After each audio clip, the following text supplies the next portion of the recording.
Glancing.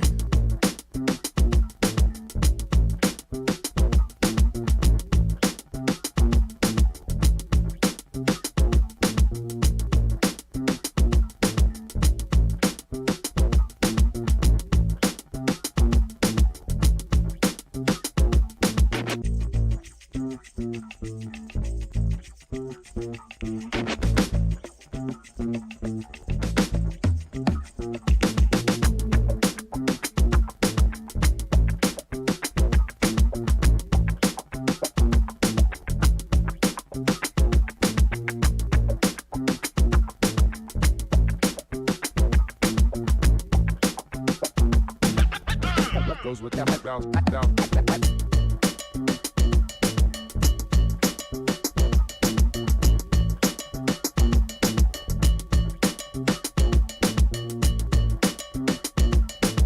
Yo, yo.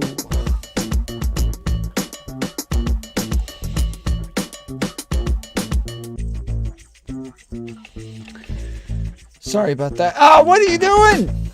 What is happening? Stop it. Ah, crap.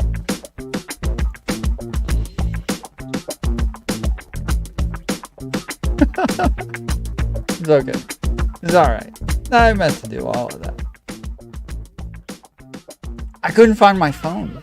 I was trying to find my phone. And I just couldn't find it. So I was running all over the place trying to find it. I thought I'd be back in time before the stream started, but apparently I was wrong. Today is 4/30/2023. No, shut up. 4/30/2023. It is 11:03 p.m. Eastern Time. Tom, I'm a sophist apparently. It means I'm clever and sneaky. Well, it means that you're a rhetorician, really, but sure.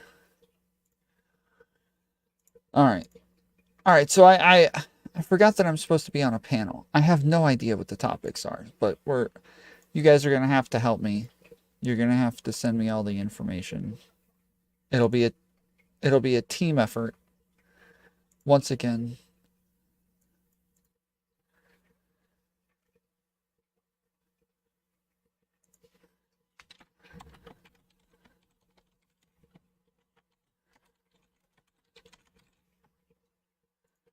Southern District of New York prosecutor basically prosecuted the NRA out of participation in the 2020 election.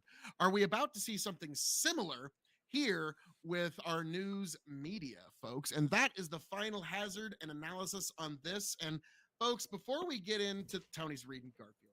Now, folks, before get caught up, we get in to the next topic du jour this evening, I have a major announcement. A huge announcement. One of the biggest you could ever hope to receive, folks, in possibly the history of anything. Reparations?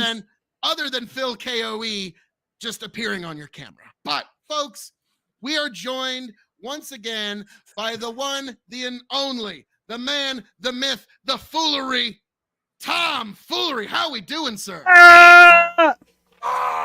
Bravo! Let's go! Rawr! Well, how are we doing there, Tom? Fantastic. Doing well. How's it going, guys? Match that energy. Nice. All right. Well, let's see. T, you want to get the Tucker Carlson banner off there? Because, well, now, Tony, we move on to a new topic this evening. And, Tom, you got in just in the nick of time. Because yes. I wanted to laser in on, oh, yes, tits or ass. Tits. Forgot thighs. Lethe's a suspect foot lover. Yeah. Tom's all about belly buttons over there. Whoa. Okay. Hey. I like those baboon booties. Hey, at least he's honest. It's like, so Only we got Nancy Tom Pelosi. ass man. Only I'm a tit Nancy man. Pelosi. All right, you two, you have to break this gridlock. Okay, I'm gonna go with ass. Okay. Just Oh, ass is in the lead. You can Lethe. build a booty, but you gotta buy tits. It's because they're worth it. Yeah, it's booty all day. Got to go with it. Lethe, do you have a vote here? Are you abstaining? I'm definitely abstaining from this vote. This is sexist. I will steal. I will not Stop be the party steal. to this. Yeah, Tom just takes off. I will not be party to this. But all right, so I wanted to kind of laser focus in on one person, but Tony said, let's make it all the folks that we get to expect in this next coming the election 2024 and you. So we're going to be going over the folks who have announced and are pretty basically announced. And we're going to go over, do you think they got a shot? They got a snowball's chance in hell? What's your thoughts on it? So Tony, have you found the list, the master list of all thine running candidates, sir? I don't know how to call it a master list. The master list. I will refer to it only as such. Okay, fine. Master list. It's coming from CBS. Your words, not mine, Phil. Oh, okay. If it's CBS, It's the bachelor's degree list, not the master's list. But all right. Okay, fair enough. So, all right, we're starting out. We've obviously got the incumbent. Joe Biden has finally officially made his Dark announcement. Brandon, After let's months of go. saying- The big guy. After months of saying that his intention to run for re-election, Mr. Biden made it official on April 25th with the release of a video declaring, "Let's finish this job."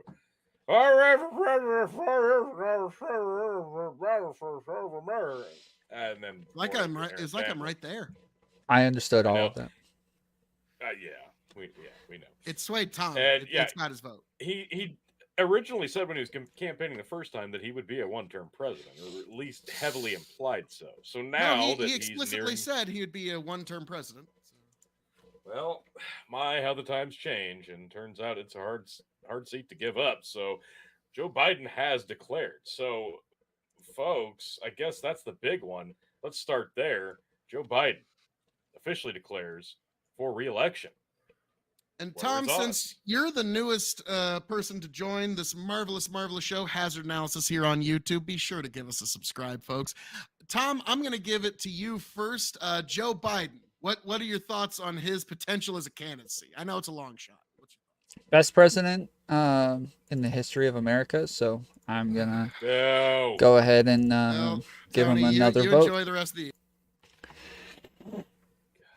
Oh my God! Yeah, you got Phil to leave. Like, honestly, that might have been the greatest comment. You literally ever. got silence out of Phil. That was amazing. I never thought I'd see the day. Congratulations, Tom. You've done it. Put that one in your back pocket if you ever need to do that again. And when you ever need to shut Phil up. I was about to say, I mean, everything they said was absolutely correct there.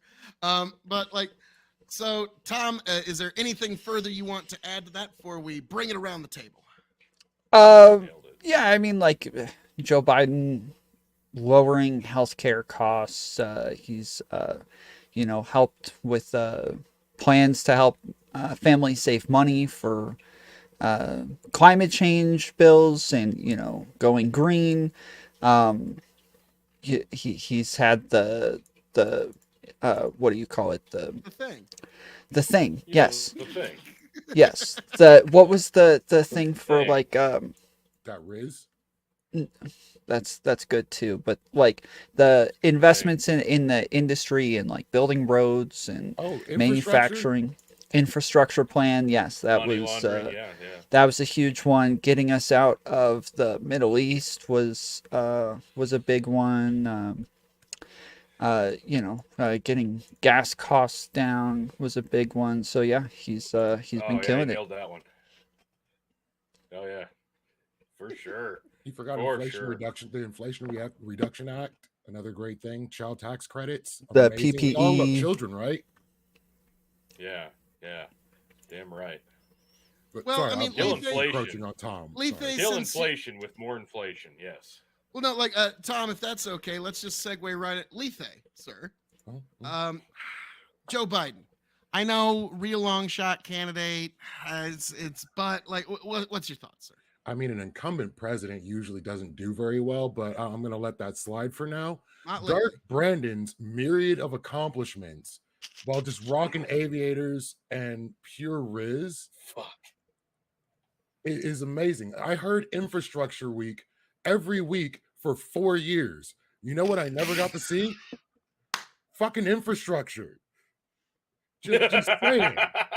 It's Infrastructure Week. We'll get to it. So our previous homework. president, as amazing as he was, with every office in his White House filled to do the job the American people needed that White House to do, managed to iron out a deal with the Taliban against the Afghani government to release war criminals to basically overrun the country again after they told them when they were going to be leaving. Hey, bruh, we're going to be leaving on the 12th. So I don't know what you're doing that day, but we're not going to be here. And handed that off to the next president who went ahead and handled it like a boss. I can't even complain. We left all these weapons. Yeah, how much is it going to cost the taxpayer to bring them back? So if we brought them back, every conservative will be losing their fucking mind about how much money got spent to bring back equipment we don't even fucking need.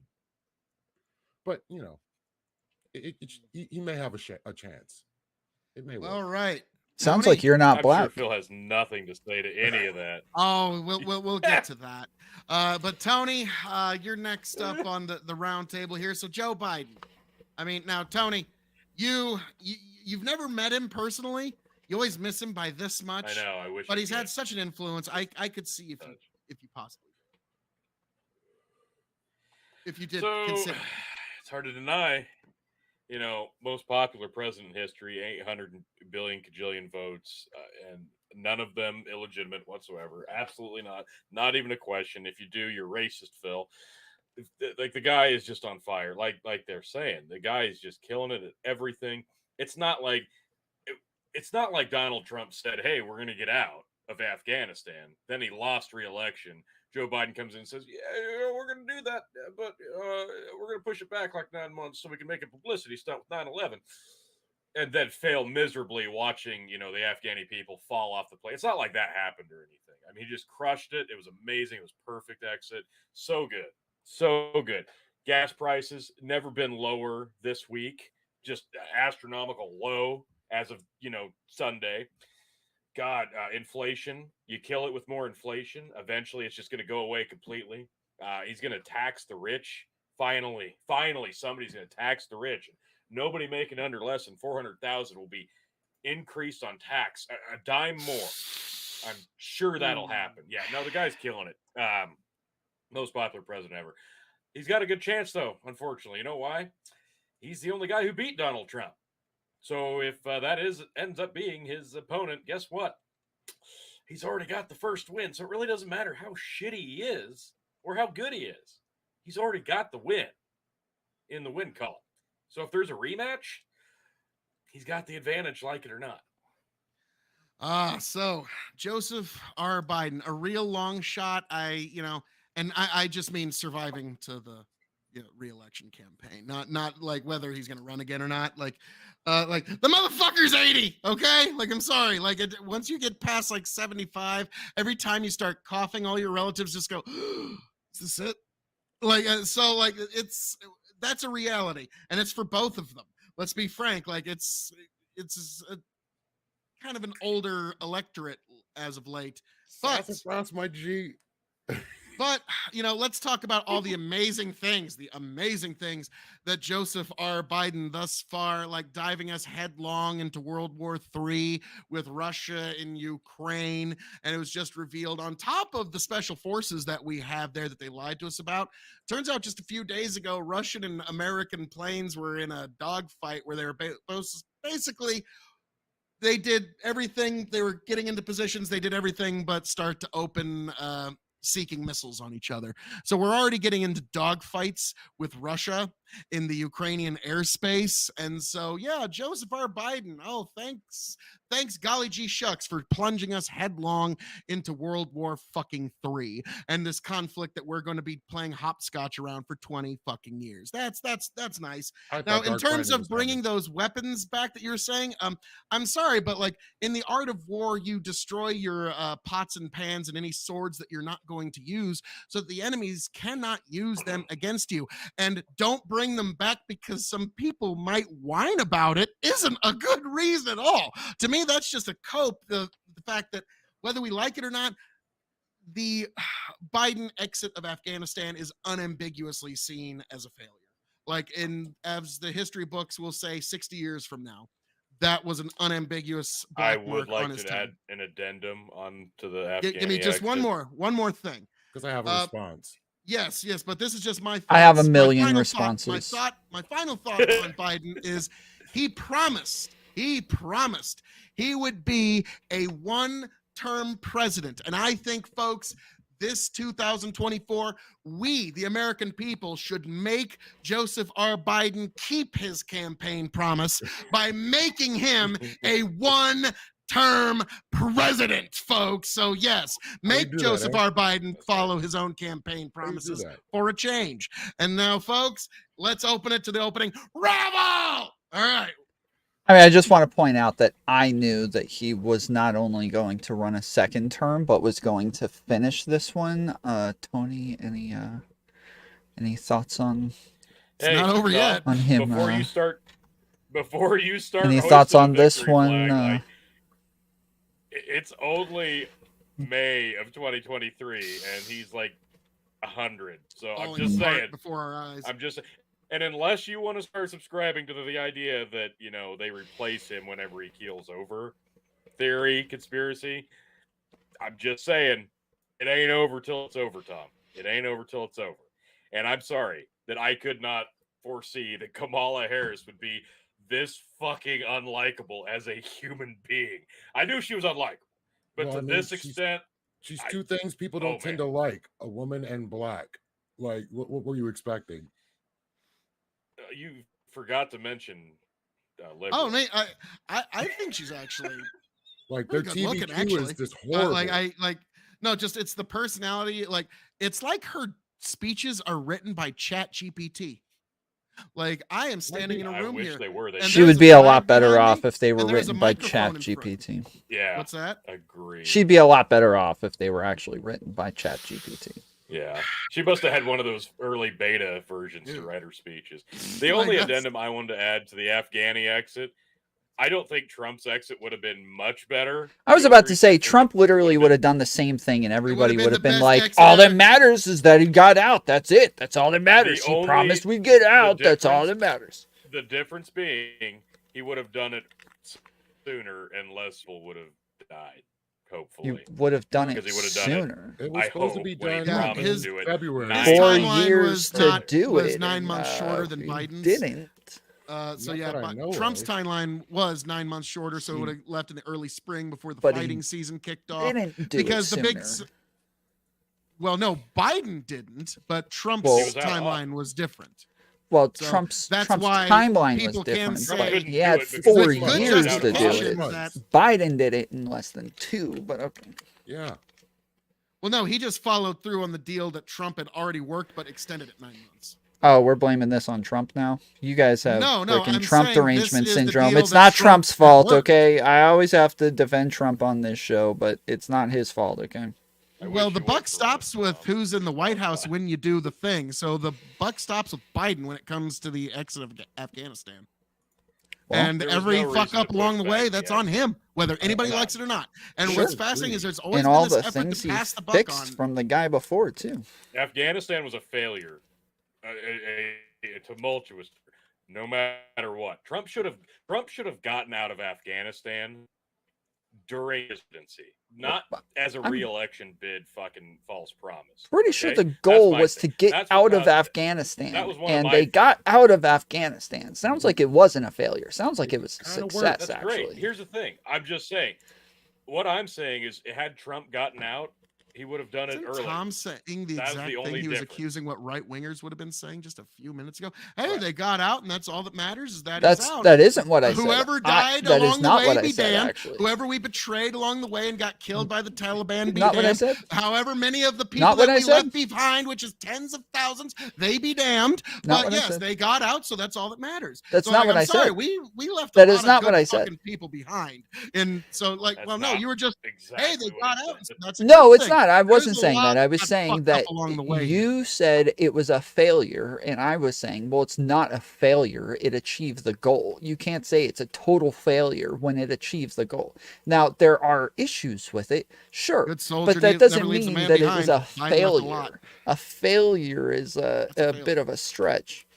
No, when you leave our people behind and our equipment behind, that's a failure. Like that's That's like I'm when sorry, the- dude. It the- took us the 20 years marathon- and $1 trillion to replace the Taliban with the Taliban. That's an L. However you the want to do that. marathon runner that goes around the corner of the block, gets in a car, and gets driven like 8 miles down to the finish line, gets across the finish line. Well, I got across. So to Finished. get back to That's the all thing that you were matters. saying about people being angry about the money being spent, and we were mad, we were worried that people might whine about it. Literally, the right will whine about anything they can find. At one point, they were whining about a beige suit and what Well, kind hell of yeah, they mustard will. the Okay. president was putting on his hot dog. That's not a reason to not do the right thing in tactical warfare. You know, like, well, the right's gonna bitch at me about It's it. not honey to John, and fuck Like that's not a reason for anything. But like, all right, Tony.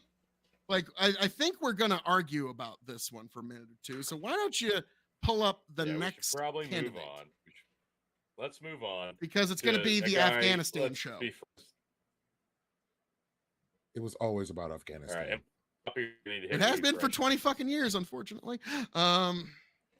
D, do you need me to add to stream? Not anymore. There we go. All right, 2024 Republican presidential Donald J. Trump. The Don T. Can you drop the election in 2024? Or actually, there we go. That's better. Sweet. So Donnie J. Trump. Now I'll start this one off since I'm over here on the left side of your screen, folks. Let's be frank here. Everybody is going to try to say he has no chance. No way. You're going to hear it's going to be kind of like a repeat of 2016. There's just no way that he's got any chance. But people forget that it was 44,000 vote difference between Arizona, Georgia, and Wisconsin was the difference between Trump taking the Electoral College and not. And I have said many, many times, if Biden cannot crack 80 million votes like he did last time, doesn't matter who he's running against, whether it's Trump, whether it's DeSantis, he doesn't walk away with a W. So this is going to be a lot slimmer election than anyone wants to admit. And Trump very much has a very real chance because he's got the name recognition. He's got the technical incumbency on the Republican side. And it really boils down to, can Biden crack 80 mil again? T? Am I still laggy? No, you're good. Okay. That's what I was more concerned about. All right. So, yeah. Do It we have comes any down other to Donald candidates? Trump. And yes, there are more than these two, I promise. Yes, So, these are two just the two. These are the two. The appetizers. Yeah, let's go with the appetizer. Hey, Osiris, how we Donald doing? Trump, appetizer. I already brought that up. Orange cheese So, ball. Donald Trump. You good? Oh, I'm great. Okay. All right, rocket. All right. Yep. Donald Trump, the only man to ever lose to basically a walking corpse. That's a pretty big deal. Like I said, it's not nothing. It's not nothing. He's going to still be pretty goddamn appealing. Even if you were spurned by his loss, the things he did in the light of the loss, whatever. If you were a Trump supporter before, a Trump voter before, you're like, well, I don't like the way he handled this, or I don't like the way he handled defeat. And guess what? After 4 years of Biden, I'm betting most, if not all, and then some of the Trump core voter base is probably going to return to form to support him again, especially if he ends up being the nominee of the Republican Party. It's not like they're going to go, well, just because he did this after the election, I'm not going to vote for him now, because chances are it took a lot more than that to flip you on the other side of the aisle. So he's going to have the same voter base. And if it came down to Biden and Trump, I'm guessing you're going to see similar voting numbers, but probably not to the number or the extent that you saw the turnout last time. I don't know how it's going to turn out this time because I didn't see, frankly, Biden beating him the first time. And yet he did. So it's going to take a pretty monumental effort for both guys. Lethe Water, what are your thoughts on Donnie J's chances 2024? You really want me to do this? Yes, I do. Oh, you have no idea. I want to hear you and Tom's take so bad. Okay. So, Donald Trump managed some great things during his presidency. I really can't name them all. The best I can give you is jail reform or prison reform. That is a great thing in my mind. Mm-hmm. He was willing to listen to a lot of people most presidents wouldn't listen to. I can't say I agree with that, but it's a good thing to a degree. But he also managed to break some records in other directions, like, getting impeached twice in one term. Of 4 years. Like that's an amazing thing. And so also the fact that he didn't help his supporters that were apprehended on January 6th by issuing pardons for these people. I don't feel like this man what consumers are thinking when they see your ad? voters. Stop wondering and just I believe ask. he's hemorrhaging voters since the point that he lost. Since January 6th forward, well, probably since COVID forward, he's been hemorrhaging voters either by death or by ideology. And the younger voters that will be coming in to vote this time around, like the first time voters, more than likely would not vote for Trump. So I don't have a lot of hope for him. I think he could possibly win the primary. I really don't believe him or DeSantis could win the general. Tom, my opinion. Agree or disagree, sir? Wait, what? Hi. Agree or disagree with what? Well, I was just saying, like, at the end there, Lethe said, I don't think he's got much of a chance to win. So it's basically the general. I don't think he has much of a chance. I think that most Trumpers have kind of jumped off board. I think that a lot of them were very defensive of him while he was president, but once he was out of the presidency, seemed like most everybody saw him for what he was. Like while he was president, far right-wing groups were emboldened all over the country and doing all sorts of crazy things. COVID was not handled very well, or at least it just was handled very well, very late. Screwed over Iran, Syria, the Kurds, removed us from the nuclear deal. He removed us from the Paris Accords, tried to get out of NATO. His rhetoric on January 6th was insane. Even Chicken was talking about how scary it was before it happened, that he was saying the things that he was saying. But like most importantly, like the biggest deal for most people is that the Republican administration does not want to work with him. They don't trust him, and he's incapable of getting anything done. While he was there, he had the Senate, he had the House, he had everything, and still couldn't get anything done because nobody wants to work with him, because he's incapable of being worked with. And so I don't think anybody wants to go through that again. Well, in response to that, what I will say is Republicans recognize that Trump is not a typical conservative. He's not your standard, like, Ronald Reagan, Mitt Romney, or how, whatever you want to think of as a prototypical conservative. I wouldn't put Mitt Romney there, but. You mean not a conservative? He was in the Reform Party in the 90s. He's not even really, he's kind of an anomaly to the Republicans, but the conservatives, the Republicans, the Mitch McConnells of our party, they got everything they wanted out of him. They got the judges they wanted. They got the tax cuts they wanted. No new wars, which for somebody like me, I'll take it.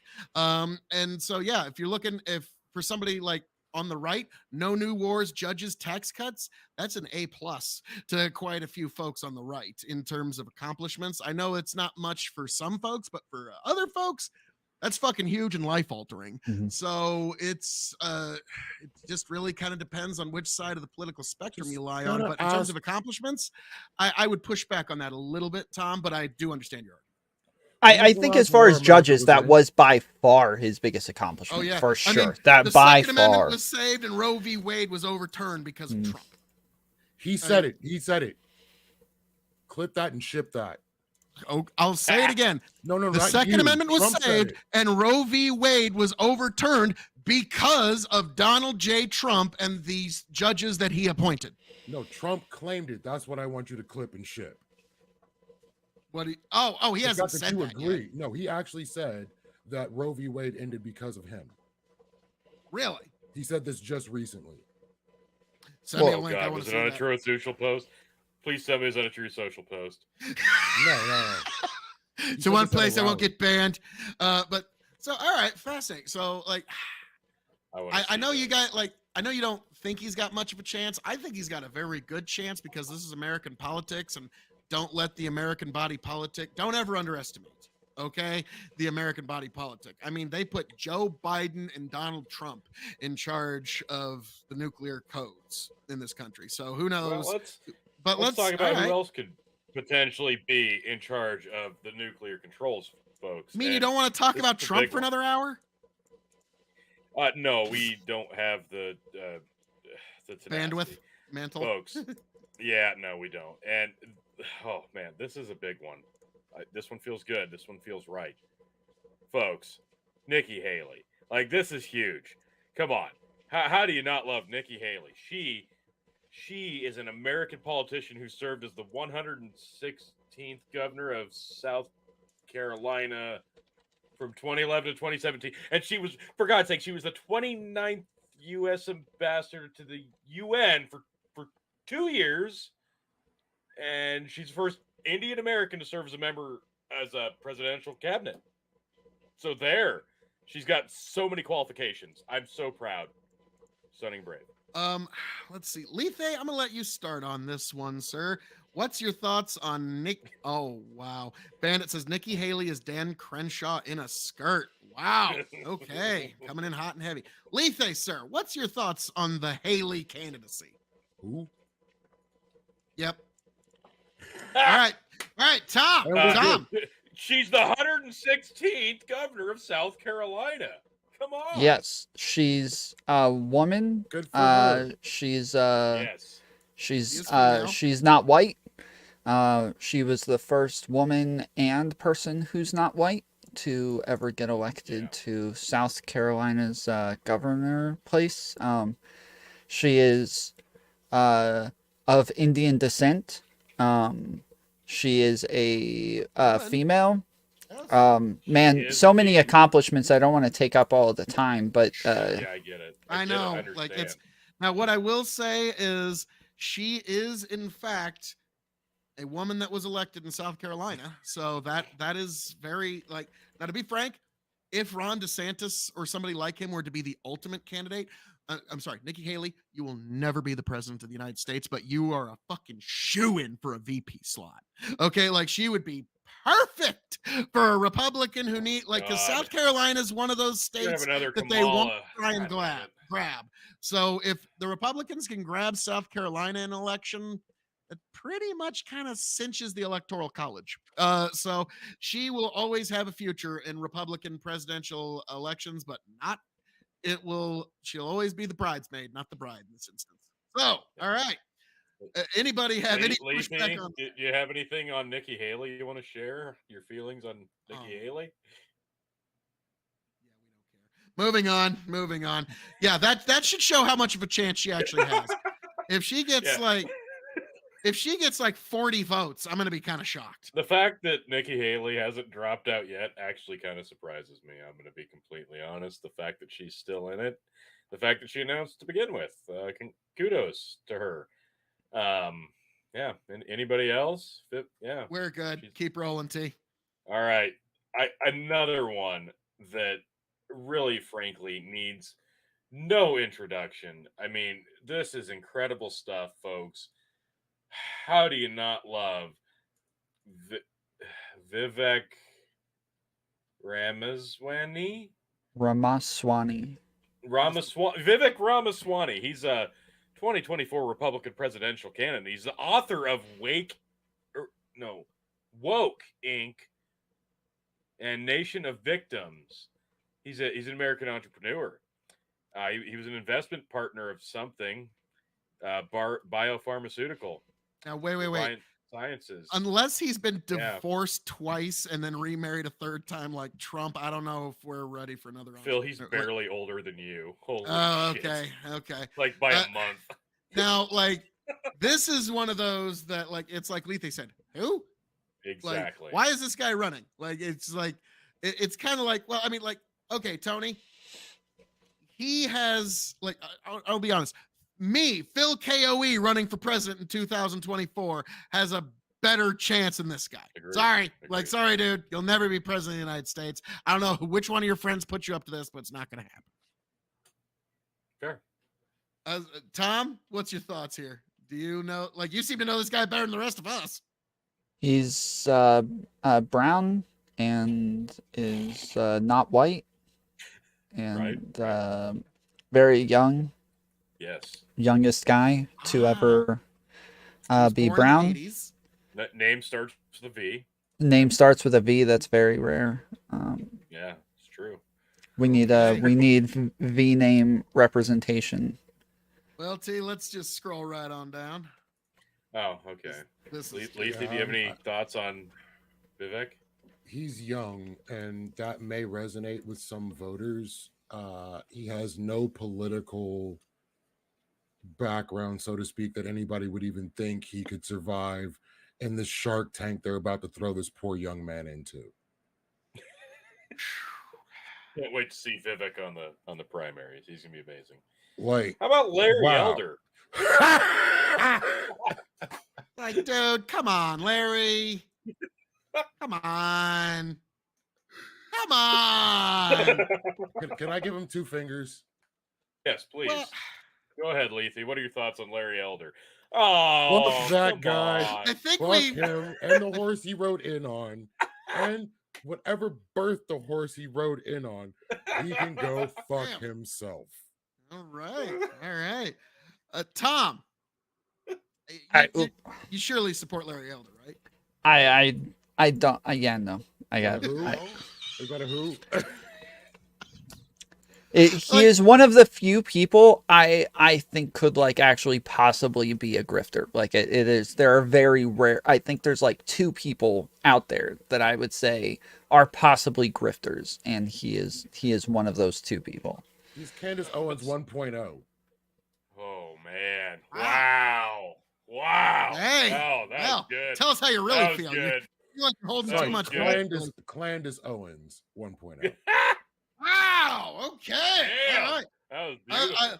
I'm going to be considerably kinder to Larry than our previous guest here. Hang It's like on. He's a it's like surprise 71 years old Oh. compared to Trump or Biden. now, Tony, that's teenagers in presidential candidate years. I mean, his hormones are almost not completely gone. All over the place. So And they're all anti-black. well, like to me, like there's like Larry Elder, like has said some stuff. Like he's had a couple of things that I've liked that he said in the past. I don't like everything he said, but there's times that I've actually kind of liked. But even I'm like, Larry, are you just like trying to write a book about? I have run for every office, and I'm no matter how a long shot it was. I ran for governor of California. I ran for president of the United States. I'm going to run for the Senate. I'm going to run for the House, and I'm going to write a book so everybody knows what to expect when you run for every fucking office. I can see him actually trying to pull that off. Is this asshole collecting badges? Yes. He convinced what's his name to move over. Damn it. What is that guy's name again? I always blank on his name. The guy who used to work for TYT and now he has his own show.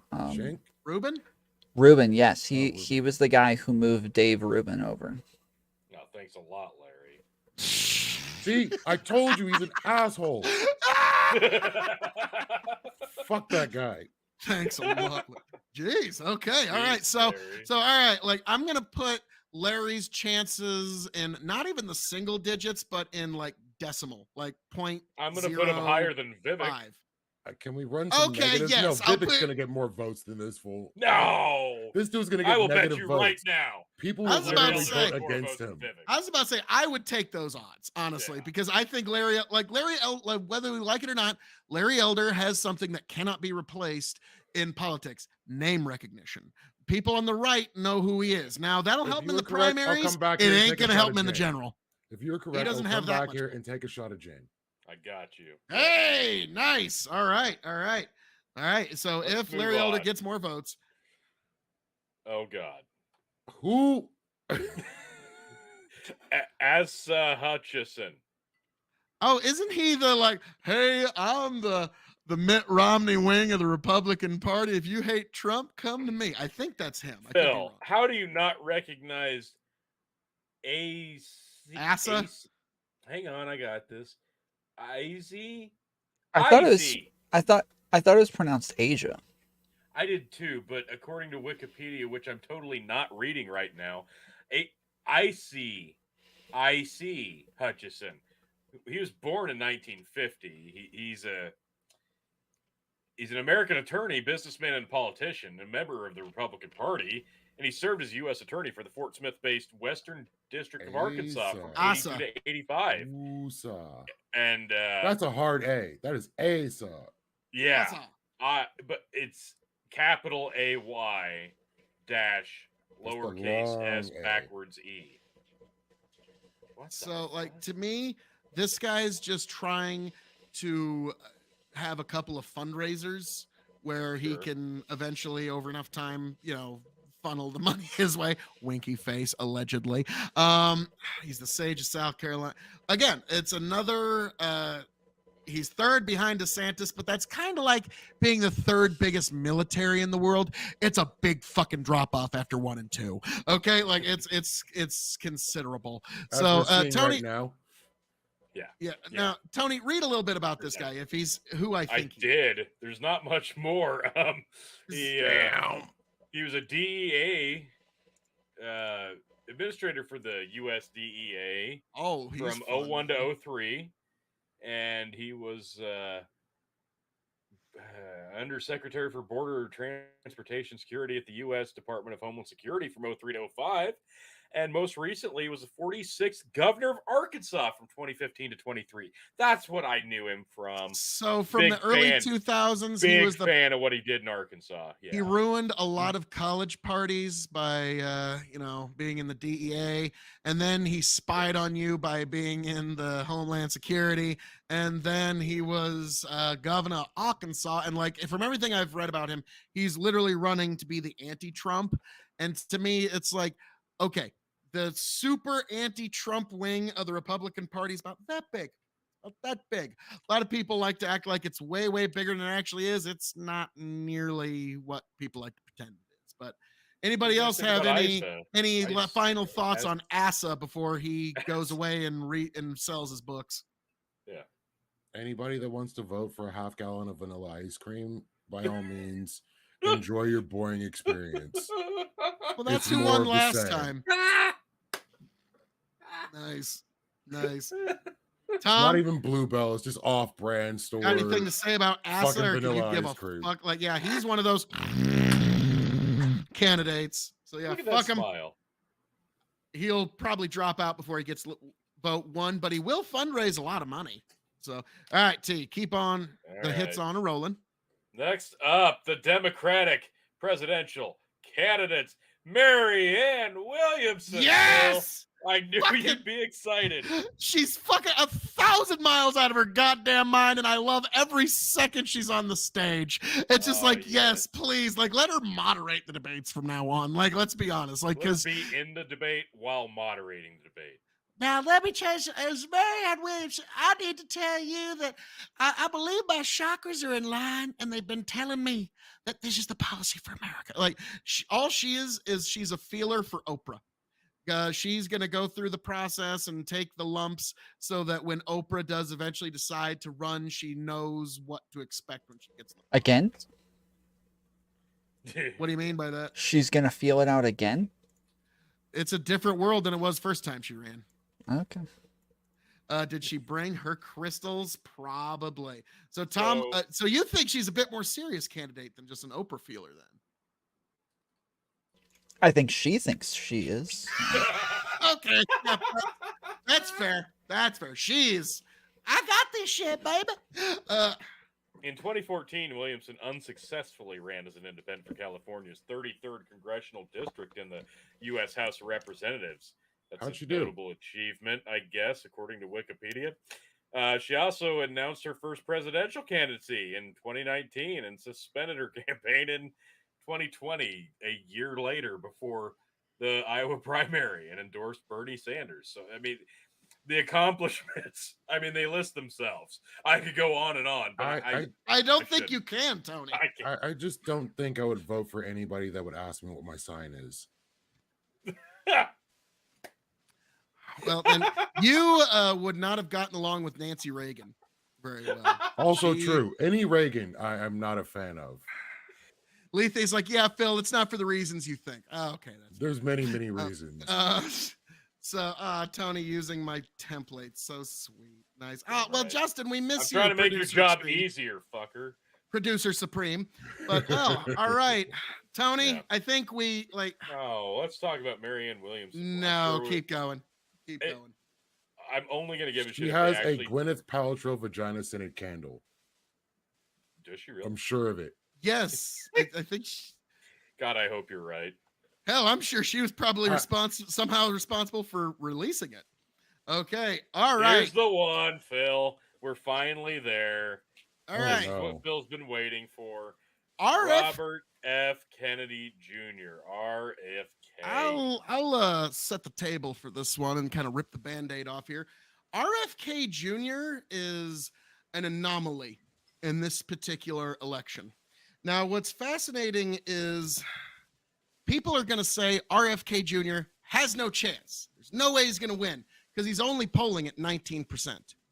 But if you look on the Republican side, other than a few outlier polls, DeSantis for at least a year now has been polling at about 19 to 21%.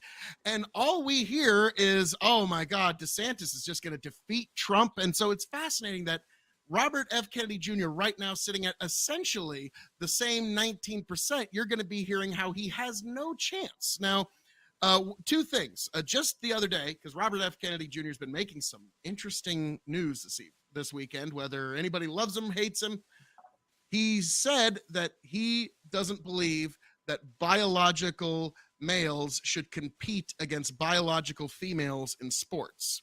And so this is somebody that's kind of pegging himself out a little different from your standard Democrat. And he's trying to appear like, and I think he's going to do so successfully, make himself look like he's a Democrat from the 1970s or the 1980s, which is kind of what a lot of people are hungry for. Now, I know he's said a lot of things that a lot of people are not going to like, but like it or not, he's got a non-zero chance of taking it. But the one thing I will say, and I'll just leave on this, in the coming weeks and in the coming months, expect some of the most vicious opposition research you have ever seen or heard to come out against RFK Jr. pretty soon, because he's polling a little too high for the Democrats' comfort here. So with that, gentlemen, what's your thoughts on RFK Jr.? Oh, how much I time mean, do I get? Go ahead. The Tom. good news is that he's polling as high as DeSantis, so that's that's a plus. We got Iko Rich. Right. So, I'm gonna send Iko a link. So I'm going to start with, if somebody told me in life, and I'm talking by repetition, I believe in patterns. I believe patterns are a thing. If somebody told me I can live as long as I never try to be president, guess what I wouldn't fucking be doing? Yeah, that motherfucker is tempting fate a little bit, ain't he? Moving forward from, I wanted to start with the funny part of it. That's perfect. This dude is running debunked bullshit. He's the wackadoodle that could probably pull over some Republicans. So in general, I think if anyone should be afraid of this man, it's not the Republican, it's not the Democrat Party, it's the Republican Party for pulling people from their side over to split their vote. I feel he's a Q plant. You guys should be dealing with this shit right here, right now. Yeah. Q sent him. Avoid. Great. Oh, Bandit says avoid tall buildings and hotel kitchens. Holy shit. And also solo plane turnpikes. rides. But yeah, Grassy knolls. And like, hang on, folks. Before we get into anything else here, I have another amazing introduction. The one, the only, the indomitable, the incredible, the powerful, the one, the only, Iko Rich. I mean, sorry, Tom kind of encouraged me. My boy. How we doing, Hold Iko? on, my mic is not working for some reason. Good to We see can hear you. Rich. I mean, my headphones aren't. Was Oh, my take that okay. wrong? Can you hear me? His head- Was it a bad We can take? hear you, but yes, once you get your I go to headphones set my- rolling, let us know. I just have My sock them ass straight. Oh, he's working on that. But well, so Tom, curious, what's your do you what's your thoughts on RFK? Further, anyways. That's all you got. You think he's, just He's tempted all with in fake on rewards? Biden, Phil. Come on, he can't. Yeah. He can't be bothered to think about other people. All right, if it's not Nancy Pelosi, he's not interested. Tony, I thought about this. I thought it was hilarious. It's like another. Tony's the one we. I really like the punk band, the Dead Kennedys, but it doesn't Yes! need to be a reality in my life. What about the Dead Kennedys?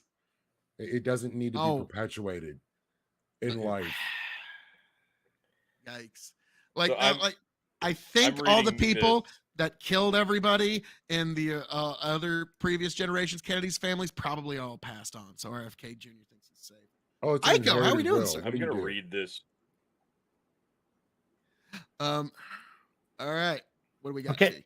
I think I'm working now. Hey, sweet. How All do you right, feel about Tony. the RFK, Rich. We got RFK for Tony and Rich. Which one of y'all want to go first? I'm Oh, gonna read this straight from Wikipedia. Okay, go for it, T. Wikipedia hates him, by the way. Well, I imagine. Am I fucking lagging again? You are a little bit. You Anyway. refresh T, and I'll. All right, I'll refresh. All right. I haven't thought a lot about him, but I will say that I did read recently that RFK Jr. and Ron DeSantis are at the same polling level. Yep. In their respective primaries, which I think is interesting. I don't know if it says more about which of those two people. I don't know, but yeah, they are both at around 12%, something around that. I've seen about 19 to 21%. I wonder what the polling average is. Let me jump over there real quick. Bandit, Me no. looking at it. Right now, I'm 50-50 Trump and Kennedy. Well, Lethe, like it or not, wow. even if it wasn't for the field, Kennedy would be a very tempting person for anybody on the right to vote for too, because like I said, he's positioning himself as a Democrat from the 70s. And that's something that folks from either side of the aisle could really sink their teeth into. Yeah, and that's really not didn't too far from where Trump positioned himself, right? It's very similar. I'd say Trump is more I'm a Republican from the 80s. It's a little different. Yeah. No. I didn't like Democrats Trump until is Al Gore. more Dixiecrat from the 40s. Yeah. But because he's got that similar sort of focus on agriculture, social conservatism, populism, all of that. He's, I push back because there's a couple of not so good things about the Dixiecrats. Yeah, no, yeah. There's a little weight that comes with that. Well, don't we like them? We like the Dixiecrats, right? I'm not a fan. Okay, thank you all. I needed that you- answer. I needed that. You live in the South.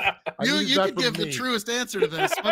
What's I your grew take up- on Dixiecrats, sir? I grew up with Dixiecrats. Yeah, I mean, my high school had the Confederate flag as part of its symbol. Son of a bitch. Wow. Our mascot was the Colonel. We were Oh, Colonel we were the Sanders? Colonels. Yeah, You we were the wish. Colonels, and he would ride in full Confederate regalia on a horse Oh, God. with the Confederate flag at I football games. disavow. He would I ride fucking in at disavow. football games and run across the field and back and forth. Oh, It was wow. amazing. It was amazing. I've Holy already shit. doxed myself probably on this, but Wow. yeah. Gonna guess that's you were in the what South I grew up somewhere? with. I left school one day, walked out of school, and was handed flyers by the local KKK, who were recruiting in my Oh. school. So this was my childhood. So yeah, I'm familiar with the Dixiecrats. Okay, triple damn then. it, Yeah. quadruple damn it. So, like, what is the South's fixation on losers? I've been trying to Yeah. understand this for a really long time. Like, you can't go to Germany and find a statue of Rommel, but you go down south, you'll find every fucking chicken shit general and subservient. Well, that was a big difference between Germany and the United States, is that Germany decided to eliminate all vestiges of the Nazis. You mean lean out of the storm instead of into that shit? Yeah. But in Texas, I mean, in America, we have, a little thing called the First Amendment. So it's a little bit more difficult here. Like to this day, swastikas are banned in Germany, right? But you couldn't ban the Confederate flag in the United States. Like that would absolutely not be constitutional. You have to allow it. Like, yeah, they're racist motherfuckers, but Certainly what can you do? distasteful. But now, Yeah. Tom, you live in the South, like currently, and like so. I'm curious, like, how much does ICO's take reflect the current idea of like when somebody says Dixiecrat? Like, as somebody that lives in the South, what's the first thought that felt like in your friend group if somebody said the word Dixiecrat? Like, what? I'm just curious. I don't know any Dixiecrats. Like they're a lot more common in like Alabama or Tennessee, but they don't really exist in Georgia. All right. Progress. I think of Lindsey Graham. I think of Lindsey Graham. Maybe it's Lindsey his Graham. lilting, deep South accent. That's got me going on that. I'm on South Carolina. Look at Yeah. my soft blue eyes. I'd never Yeah. lead you wrong, would I? Yeah. Like yeah, that's so RFK Jr. Tony. Oh, that's my phone. Actually. I was thinking, hey, which one of you assholes has an alarm going off on your phone? Oh, that's me. Whoops. We have the same alarm, by the way.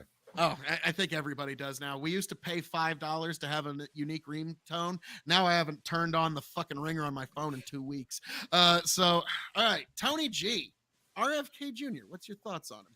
So if there was an answer to the Trump DeSantis dichotomy, this is it. RFK to Joe Biden. I'm reading this straight from Wikipedia. Robert Francis Kennedy Jr., is an American environmental lawyer and author known for promoting anti-vaccine propaganda and health-related conspiracy theories. He is the son of U.S. Attorney General and the 1968 presidential candidate Robert F. Kennedy and nephew of President John F. Kennedy. Helped found the nonprofit environmental group Waterkeeper Alliance in '99 and has served as the president of its board. Kennedy also co-hosted Ring of Fire, a nationally syndicated radio program, and written or edited 10 books. He is currently running in the Democratic primary as a 2024 U.S. presidency. Now, I think it's pretty telling that you've got one commenter right here on the show right now saying I'm 50-50 Trump and Kennedy. He's already decided who he'd pick for both caucuses, right? Who he would gladly have. Now, if it came down to those two, boy, Ooh, what a fun debate that would be. He only gets to vote in one primary, though. So my question is, which primary is he voting in? That I chatter. think the better question is, let's assume in this hypothetical scenario, Bandit, that it's Trump for the Republican candidacy and Kennedy for the Democratic candidacy. Who are you voting for in the general? I'll bring that around the room, actually. Tom, if those are your two candidates, Trump and Kennedy, who are you voting for? I have absolutely no idea. Tom's voting Phil KOE, obviously. Okay. Lethe, do you want to even touch that one with a 10-foot pole? Because, yeah, everybody's like, God, I don't know. I would, if I had to vote Republican. It's either Trump or Kennedy. Well, see, that's not even an option. Like, I vote Biden. Like, so what's even the point? What, does Biden run third party in this scenario? Is that what's happening? We're assuming Biden doesn't So survive another You write 'em in. If these were the only two, yeah, and it's a hypothetical, it's a thought experiment. It's all. Yeah, that's where I'm trying to get at. Like, I want to just be sure on that. If these were the only two people I could vote for, Not a wrong answer. I'd probably have to vote for RFK because he's probably going to get. He's not going to be there very long. Something else is going to happen. You're anticipating another single-term president. As normal as not even a single term, like 30-day. Oh, he's thinking of the things that normally happen to Kennedy. Yeah, I think he's thinking of I think he's thinking in patterns, Phil. I'm just. He's like, all I right, said that make from the sure, jump. Yeah. make sure the Secret Service has ensured that wherever I go, I am at least 5 miles away from any book depositories. Yeah. Sure, that's the way they'd go this time around. Yeah, winky face.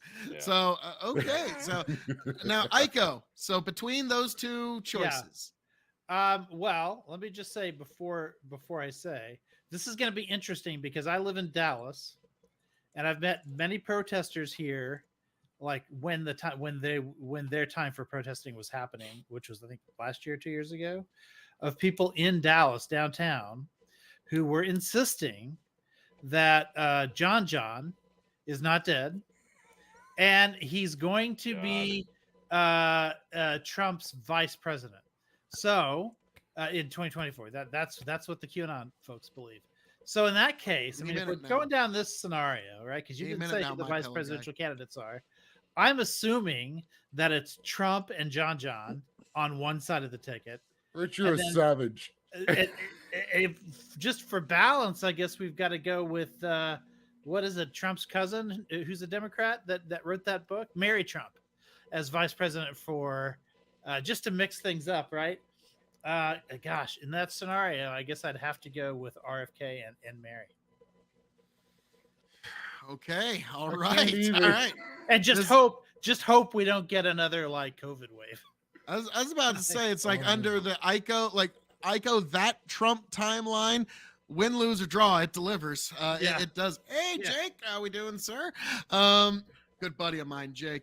But so all right, and then Tony, I think there's really only one guy left that we haven't talked about, and that is Ronnie Ron. All right. So now I will say there's before you hit that, I'm just gonna say one real quick thing. There was I forget who said it, but it was kind of a funny observation where Tom Cotton, he wants to be president, but he will never be president.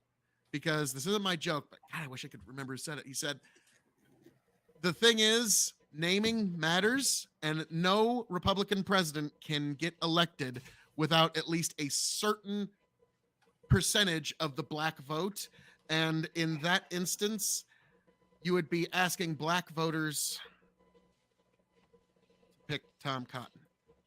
You just sound super racist, you know? Like, it's just like, it's he just sounds like somebody who write themselves. Yeah. Wait, I'm not comfortable with did that. Lethe like anticipate this joke and that's why he he just like, nope, I'm done. Nope, nice try.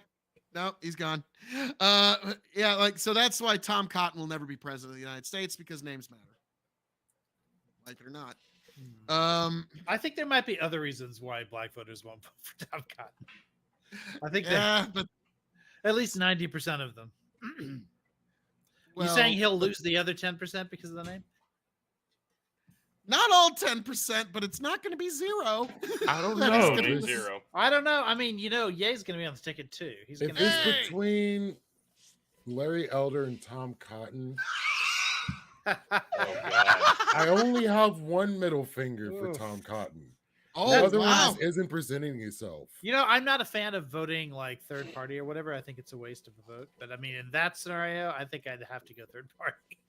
Okay. I think I'd have to throw away my vote. Yeah. Now, I do got to say, Aiko, despite the fact that we're political opposition many, many times, base take there. I'm going to be honest with you. Yeah. Like, to me, it's like there's, like, especially here in Nebraska, if you're a primary voter in the Republican Party, like Deb Fisher got into her seat by, I think it was less than 5,000 votes.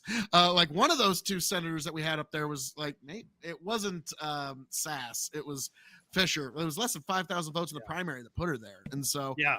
And It makes a difference. Listen, it was Herman Cain's fucking endorsement. I'm still a primary voter in the Republican Party. I grew up Republican. I was Republican like well into my 30s. I think I was but when I finally started like switching over, I just never stopped voting in the Republican primary because I've never cared about Democratic primaries. I thought we were cool, my dude.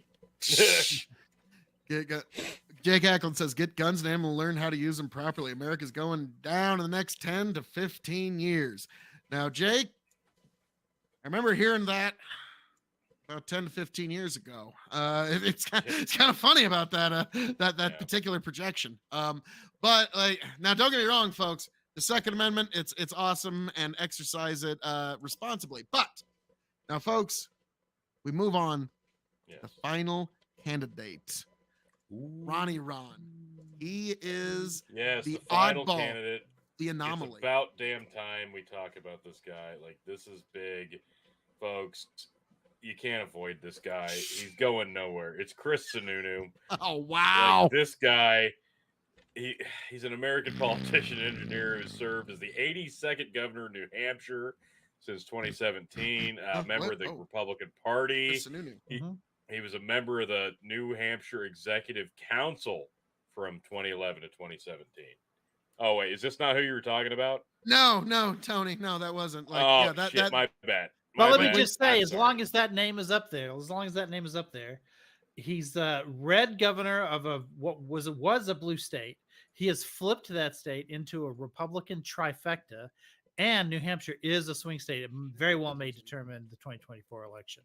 So he'd be a great VP candidate, but no, not. Well, he wouldn't. Yeah, he might be a good VP candidate for somebody, but I doubt he'd be a VP for DeSantis, and I know he wouldn't be a VP for Trump. So it would have to be like if Chris Christie was top of the ticket or something, then you could have the two Chris's.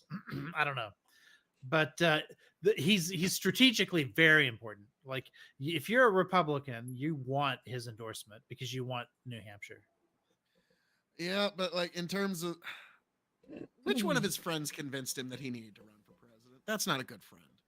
Chris, you've got yes men. You don't have friends that tell you like that don't do Yeah, that. my issue would okay, if I were still a moderate Republican, I wouldn't want too many moderates, because the big advantage of the ones on the right is going to be that the moderates are going to like split the vote. Like there's going to be like 5 or 8 moderates running, and that's just going to guarantee Trump gets the nomination, like or somebody on the right, on the far right. So I don't I don't necessarily think it's a great thing unless he can clear the field, and I don't know that he can. He doesn't have the gravity for that. No, and like I've said, like after all this, like after the raid, after the indictments, after everything, I'm gonna have to, like, this is bold prediction, but so long as he actually registers the paperwork and decides to run and actually runs for president in 2024, the Republican primary is essentially over and its winner is Donald Trump. Yeah, I've been saying that from the beginning too. Like, and it's mainly because everybody else is going to split the vote. Now, like, unless the only way they've got a shot is if everyone drops out but one person. That's the only way they even have a shot. And I just don't see that happening. There's too many egos in politics. The only time people generally get that kind of gravity is if they're like an incumbent president, right? So like Trump was able to avoid primary debates and everything, and just like every president does, but no one else really gets that. So I just don't see people dropping out. Everyone thinks it can be them, and that's going to be their big mistake. I was about to say, like, that sounds like a lot of fucking truth right there. Does anybody have anything they can push back on that one? Nah, that's how Trump will probably ultimately secure it. Now, Tony, can we scroll past the Sununu, death by snoo snoo? I'd love to. Let's get on to the meat of the Hey, that's a rhyme. Indeed. Let's get on to the meat of the matter. Tim Scott, folks. God damn it, Tim Tony. Scott, he's an American businessman and politician serving as a junior United States Senator from South Carolina since 2013. Member of the Republican Party, Scott was appointed to the U.S. Senate by Governor Nikki Haley, the connection, in 2013. Retained his seat after winning a special election in 2014 and was elected to full terms in 16 and 22. How you liking the Tim Scott? No? I wanted to clown on DeSantis a little bit, so I got him some mouse crotch. Tim Scott is capable. God damn it. That's fucking great. That's how I feel about DeSantis. You guys heard that joke from the correspondence dinner, I assume. Which one? About Mickey Mouse. The only DeSantis joke in the whole bit. Oh, no, didn't hear that. Yeah, I can't remember. It was like Give us the best. he was explaining why he didn't have any DeSantis jokes in his speech, and he said it was because He's too busy getting teabagged by a mouse. yeah, something like that. Yeah, he said like Mickey Mouse like Whoa. beat him to it or something like that. So that was it. His jokes were he really like clowned more on the media than he did on candidates. Although he did have some Trump jokes if I recall. He was really going after both Tucker and who was the guy at CNN that they got rid of too. He was going after the two of them for the most part. Hold up, I'm the herd. Don't do that. Don't cleanse me. Oh, What Jesus. the fuck, Jake? Oh, so Jake. let me just say, Knock it off, Jake. What the fuck was that? Jake, you been me. drinking that hard corn whiskey again? Jesus Christ, Jake. Oh, God. He's been drinking the stump corn whiskey again. I like All your right. chat, but I don't want to be cleansed, and I want to be able to go to the store nobody and should buy be. my pre We food. disavow. No. Disavow. Yeah, No violence. disavow. But no, all right, let's What get to the the meat of the fuck? matter here. The main event here. Fucking Ron DeSantis here. He is, like I said, he's the anomaly here. He's the wild card that can kind of throw a wrench in all these gears and where it all lands. Tom, you have been like Job-like in your silence and in your meditation. So I'm going to let you go first here on what are your thoughts on DeSantis' chances going forward? I mean, I think he has a chance. He is a wild card, but he's polling insanely low right now. He looks dead in the water, but once the debates start, anything can happen. The last couple elections had a bunch of nobodies that ended up doing really well once the debates started, and so maybe he'll be able to make up for it once we get the gears turning. But right now, he doesn't look good. Interesting. Now, He's still probably like the best. He's still probably the best option against Trump. All righty. Now, Tony, you're going to have to take off here in a little bit. And so before you do, I'm going to give you what's your final word on Ron DeSantis, sir? So I remember back to the height of COVID scarcity and COVID trauma and COVID propaganda and COVID terror. And there were two names that really kind of stood out amidst the terror. And it was Chris Cuomo and Ron DeSantis. And at the time, in the moment, Cuomo, man, we were like, wow, this guy's really just crushing it in terms of what he's doing and the way he's handling things and the way he's addressing the media and the public and blah, blah, blah. Boy, how the times changed on that. And we're like, wow, Ron DeSantis, he's just being a pile of shit, just putting everybody at risk, just ruining lives, killing people and grandma. And yeah, things definitely turned on that. And Ron DeSantis is a pretty charismatic fucking dude. It doesn't matter if you like his politics or not. If there's a guy that's going to be able to upseat Donald Trump, regardless of how poorly you think Donald Trump can vie for a re-election campaign or vie for a nomination again, he did once. There's no reason he can't after a Joe Biden presidency. But if there's one person who could possibly take that seat away from him, especially from the pool that we've already talked about, I got a spoiler alert from you. It's not this guy. It's not Mike Pence. It's not the fucking goddamn actual living, breathing, well, not breathing android. It's Ron DeSantis. Like, it doesn't matter if you like his politics. It doesn't. You want to talk about the likelihood of him? Oh, I really want winning to a talk about Mike nomination? Pence. We'll get to him next. No, we're not. Tony- I'm skipping over Mike Pence because No. frankly, fuck Mike Pence. Well, T, when you take off, You we'll. guys can talk about Mike Pence. That's fine. All I want to say about Ron DeSantis, this guy is as charismatic as it gets, and he's going to be a much more honed in, much more cool, calculated, more precise version of Donald Trump. This guy's, ignore his potential at your own peril, because this guy, if he steps down during this election cycle, you might as well just fucking cower and wave the white flag on the next one, because this guy's almost a shoe-in. Like, this guy's scary. This guy could win it all. I think it's just a matter of time. Now, if he does not announce for the 2024 election, that's going to be even bigger, in my opinion, because if he waits till 2028, you're looking at an 8-year guy.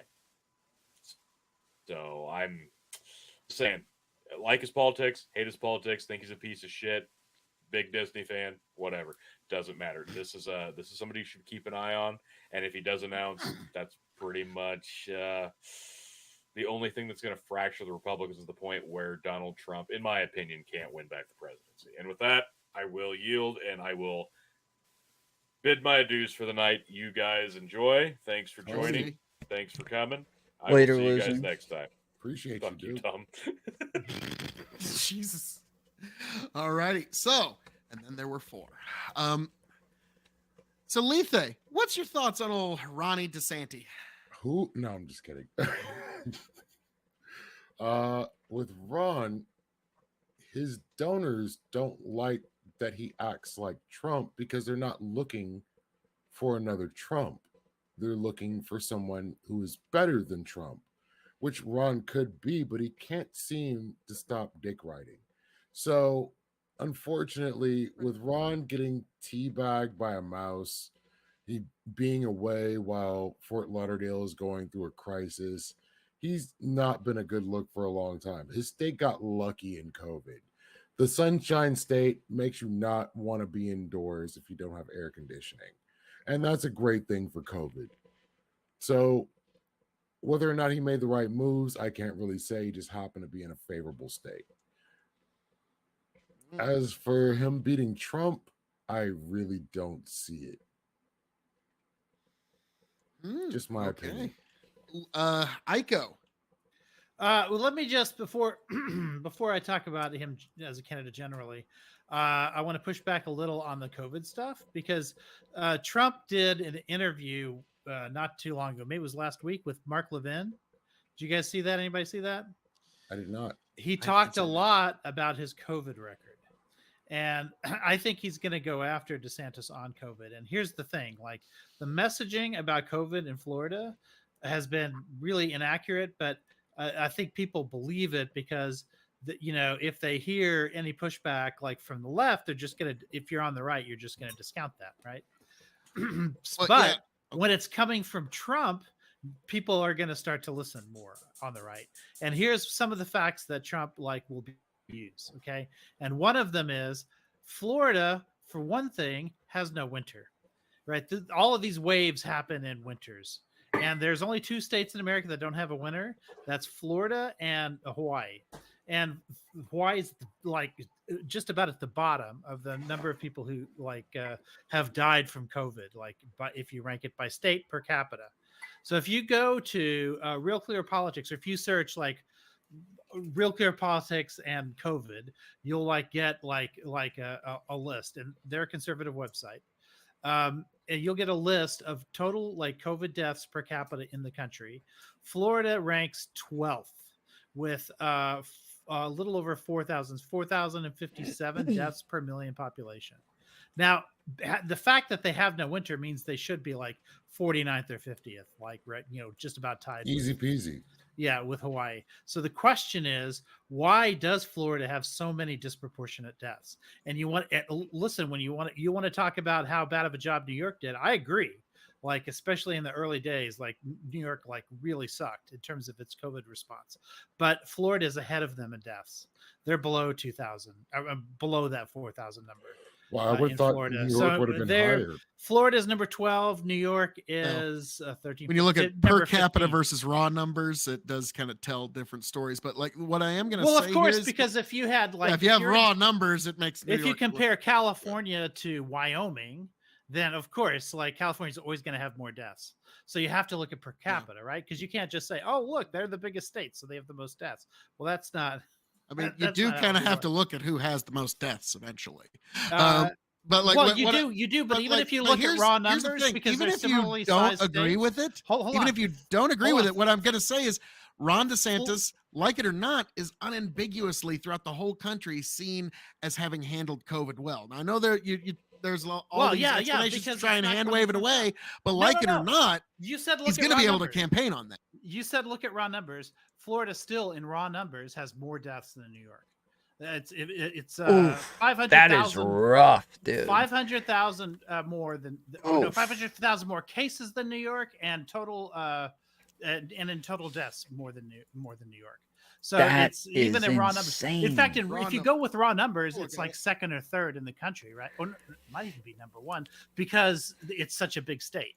So raw numbers makes DeSantis look way worse. I was giving you per capita because that's a kinder number for DeSantis. But if you want to And go you harder didn't on want Florida, you can. Yeah. Like Florida, I mean, you just can't any way you slice it. I agree with you about perceptions on the right, because we're talking about Republican primary voters.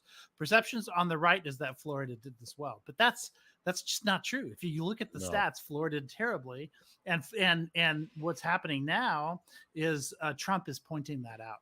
Didn't DeSantis have similar issues to New York as well, with like nursing homes, putting people Yeah. with COVID in nursing homes and And crap they were like that? fudging those numbers too. They Mhm. were, Yeah. oh geez. Yeah, So, I like, mean, the fact that they these- had good don't weather. get me wrong, like New York, like really fucked up with the nursing homes, and with and also in terms of in the early days, like telling people, oh, don't worry, go out, go to the Chinatown for their big festival, do all this stuff. They were trying to ease the public's panic or potential panic, and that was absolutely the wrong thing to do. Like New York fucked up in a lot of ways, and but one of the reasons why they're not number one anymore, they're number 15, even when you include those early day numbers. I'm not taking those out. I'm not saying this is where they are now today. I'm saying cumulatively, they're the 15th worst state. You would expect them to be the worst state. And that's because I they thought they did were. turn things around after they did all of those fuck ups. I Whereas literally Florida thought they did the were. opposite. Like at first, DeSantis was great. He was supporting social distancing. He was supporting masks, all this stuff. But then once he realized what the base was doing, he flipped on all that stuff, which is why he told the cruise companies that they weren't allowed to do COVID tests. And, like now they don't even dock in Florida anymore. They just kind of bypass Florida because of those stupid rules. And then of course, he did a lot of other stuff too. And Somehow it all worked out for Georgia. Georgia locked down for like 2 weeks, and then that was it. Like we were like one of the last ones to lock down, and then we were the first ones to unlock down, and we didn't really have any I issues don't with feel it. like we ever really locked We got down. lucky. That's kind of my issue. I never feel like we really ever locked down. Now Georgia is number 14, so Georgia's also worse than New York. Now, I will say, according to Statadia, or however they say it, Yeah, well, New York has a bad rap, but they according to what didn't. Iko said, New York has had 77,157 recorded deaths of COVID, according to how we measure that, and Florida has had 86,850 COVID-related deaths. So that was not misinformation you just spread. Wait, no, you just gave Florida a bigger number. You said 77,000. That's what I said. You were correct. Oh, okay, yeah. Like so. Like Yeah, I'm agreeing with you, man. You said don't interrupt when people are agreeing with you. I would say probably Florida, because of the size of the populations or whatever. I'd say probably Florida is probably number 2 after maybe California. Yeah, but when it Just comes because to of their size. expectations, you would expect cities California, like New Texas. York Okay. to have it the Oh, worst. Texas. Like you would definitely expect New York to have it the worst regardless, not just because of the population, but because density. of population density. density. It's all about Yes, the like density. Yeah, yes, sure. exactly. And But the they fact still could that have had better messaging is the thing. And like Sure. telling people to go to all of these festivals and stuff, like, and before we even knew about masks and whatever, like, admittedly that shit was outside, but like if you're in a crowd outside where you're like nose to nose with other people, it's not, it doesn't have the safety that being outdoors normally gives you. So yeah, New York fucked up on a lot of those scores. Don't get, I'm not a Cuomo fan. I'm glad he's gone. Agreed. Yeah. I'll start. Like that's Lost one of on those. TV. That's one of those joined hands memes, right? Like Based they're on right in the I left don't. wing Yeah, I again. don't think anybody's a Cuomo fan. Yeah, exactly. Yeah, At this point, not even the Cuomos. yeah, Yeah, right, they're right. like the whole state isn't as dense as NYC. Can I join? No, it's all about NYC. It's all about NYC. Yeah, New York That's where City is going to have by far the majority of the population, and so they're like they're so insanely dense that you would expect them to have the worst case, and the fact that they don't is just a testament to how well they actually ended up doing. But a lot of that was locking down. Like, streets were freaking empty out there for a long time. They had vaccine stations all over the place. They really turned things around really well. Yeah, no, they did. Like, they fucked up at the beginning, and they kept fucking up because the nursing homes was later than that.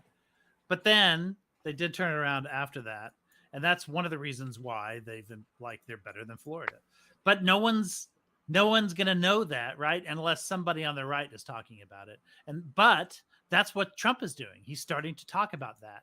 Like, he talked about COVID a lot with Mark Levin, and he started talking about how he was able to provide PPE to everyone. He was able to get masks out there. He was able to,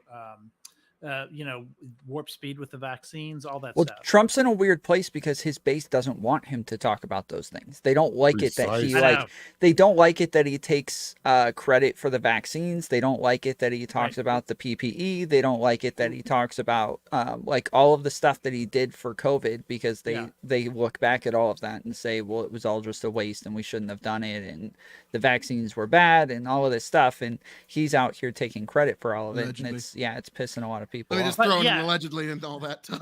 Right, but he's been what do you doing mean, that. allegedly what? Well, no, when you were saying, I like, got you. TOS, Yeah, But, he's been doing that, right? But he's been like talking about COVID and vaccines and stuff like that, in contrast to but I mean, while this conversation's been happening, his popularity has been rising, and DeSantis has been falling. So I don't know. I think they can be moved on that topic. It just has to come from the right person, and that right person is Trump. I mean, DeSantis was at the height of his popularity when he was doing those I know. What do you call it? Like those weird promo stunts, like right, like dropping off a bunch of Mexicans in the middle of rich neighborhoods and crap like that. Like he was doing really well when he was doing stuff like that. But at that time, Trump wasn't really talking about it, right? So the base could continue to move against vaccines and shit like that. But now that Trump is talking about it more, like, I feel like he can move them. I'm not saying it's 100% or whatever, but I feel like he can get them to at least think, okay, we have some reason to want ownership of this vaccine response stuff too, and if he succeeds in that, then they'll move against DeSantis. And polling shows that they're already like starting to lose favor. He's starting to lose favor with the base. I don't know. Like, I do think that it can swing back and forth. I think we're going to see a roller coaster primary. Back. So now, I do think we're going to see DeSantis rise again. If I may, we have another entrant here this evening, the great Osiris. How are we doing? How did I know? Beautiful fucking flag. Beautiful now flag. We get reparations. Hello. We're gonna get reparations now. We're not getting reparations. Keep pushing. Stop it. I'll be right back. And also, as a slight, this panel is majority African American now. As soon as Tom left, yes. Wait a minute. What? He's oh from wait, Georgia. that's He's right. Weren't you born in? No. My parents. I'm the first American in my family, but all of my family before me is from South Africa. Like, they literally moved here and had me. All right, and also I've got another big fan of the show, the based as ever, fucking Alesto. Welcome to the show, good sir, and I'm bringing you in at just the most yeah, we can hear you. Bringing you in just the most. Go ahead. Sorry. Yep, you're good. You're good. We're pretty much in the open now. I haven't seen him in a while. Yeah, we're out in the open. Still don't see him. Yeah, we still don't. But no, you're fine, man. He's fine. blacker than I am. Wow. No, that is a fucking Mel Brooks joke. Okay, before I come on camera, I have a question for y'all. Are you okay with me being in a muscle shirt, or do you want me to put a shirt on? Please put a shirt on, because I'm a scrawny human being and I don't want to be. I could do that. Feeling, I was about to say, like, if you're not wearing a full tuxedo and a top hat with monocle, I'm no, fuck that. No, Phil. What you need is a Mr. Rogers jacket. This is One of these. considering I wear tank tops like Mr. 90% Rogers of the wears time I'm streaming. cardigan sweaters, sir. Hold Not on, jackets. hold on. This is I a got one of Walmart those sweater, too. and I don't give a fuck. Hold on, I got a sweater. I'll go put it on. When I was a kid, I wore cardigans all the time, especially to debate tournaments. There you go. Yes, I was a debater even back then, and people called me Mr. Rogers. I wish I had a debate class in my school. I think that might have been something I would have took up. I It's didn't have fun. that opportunity. It's a lot of fun. I tell you. I loved it. I had a speech class in high school that like Already, we got to guys. get up and do like monologues of Shakespeare and that kind of stuff. And like me, It's I not always a muscle knew shirt. I always knew my lane. It's like, all right, I That's a know you muscle want me to shirt. do the serious stuff, but no, I'm Okay. doing comedy. But yeah, debate would have been I like awesome. this too. But no, like I just came out of the womb just ready to debate anybody in God's creation. Like I was I just like, believe that 100%. Ready to Hey, go. Phil, let me tell you, debate kids generally are like pretty progressive. Like debate tournaments are like really biased in that way. oh yeah. But I have a kid now who's the high school freshman who came out as a Trump supporter. And I'm really like, want to be protective of him in class because I don't want him to. Well, I just don't want him to feel like he can't express himself in class because everyone, kids are. There's not a lot of conservative like teenagers. Let me tell you. I that. feel Kids like are Phil kids, would have been an so- interesting kid. So Oh yeah. I was you a saying- Republican back then too. When I was actually 12 years old, I read Rush Limbaugh's book "See, I Told You So," and I was like, "Wow, Oh my god! This Hey, motherfucker's Phil I was that kid. Hey, believe Phil was him. that kid. The teacher would be like, "This is why the sky is blue." But teacher, is the sky Yeah. really blue, or should I just believe is that you? what the liberals told you to say?" Yeah. Phil denies the sky is blue all the time. Oh, Jesus. Yeah. Well, I mean, when I was a kid, It's I more was of a a light blue. I was a member of the Reagan Youth when I was a kid, but back then, teenagers were like mostly for Reagan. So like that's why the Reagan Youth was a thing. It was old people who didn't like him because they were afraid he was going to take away their Social Security, Metascare, and all that. I don't know if you guys remember Metascare. I mean, I know you don't remember it because you're not old enough, but I don't know if you I'm probably guys the oldest have one read here about it or besides you, heard and I about don't it. remember it. Yeah. Metascare was I a might have been thing. a speck in the eye. So roughly. older, right? So seniors, Not even that. it was seniors were liberal, and it was the youth that was rising up, like the boomers, really, who were conservative. So people think it's because people got older and then they became conservative. That's not it. Like the liberals stayed liberal, but they just as the boomers got older, now they've become old conservatives So, instead of young. This is what I've been trying to figure out because I always considered punk to be counterculture, anti-conservative. They hated Reagan. They hated Thatcher, which Yeah. we're looking at both sides of punk. Yeah. But then all of a sudden you have Tom Lydon. Well, who's they hated Johnny the Rotten. establishment, so they wouldn't like labor as it is today any better than they would like Tories. So you're having a lot of old school punk people basically saying what you're saying right now. Yeah. I mean, they would probably not vote. That would be their first option if they're punk. And then if they were to vote, like it'd be like, I don't know, fucking Green Party, Libertarian, something like that. Oh yeah, that's real. Because Like, I used no, to look up to unfortunately, these like people. I said this years ago. Tom, you were actually there. It was a debate you, me, and Hans of Harkir said, and he was like, "Fuck, I hate the fact that you're right." And I said, "Like it or not, support for Donald Trump is the new punk rock because it's the biggest middle finger you can send to the political establishment with your ballot that you can possibly use in America. If you got a better use of your ballot to send that big middle finger to the political establishment that's actually effective and has a chance of working, I'm all ears, but I don't think that exists." I think that's only if No, you're a I punk don't- anarchist. I don't know how it's going to be this no, I year just coming think up, they but don't vote. like 2020. Well, no, I'm just, if you got a better one, I'm all ears. Yeah, I don't think one exists. Yeah, I just think they don't vote. I mean, those You have to types. be an anarchist at that point. You have to want the system to fall apart. You have to want everything to fall apart to vote for Trump. Yeah, and also like the fact that he's already been president kind of makes necessarily. him a little bit more establishment. Than No, in I don't think people's that's eyes. true, Lee. Well, I don't think he. Really? No, because I know a lot. I know a lot of people who live around here who vote for Trump, and that is not their motive operandi. No, I'm talking about people that are anti-establishment and would vote Trump as a middle finger, would be people that are anarchists. Maybe accelerationists would. Yes, it's an accelerationist Yeah, maybe. thinking that America would fall apart under this Yeah. individual. Right. Right. That's what Yeah. I'm stating. I know accelerationists who do. Well, no, like even exactly in that. 2016, quite a few people voted for Trump because, like, you know what? He's a bull in a china shop that we're sending to Washington, D.C. And you know what? Them fuckers deserve it for a change.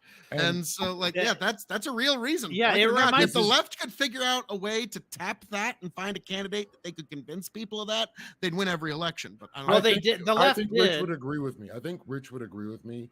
Whereas this president had the fewest people employed within his White House. They were all acting this or that within that White House. A truly understaffed White House that the Biden administration is now taking advantage of. Yeah, listen, there Are was. you talking about Biden there or were- Trump? I'm saying under Trump, the White House was understaffed. Oh, okay. Well, not And yeah. we The did White not House have a was, but functioning government. more importantly, the agencies were understaffed, right? Yes. the people, as people were leaving, they would. Trump didn't appoint enough like undersecretaries and assistant secretaries and shit like that to get, because all of those people come in and then they hire the people underneath them, right? And that's usually how like these agencies get staffed up. Trump very kindly left those positions For Biden. vacant for Biden. Right. And one of the reasons why it was critical that Biden like win the midterms in the Senate was so that he would have 4 years instead of the usual 2 that presidents get, because usually presidents like can't the opposite party is in control of their, like in Obama's last year he wasn't able to appoint a lot of people, and also in Biden's year 3 and 4 he wasn't able to because he didn't have the Senate, stuff like that. So the fact that he got it 4 years in a row instead of 2 like means that he can fill the Swiss cheese holes like all the way down. It's But- kind of Presidency's ridiculous. over. Yeah, So this is the problem that I have. I'm going to shift to Biden a little bit. His appointees, some of them are fucking garbage, and I could argue most of them are. But at least they're there. I would definitely agree with you. yeah. You know what? Could, Let's talk about the previous and the current. When they weren't there, did we have a problem? Yes. well, no, we didn't, Problem. because what we had was positions that were waiting for Biden to fill. So the fact that Trump didn't fill Oh, them, in my view, the fact that Trump didn't fill them, yeah, you're right, it was a good thing. Yeah, like Trump is incompetent as a president. I'll be honest with you. He put people like Rex Tillerman.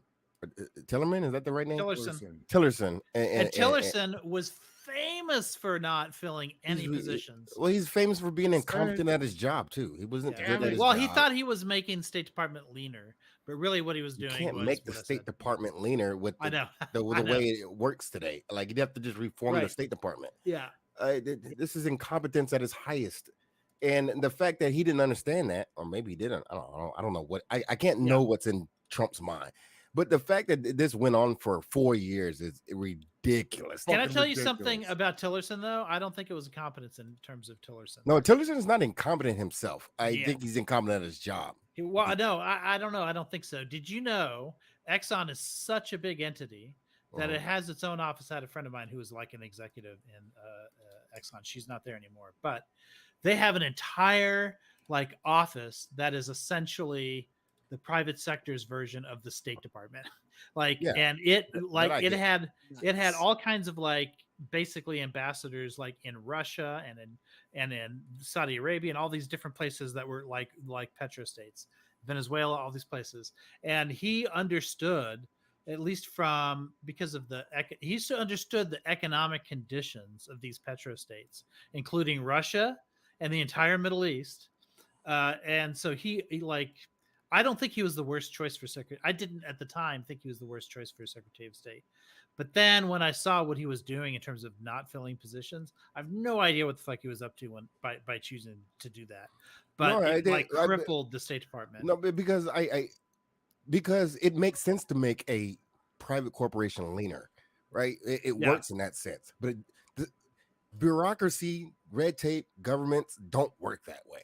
And and I know a lot of people, or they especially might if you understood bureaucracy well enough to be able to reform it. But he reform didn't understand again. Here we that go. particular State Department's like internal structures, and that's where I was kind of like mistaken on Tillerson.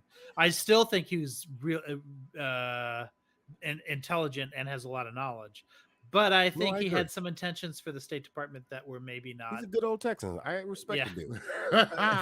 Yeah. But There we go. I think he But- might but- have had ulterior motives. I don't know what to I say don't to you, know. sir. Oh yeah, for sure. Yeah. I don't know if Kaylee was or is a Trump supporter. I just think that a Oh, yeah. president that is not able to get people to want to work for him is probably not an effective communicator. Cyrus, do you want me to break it to him?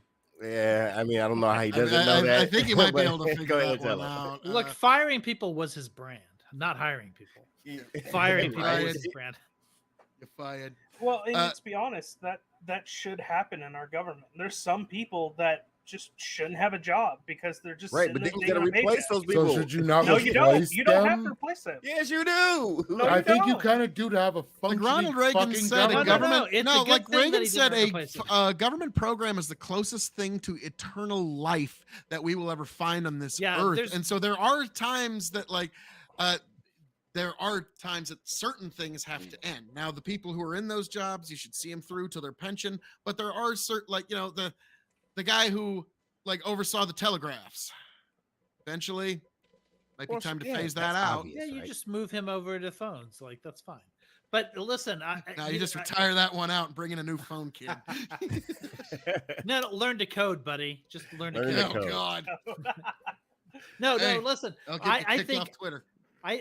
there's a reason the government is structured in such a way it's statutorily illegal to go in and like just do these mass firings and then replace them with your own people. You can't do it.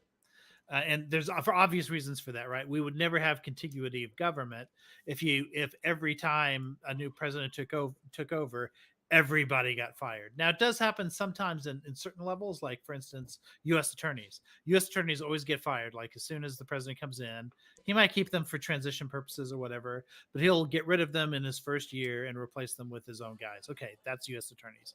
But within agencies, statutorily, it's illegal to do. And so what Trump did instead was he just let like the natural what do you call it when people just like leave naturally? It's attrition. He just lets the natural attrition take place. And then I think maybe in terms of Tillerson, it was intentional, but I think in terms of most of the agencies, it was just they didn't know like how to find the right people and put them in place. And in some cases, how to get them like confirmed through the Senate and stuff like that. And in the first 2 years, Trump was actually playing ball with Paul Ryan and the establishment people and all of that. So it really took a while before Trump decided that he was like, fuck everybody. And at that point, like then COVID hit and like, he just didn't have time to do whatever it was that he wanted to do once he decided that he was going to fuck the establishment. I have to say this because I hear this all the time. People think that the United States of America, the greatest country in God's holy lands that ever existed, is a fucking business. It's not a business. This is not a business. This is a government. Governments don't. That when people say stuff like that, it means they never worked in government. You have never worked in government if you think this is a business. It doesn't work that way. It just doesn't. And I wish it was a business because then Donald Trump would have been the most amazing president ever. Maybe. Probably not, but maybe. He's not a good businessman either. No, he's not. But I'm trying to give him some, affordability. I just need to push back on one thing, and this is whether we kind of like it or not. It's like, let's say the communist Chinese or even the North Koreans or any communist nation in this world. What do you think they talk about when they have their meetings of heads of state? Karl Marx? No. What they do is they pull out their balance sheets, look at their assets, their liabilities, their profits and losses, and decide what will be the best transaction, just like we do. The world, whether we like it or not, runs by the immutable bylaws of business. No, stop. No. You don't have to Wait, like it. No, because business has a different goal than a government does. Fundamentally, you have to think of it entirely different. Now, do they have some overlap? Like, is there some Venn circle thing going on? Yeah, sure. Yeah. Yeah, government doesn't have an incentive to create a profit of any kind. Well, there that's is. one Right. thing, but the Right. One thing. institutions within businesses are completely different. The way that you hold people accountable within businesses are completely different. But within a democracy, the way that you hold people accountable is totally different. And especially like when we're thinking about hiring Shareholders for vote somebody you out, like too. Trump, who was supposed to come in and drain the swamp, but then instead hired a bunch of people like special interest groups and everybody who was already funded by a bunch of other people. He did the exact opposite. The guy was not somebody who I wanted to be hiring anybody at all whatsoever. He was. That's the problem with like Good the thing you last did. I mean, he did handful pull of the plug presidents. on the swamp, but they plugged it pretty quick. But I mean, he did pull the plug with Comey. That was nice. I mean, He- we can all agree. We He can all agree. he Well, it was dirtied the nice 'cause it swamp got- up as much as literally He anybody is the ever dirt had. in the swamp. But Yes. anyways, anyways. Now, So- like Osiris, you also said that he was incompetent, but whether we like him or not, whether you hate him or not, his 3 Supreme Court picks are going to be he affecting didn't pick us them. in one No, he way didn't or pick another them. for the rest of our lives. No, So, Hey, I mean, those- that those- incompetence is going to have Federalism is violations. going to Those have justices- an effect for the rest of our lives. Those that's justices fine. I'm not were gonna a knock big these judges. gift That's to the great, but that doesn't Democrats mean in he was competent for 2022. picking those judges because he didn't pick them. Yeah, nobody I'm gonna thinks he give it picked to him. Osiris. That was- McConnell picked those fucking judges. Not the Federalist McConnell Society is and the McConnell and biggest the At the weapon end of the the day, he Republican nominated Party them. He has. was the one who put them there. We can like it or Oh, not. so he's just Well, as it's a stupid as Biden. He huge, could sign huge he's the one that influence signed on the our paper. country. He's not the one that did the Yeah, paper. he's So, a like, you can placeholder. He's a you- placeholder. You can say it's incompetence, but this man's incompetence, like I said, going to affect you for the rest of your life. You don't have to like it or not. That makes him as smart as Biden. Yeah, he can sign papers. Good job. I don't. Well, Biden's into Whoa, year 2, and he's whoa. only had 1. So no, that- thus no, far, no. Trump's ahead. So far, Trump's Comparing up. Trump to Biden, don't do that. No, they're incompetent for different reasons. Again, that was McConnell, right? Like McConnell, one of those justices Oh, he's a stone was cold operator. one of those justices was assured before the election even happened. So that was absolutely McConnell. Was that Um, Kavanaugh? no, Gorsuch. Gorsuch, yeah. Oh yeah. Gorsuch. Because Garland's seat. It would have been Garland had it not been for McConnell's maneuvers. We Like- dodged a like- bullet with Look, Garland. it was a boss Not move. Listen, getting it. he said you cannot do this during an election year, right? And it happened like in February or something.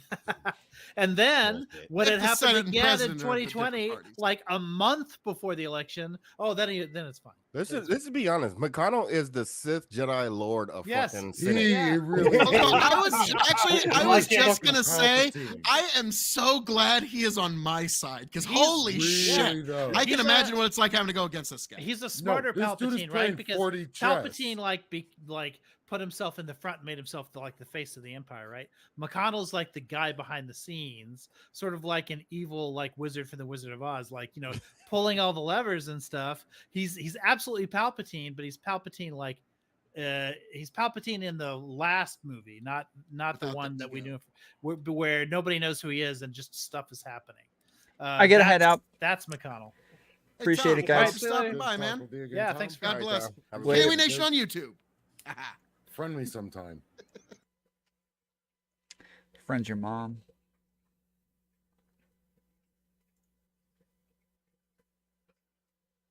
Got him.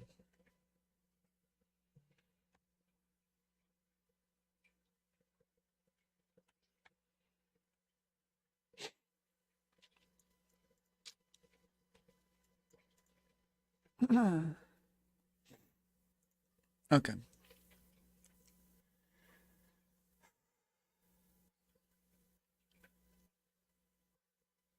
Yeah, I wasn't interested. I had nothing to add to this stuff.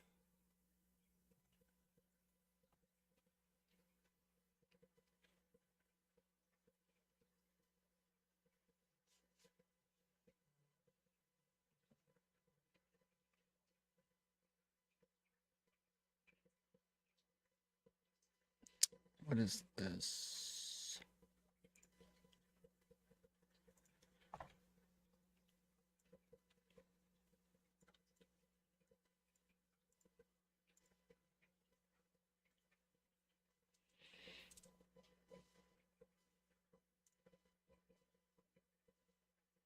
I could spend hours arguing with KOE takes. Yes, they are very illogical. Uh-oh. Is the boycott getting bad for From the Daily Mail, ladies and Bud gentlemen, Anheuser-Busch executives hold closed-door meeting with beer distributors and told them any marketing will be heavily screened before it goes public. Bosses held a closed-door meeting in D.C. this week where they laid out plans going forward. They say that Benj Steinman, editor of Beer Marketers Insight, said the spending on the brand fell off a cliff last year, but Anheuser-Busch execs are promising to rectify the situation. Bud Light sales have fallen dramatically since the Dylan Mulvaney boycott, which I think most of you know. Now, they're reporting this. Bud Light's pours plummet. Before partnering with Mulvaney, in April 1st, it dropped by 6% to the 15th. But in one supermarket chain, Bud Light sales plunged 50% at Stu Leonard. So the tri-state area, this is Westchester County, Long Island, Connecticut, New Jersey. The reason why this story is so significant, ladies and gentlemen, is because... Wait, is it actually doing anything? Like...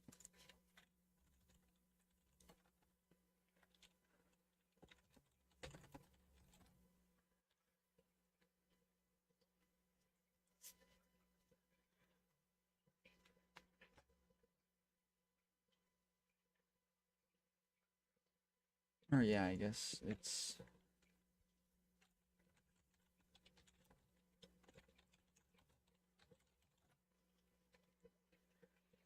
Tom, would you go on Tim Pool? Yeah, of course.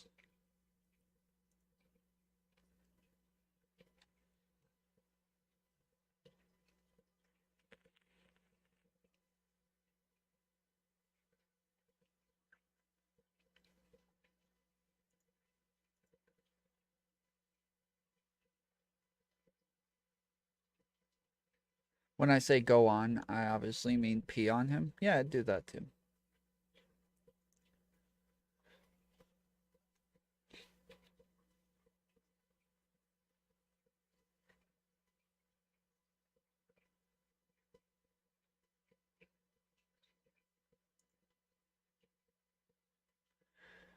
Bud Light sales have plunged in astonishing... Shut up.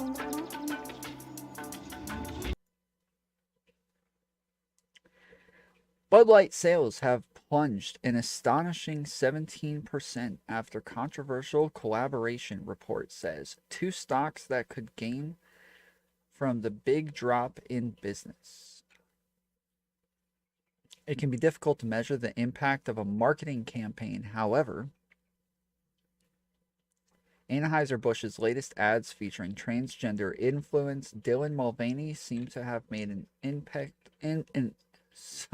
seem to have had an impact on sales of its flagship Bud Light beer. The brand's controversial marketing collaboration, which ignited fierce reaction on social media, has apparently led to a dip in Bud Light store sales by an astonishing 17%, according to industry research. Rich young Americans have lost confidence in the stock market. Okay, that's...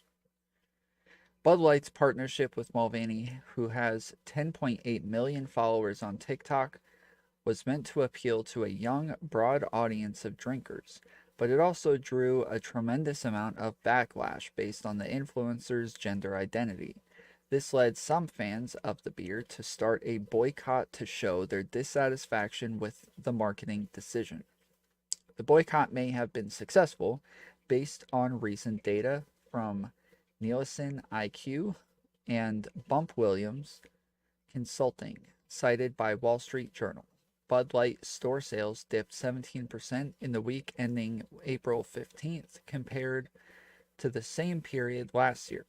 The paper also reports two executives who oversaw the collaboration have been placed on leave. Ooh. If the boycott continues, the brand's position as the best-selling beer in the country could be in jeopardy. Rivals are already stepping in and snapping up the market share.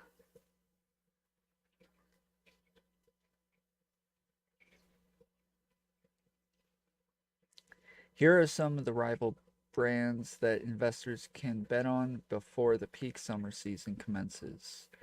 Coors Light and Miller Lite. Coors Light, the second most popular beer brand in America, appears to have picked up market share from leading giant Bud Light.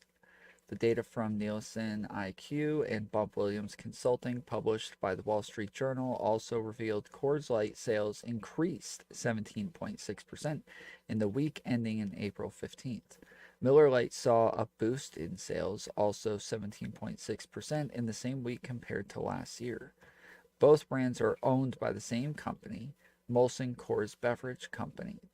The Colorado-based brewing giant is listed on the New York Stock Exchange under the ticker TAP. The stock is up 14.94% over the past month as Bud Light debacle played out. Wow. Okay. They finally have a successful boycott. This is like the first one. This is the first one ever. Well done. Conservatives, you did it. We have such a Oh, it's so much fun to be a capitalist, dude.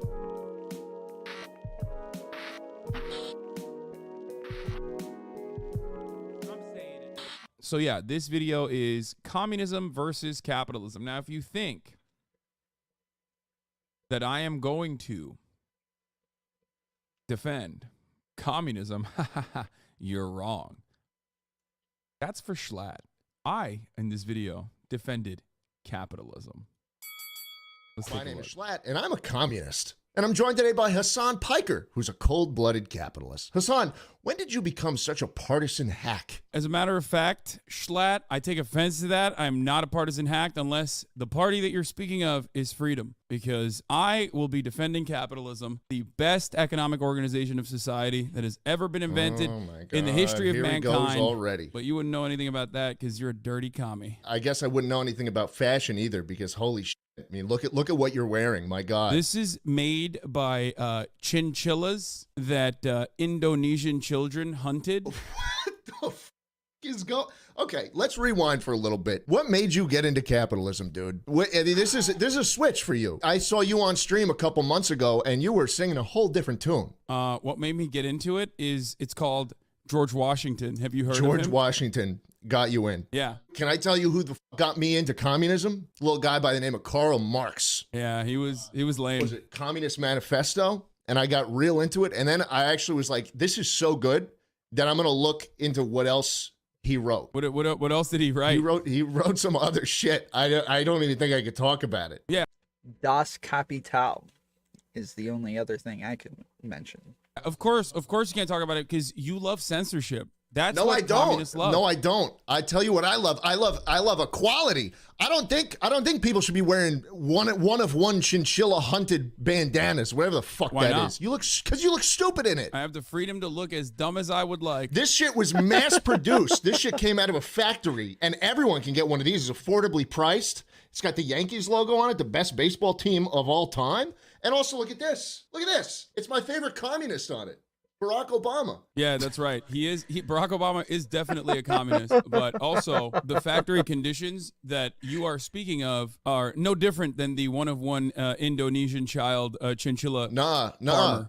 My employees they're paid well. Unlike your fucking editor who scrounges around for little pennies on the sidewalk. He picks up little pennies. It's called opportunity. My editor is not coerced to be working for me. My editor could be working for anyone. What are you looking up there for? What are you looking up there? Are you looking at your talking points? Oh, I was about to say, he's reading from a script, bro. This is obvious. He's reading from a script right now. wow, you're moving the conversation You away brought from the help. talk. You brought help, didn't you? You're looking up No, there. that's where my camera is. Oh, so you're just so. I'm just looking at myself. I'm looking at myself because I feel like I'm owning you so hard. I'm like, am I looking good? You're not owning me. Let me list you a couple things that are going on right now in the United States of America. You got people dying on the streets, okay? You got housing completely unaffordable. I could only buy 2 houses last year. You got fucking Dr. Fauci running around still. The fuck is going on with that? Dr. Fauci's a communist, so I think we agree that he's bad. Everybody take a second, hit those thumbs upsies. Appreciate you joining. No, clearly. he's great. I love Dr. Fauci running around. This was so stupid because, like, while I am certainly capable of holding a coherent point on capitalism because, like, I've debated it so many fucking times, This was Jschlatt's first time trying to defend communism, but like he kept. Is this a bit? No, this is not a bit. No, it's not a bit, man. I'm actually a factory owner, and Jschlatt is It's not a bit because he's actually a multimillionaire. Oh my goodness. a good communist. All I'm going to say is Dr. Fauci, you know who he works with? Who? Communist China. That's right. Good. Yeah. Is that why you like him? Yeah. Because he works with communist China? Yeah, that's right. That's right. Look at Dr. Fauci right there. Get him away. He's Get got him his away. mask on. I didn't want to see him. I You gotta hate stay that. 6 feet away. Look, it I comes hate off. He's got a gun. that guy. I hate that guy so much. He took his mask off. No, I'll put it back on. Don't worry. Don't worry. Well, I will say this much to you. Mm-hmm. You got your Dr. Fauci toy. You want to know what kind of toys I like to play with? This one. This. Exactly. Capitalism is so good that every single child could dump hot lead if they wanted to. How do you think the communists started the fucking revolution, Hasan? What did a bunch of people have to get control over the government? They had these, motherfucker. They had guns, okay? Yeah, and then you know what they did? This is what gives people power, motherfucker. Or this maybe is what it does. we both started waving guns in the middle of the debate. It's so stupid, dude. Oh. Tom thinks socialism is when you're poor. It is when you're poor. I don't think that. That's just empirically true. Yeah, now his third world is Jschlatt arc, dude. It's average American argument. It's like that Wow Mao video. It's like, you are a dog between the Greeks and the Turks, but this time it's like two Americans. It's like, listen, motherfucker, I got a Glock. He's like, oh, your Glock is baby shit. Reason your Glock is stupid. Bet it doesn't even fire on accident. Bet it doesn't even have an accidental discharge due to his double trigger mechanism, bitch. This is Sneako versus Charlie all over again. Real Americans use real guns that have a safety on that you can drop on the floor and get shot in the fucking face with. Why we have armed our entire population is so that we can make sure that Nancy Pelosi with her big old titties don't come around and try to bring communism to this goddamn country. That's right. That's why all the patriots have the guns. None of you communist pussies have guns. That's enough. Let's talk about your house. Okay. $2.74 million house. I checked it recently. As a matter of fact, it's gone up in price because the housing market is unsustainable here in California. Exactly. And I love that. Exactly. Why do you love that? Why do you love people not being able to buy houses? Oh, I'm sorry. 55% of Californians actually own their own homes. You want to tell those hardworking mom and pop landlords that, oh, sorry, the value of your price went down. Why? Because Gavin Newsom, a communist, by the way, decided to control the housing market through scary government intervention. Seems like the free market is actually... Hasan's gone. He's free. He's already gone. He's already gone. You just keep fucking going. Oh, my God. Yeah. How can you say so little in this amount of words? It's like you're hooked right up to a fucking septic tank. True. My God. I looked up your house. I looked up your house on the internet, Hasan. I saw some pictures of it. I saw some pictures of your house. It's a nice house. It's got a swimming pool. Yeah, that's right. My house is only $1 million.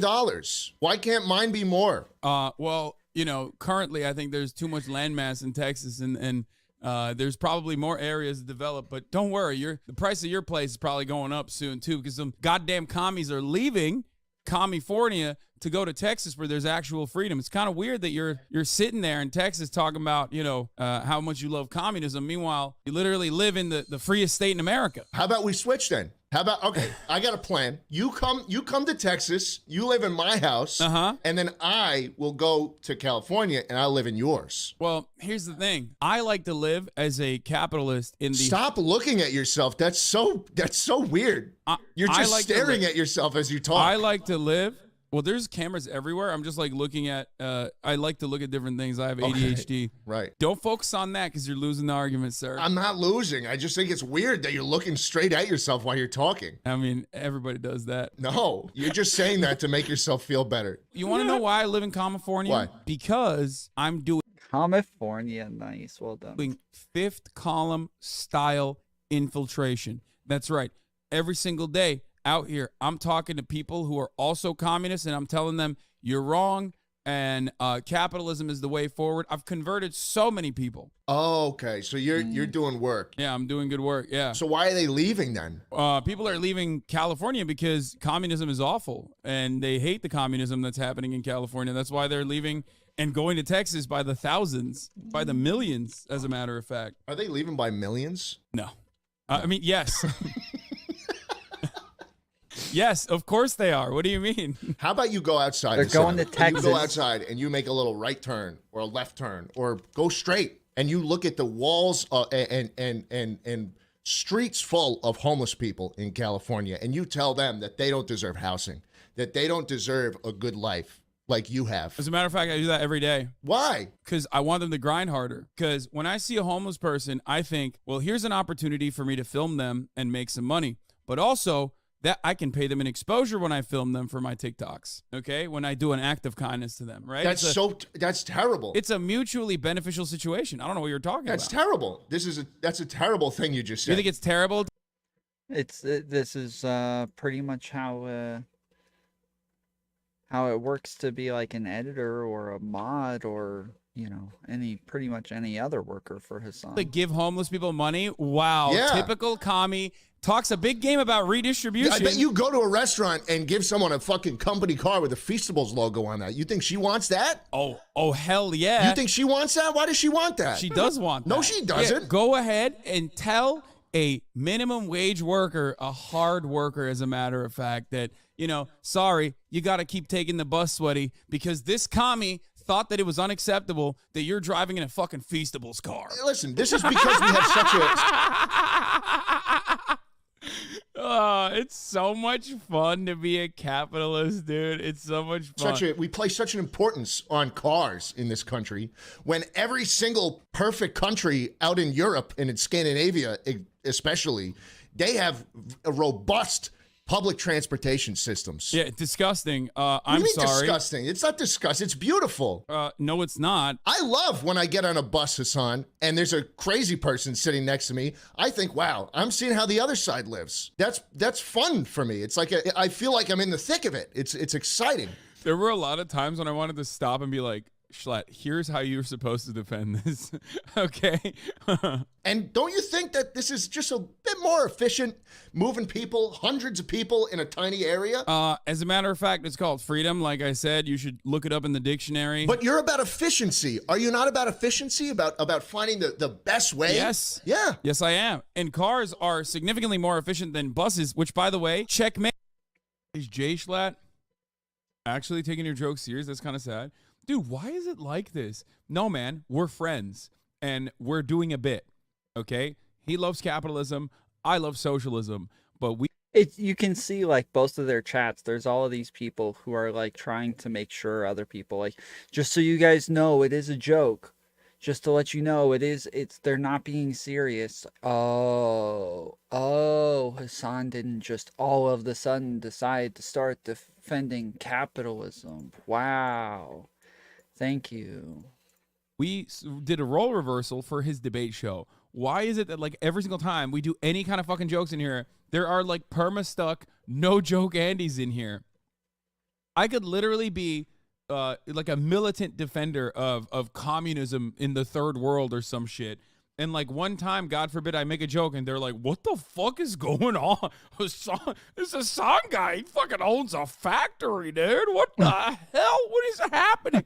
I cannot believe how dense people are sometimes. Oh, my Lord. Mate, bus, also a car. Jschlatt. That's right. It's just an uglier one. What the fuck are you talking about? You would know what I'm talking about if you knew anything about freedom.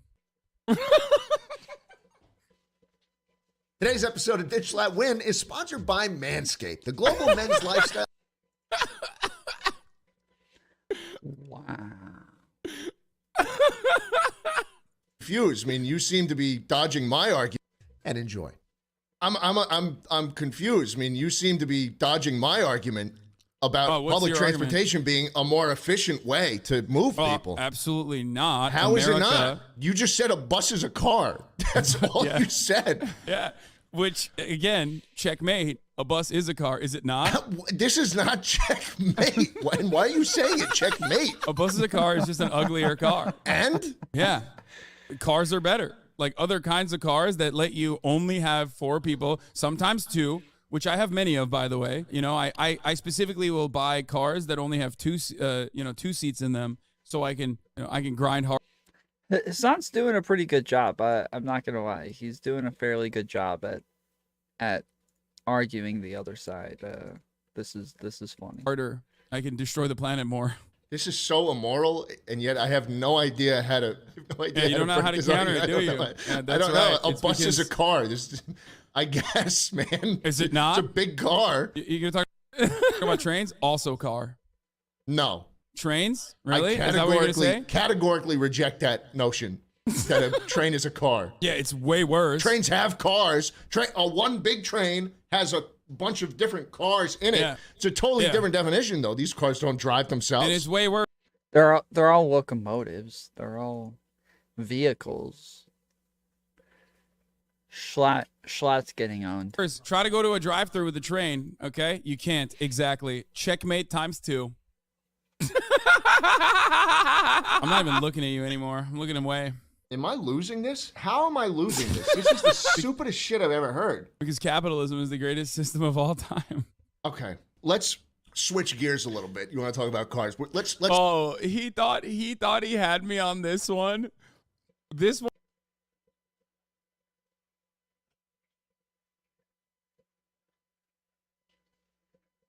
I don't know what the hell just happened. My entire light fixture just fell over.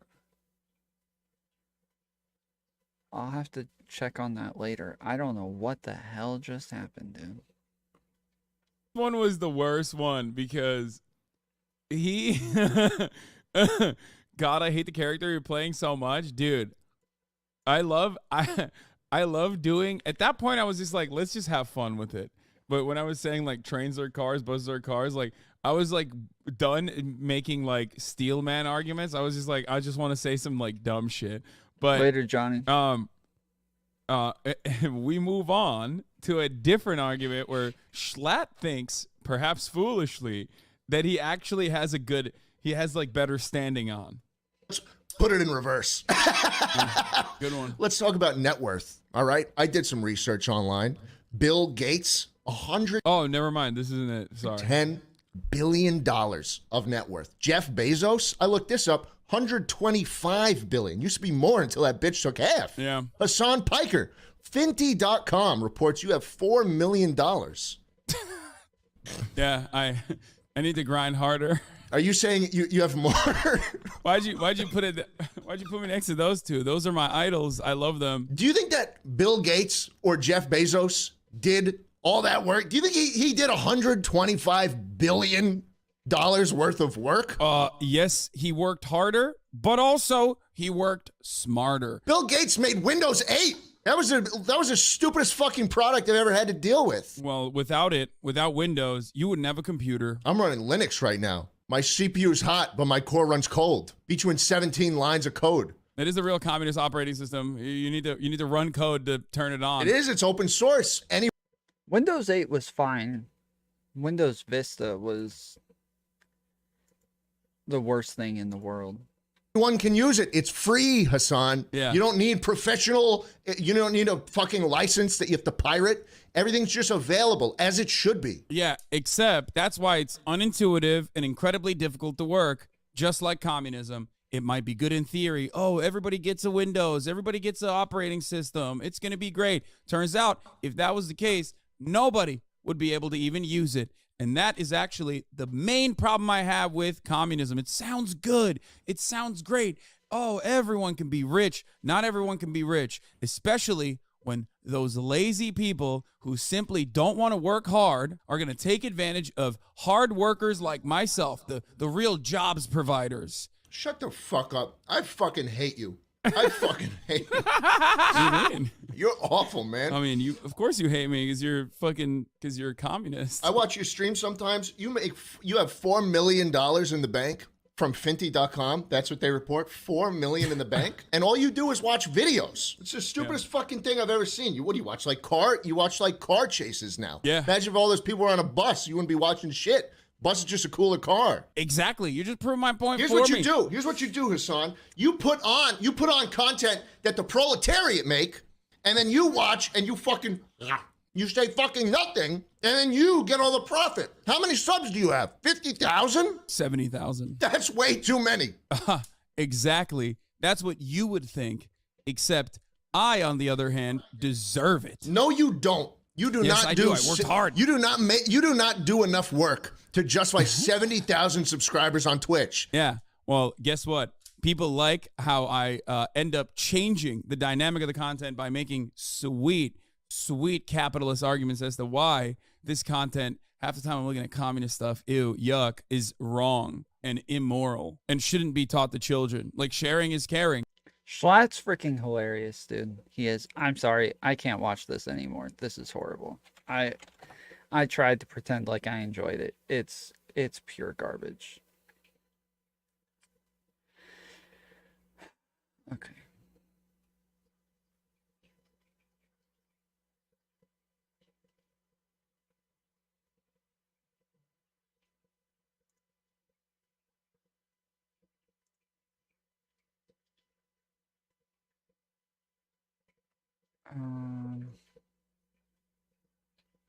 What's the... Here, Hello. So it has come to my attention that the streamer Sneako responded to one of my videos. Now, right off the bat, I need to clear up a few things. Number one, I had no idea who this Sneako person was until Clark he W had internet. Super chatted $2. Hasan. Put it back on.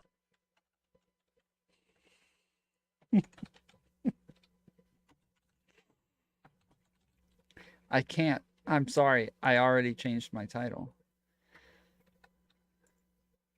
Once I changed my title, I was actually enjoying it. Hasan almost seemed like a likable person for a little bit. He did. I know. That's why I don't like it. I was actually starting to like him for a minute. I can't do it. I can't do it. He was actually like a chill dude for half a minute. Tom, how is your verification going? Oh, how is my verification going? Oh, how is my verification going? Oh, you want to know? Oh, you want to know how my verification is going? Is that what you want to know? Is that what you're asking right now? You want to know how my verification is going, huh? Is that what you're asking me right now? Are you asking how my verification is going?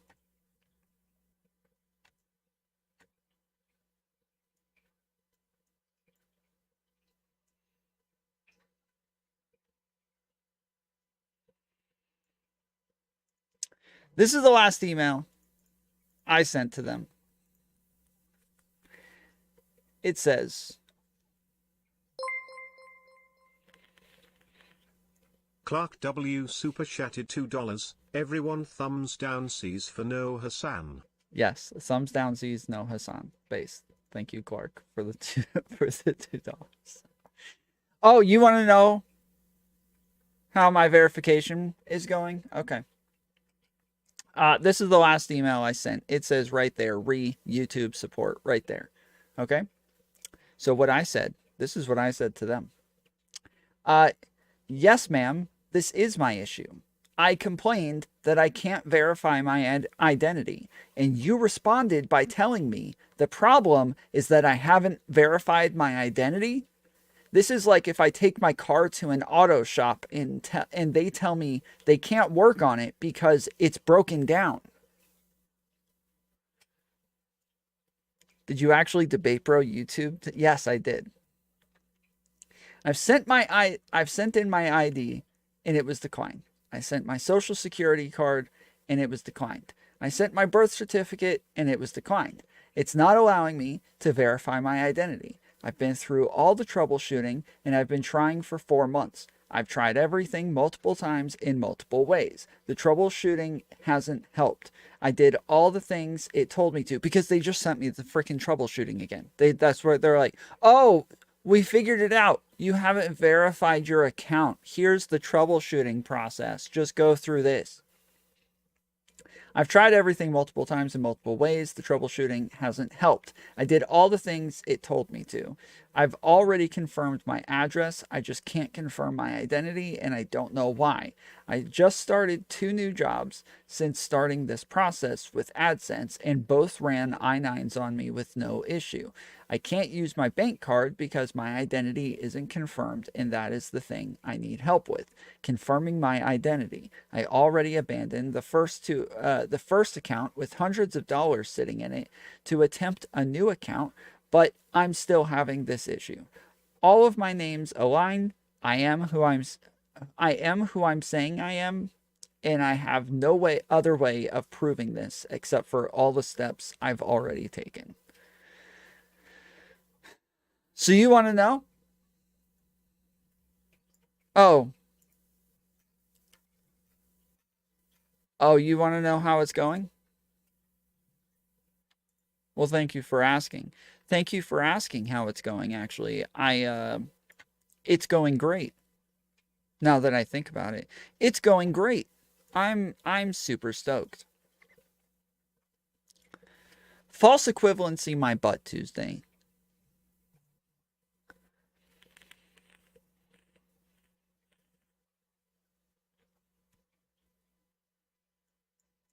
Do they have line support? No, or live support. So I called like every YouTube support channel thing.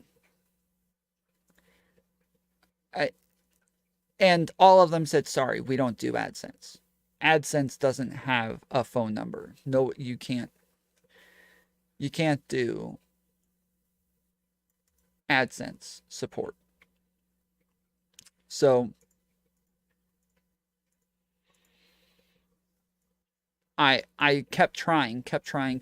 Well, please, I've got to get something. Please help me. And they'd always say, oh, here you go. Here's the troubleshooting thing. Just follow these steps.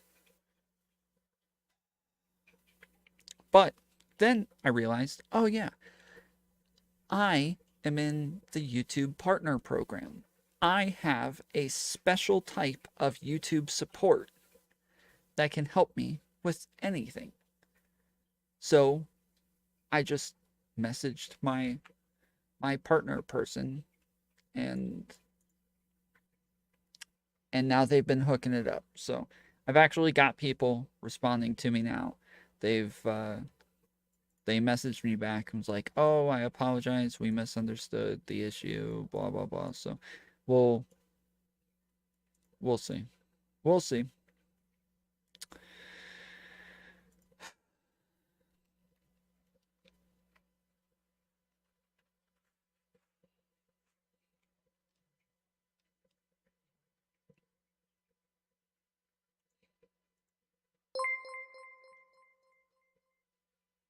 Clark W super chatted $2. You have nothing to lose but your chains. What woo? You're the one who's in chains, good sir. You are the socialist. You are the one that they're going to be throwing into camps.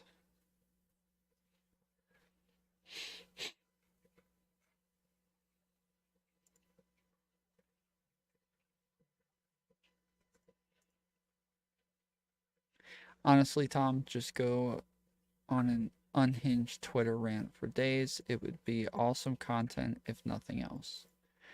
I mean, nobody follows me on Twitter. All of you freaking normies don't get on Twitter, so it's never actually helpful for me to get on Twitter. I can't do anything on Twitter. I post the most based content all the time, and nobody cares. Today, I posted this. Our old friend Shoe0nHeads, who I recently called out for some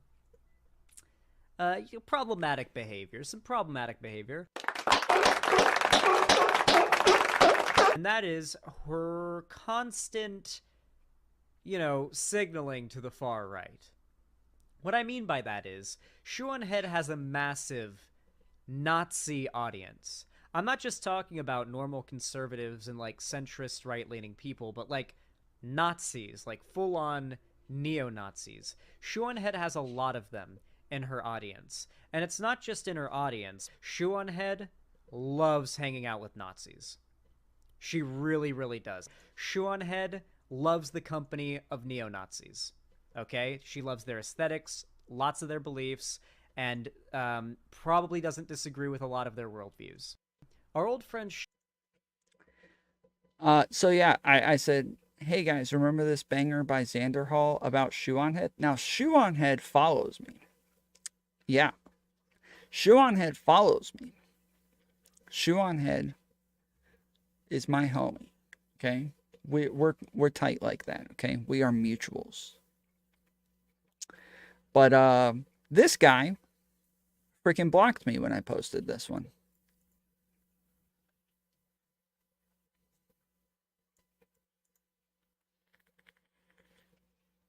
Xander Hall decided to block me. I don't know what took him so long. I really don't. I don't know why it took him so long to block me. What about his editor? Did his editor block me yet? Let's see.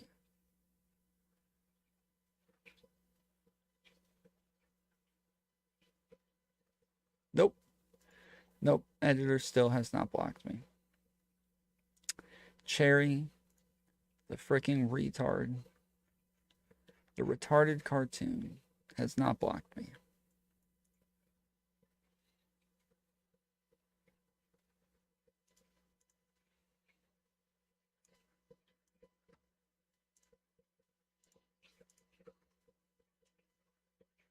Let's get to it.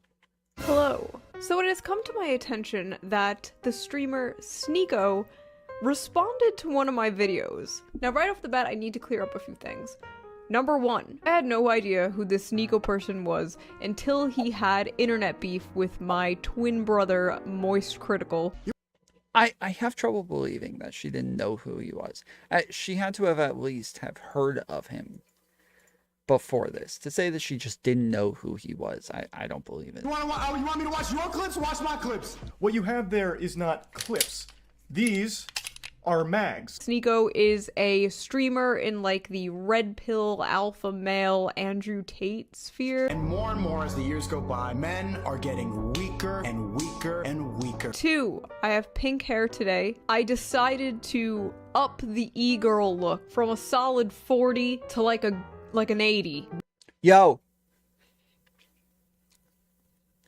That's because of me.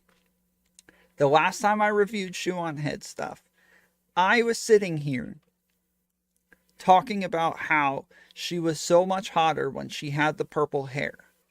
That was me. I showed you guys my thumbnail for this one and was like, look how hot she was when she had the purple hair, dude.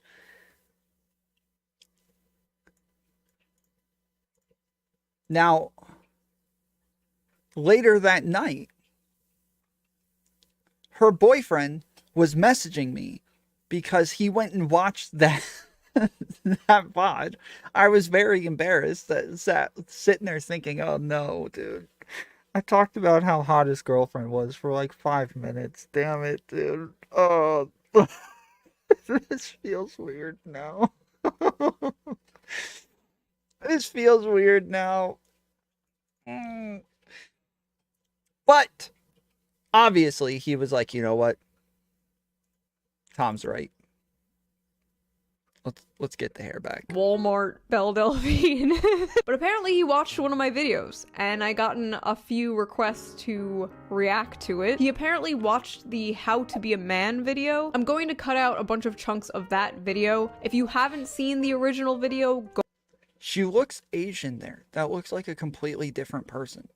It does not look like her at all. That looks like just an Asian chick. Go watch it now. Link in the description. You can pause. I'll wait. I'll be right here. Did he pause? Is that guy going? Alright, good. That guy fucking sucks. W intro. I'm feeling good, chat.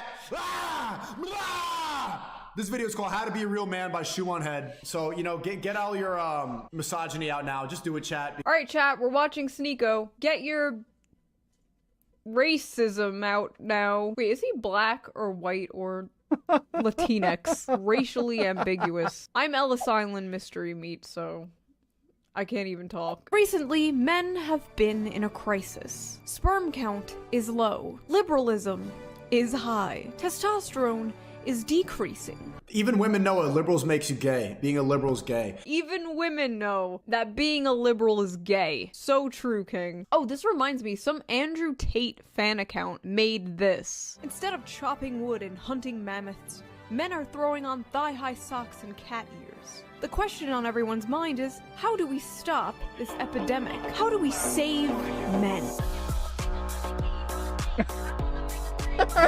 They don't even know when they're like being made fun of. They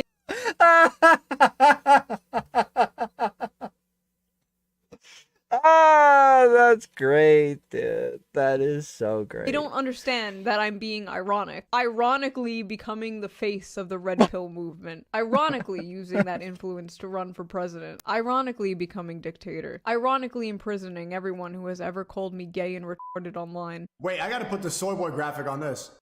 I'm safe. I'm safe. I have been in the Shoe0nHead army taking down the loser soy boys like Xander Hall. Where is it? Ah, perfect for this video. Soy boy graphic? What is this? These are the soy boys. Okay, so there's like Charlie. I don't know who that is. I don't know who that is. Hasan. I think I know this person. Isn't this Jay? Isn't Jay literally a trans woman? I guess that's what Too Much Soy does, I suppose. That is like Noah Sampson. I don't know this person. And then that's like Ethan. These guys are all pretty normal looking. Yeah, they didn't put my face on there. Oh, she skipped. She skipped Hunter. Why did she skip Hunter? Why did she skip Hunter, guys? Why did she skip Hunter? Why did she skip Hunter? Hey, Shoe, why did you skip Hunter?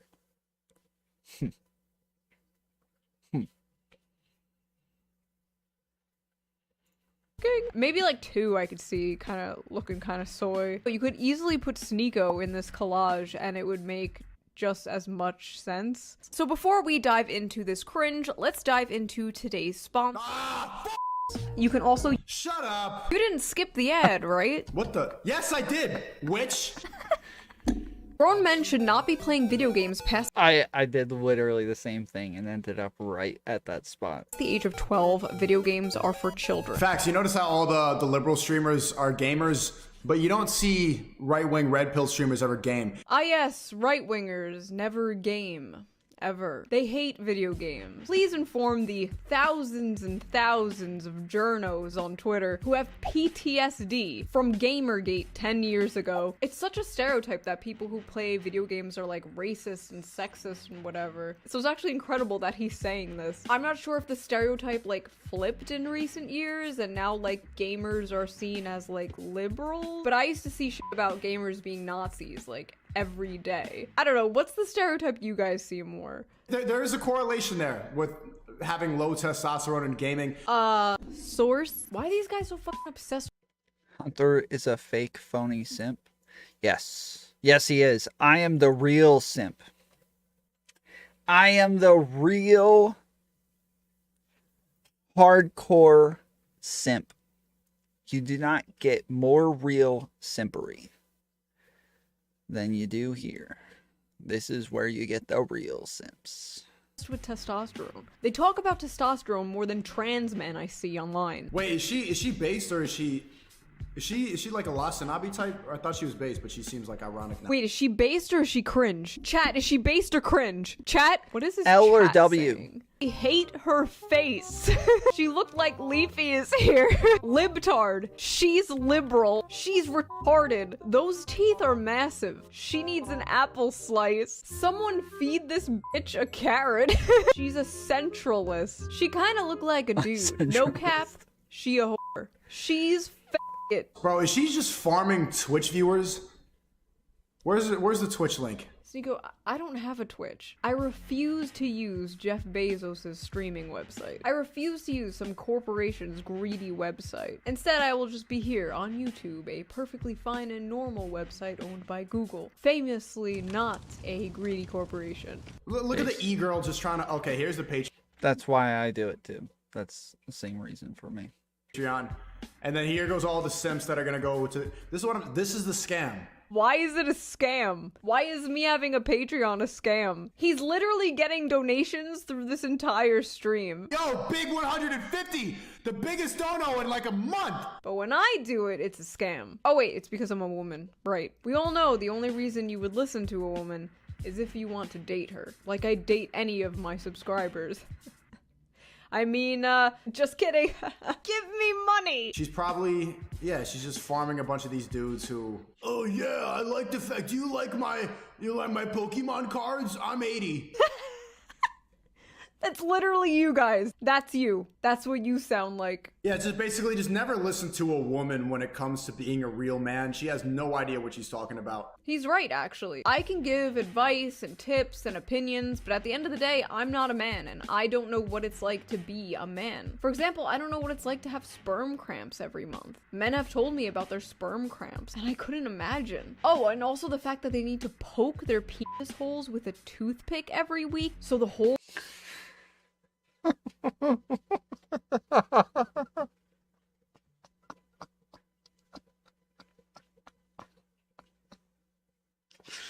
Oh, this is...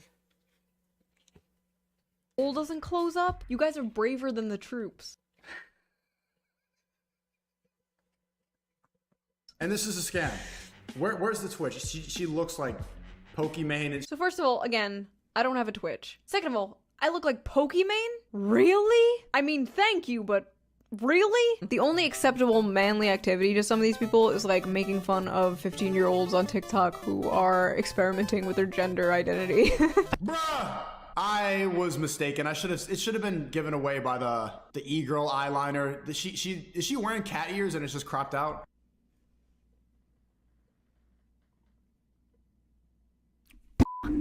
It's so funny that he's saying this. Meanwhile, like every single day I'm called a Nazi. And this man's like, oh, she's woke. She's like Hasanabi. This is honestly so refreshing right now. I've grown tired of being called Hitler every week for having opinions like the normal average human being has. Here's my new gender, everybody, strange men on TikTok. Bro, why would you do that? Don't allow your kids to use TikTok, please. It's just gonna brainwash them. Okay, wait, he's correct here. He's correct here. My future children will not have TikTok, or Twitter, or internet for that matter, or a phone. My children will not...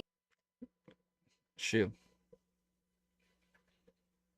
You are way too old to have children. You hit that wall a long time ago. Even know it's the current year. I will raise my children like the movie The Village. They will think it's the year 1840. If you're a grown-ass man and you wear a seatbelt in the passenger seat, you are likely to be a raging homosexual. Based, bro, like, it's kind of like wearing a seatbelt is kind of gay. Like, oh, let me just click the thing. Okay, please protect me. Bro, a little car accident never hurt nobody, bro. A little car accident never hurt nobody, bro. Sneako, 2023. Racist white dudes be like, here's my top 25 films. These are like very normal, good movies. These are very like popular, critically acclaimed movies. The Matrix? Racist white dudes? She's so close to being... Chat, should I fly her out? Shoe0nHead. Let me fly you out. Come to Miami. I got a guest room. Is he inviting me to go fuck his girlfriend? No, that's okay. I appreciate the offer, sir, but no thank you. Also, women have no fucking room to talk. Don't go around calling Pulp Fiction and Fight Club red flag movies when your ass is binge watching serial killer documentaries. She's almost there. She's almost there. I love how he keeps going. She's so close. She's almost there. As if he's not currently saying the same anti-woke shit right now that I was saying 8 years ago. I'm not almost there, Sneako. I've been there. You were speaking to one of the godfathers of internet anti-feminism, a decorated veteran of the meme war. So do not preach the ancient wisdom to me, Nicholas. I was there when it was written. Astrology is just racism for white women. Astrology is just gay. No millionaires believe in astrology. Billionaires do. All millionaires, if you're smart enough to become a millionaire, and if you got to that point to see reality for what it is, you don't believe in that garbage. If you're a billionaire, you're like, yes, I want everybody to believe in astrology so they can stay retarded while I keep on collecting money. The Rothschilds creating weekly horoscopes to make women retarded. Has abs? Not a big fan of abs, but I don't see how that's a red flag. I mean, it's not a big... Okay, this bitch is gay. You don't like abs? This bitch is gay. I love that men have just psyoped themselves into believing, like, women only like six-pack abs or whatever. I mean, like, I can... Dude, I talk about this all the time. I am definitely not ripped whatsoever, and I never will be, to get the babes. Appreciate it, like, aesthetically. I appreciate the hard work and, like, the aesthetics of it, but I'm just not attracted to it. This is exactly what I say. It's like chicks like to look at it like it looks good. Like they'll put a poster up on their wall or something of it, but they're not attracted to it. It's not something that they're actually looking for. I don't know, give me a hairy dad bod. I don't think I've ever seen a 6-pack IRL. I used to have like a full 8-pack, like top to bottom, like ribs were shredded as well. Everybody said I had a 16-pack because you could see like other just muscles sticking out of every orifice on my body, but those days are long gone. Prison Tom was built different. Prison Tom was built different. That's back when they called me Mr. Clean. Over a 6-pack twink any day. It's from New Jersey. Okay. That's a hernia? Oh, I have those too. Yeah. I agree with that too. New Jersey is New York's dump. Okay, so you know that she got by some... Shout out to all the Guidos in New Jersey who this bitch and didn't text her back. All right. That is the most offensive thing he has said about me thus far. I would never fuck a New Jerseyan. That is haram. Men who watch YouTube might as well be women. Well, put on the dress. Men should dress like men. Ah, you made me laugh, woman!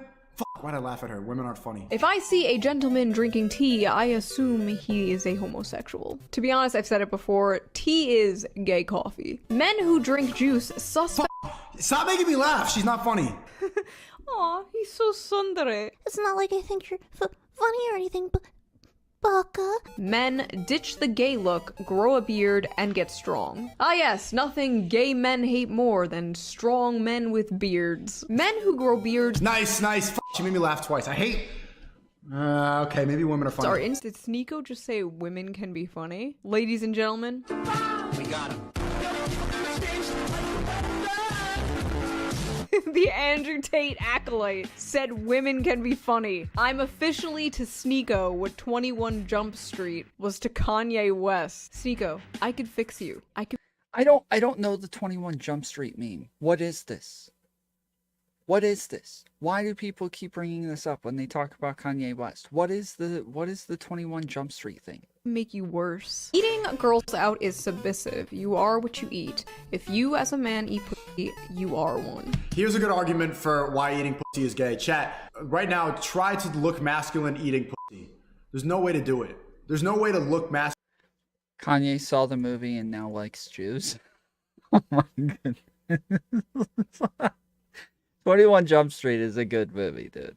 It really is. When they got high on the drugs, that was so funny. When they're in front of the teacher or the coach, that was great. Masculine eating pussy. If I reenacted the act of eating pussy right now. POV, you're Andrew Tate's ass. I rarely brush my teeth. Feels gay. Chat, there's a good point here. And if I reenact brushing my teeth right now, that shit will be clipped up for eternity. And if you don't believe me right now, brush your teeth right now. Simulate brushing your teeth. What does that look like? What does that look like? I can tell that this is just like an act that he's putting on, but I do feel bad for dudes who like unironically think wearing a seatbelt or brushing your teeth isn't masculine or something. Like, bro, why do you care about looking masculine when you're brushing your teeth or eating pussy? Just focus on the pussy, bro. I feel like he's the type of dude to look in the mirror while he's banging, like American Psycho, but not in like a narcissistic way. In like a gotta make sure I look manly kind of way. Does my dick look too feminine right now? It's actually kind of sad though, man. Like, you're not gonna be on your deathbed one day. I wish I spent more time worrying about how manly I looked in front of strangers. But I guess she figured out how to crop her face onto things for a video now. Don't worry about looking masculine. You're a man. You're masculine enough. It's okay. So that was that. Subscribe if you liked this video. Donate to my Patreon to get scammed. And I will see you soon with a new video. Bye! I'm already her top donor. I don't know why I would do that again. What is the Amaranth Adriana stuff? Is that worth it? What the hell is it? Does anybody know what the hell that is? I've seen a bunch of streamer titles saying Adriana Amaranth drama, but I don't know what it is. Boring, don't watch. That was pretty funny. No, it ain't. Wait, what? Wait. What? She is just saying what Destiny already said.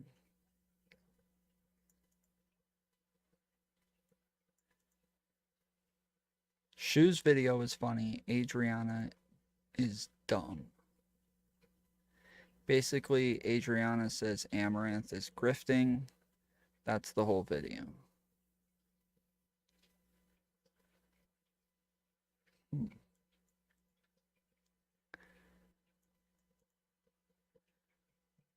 Interesting. Clark W. Super Chatted $2. Hasan debate. Thumbs upsies. No. Thumbs downsies. 5 to 8 minutes. So I have no excuse not to go to the gym. And it's a good gym. I was in there and I forget what, I was doing something. I was working out on a machine or something like that. And I am not kidding. This actually happened. Okay. I'm sitting there and I have a Slayer tank top on. I'm lifting and everything. And I have my earbuds in. And so I'm just like in the zone. I'm working. I open my eyes. I'm looking. And there's this lady, and she looks like she's probably like in her like mid 60s to maybe like just pushing 70 almost. And she's walking by out of the gym, and I swear to God, it's got as I went, and she's like like that. I was like, what the fuck just happened? But it's true. I later on I come to find out that her grandson's really into Slayer. Like, she knows you're not supposed to just say Slayer, you have to like yell Slayer.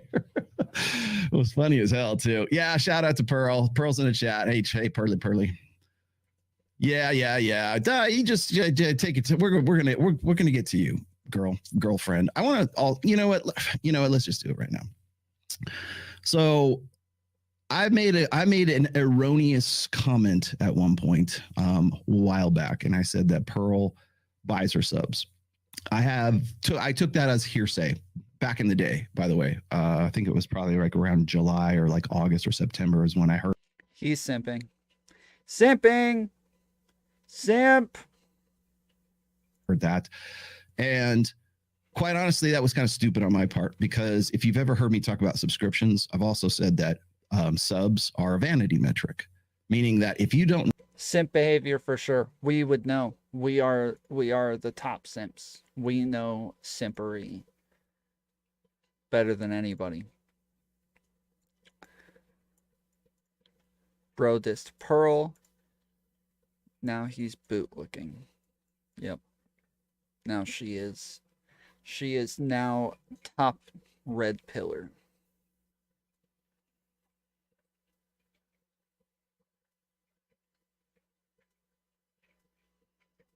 Nah, not simping. You're jumping to conclusions, tomfoolery. No. I know simps. He is a simp. You need the simp scale as a bit. Nice. True, I'm in debt because I need to take care of all the women in my Twitch follows. Yeah, true. You guys want to see what? Whoops. Damn it.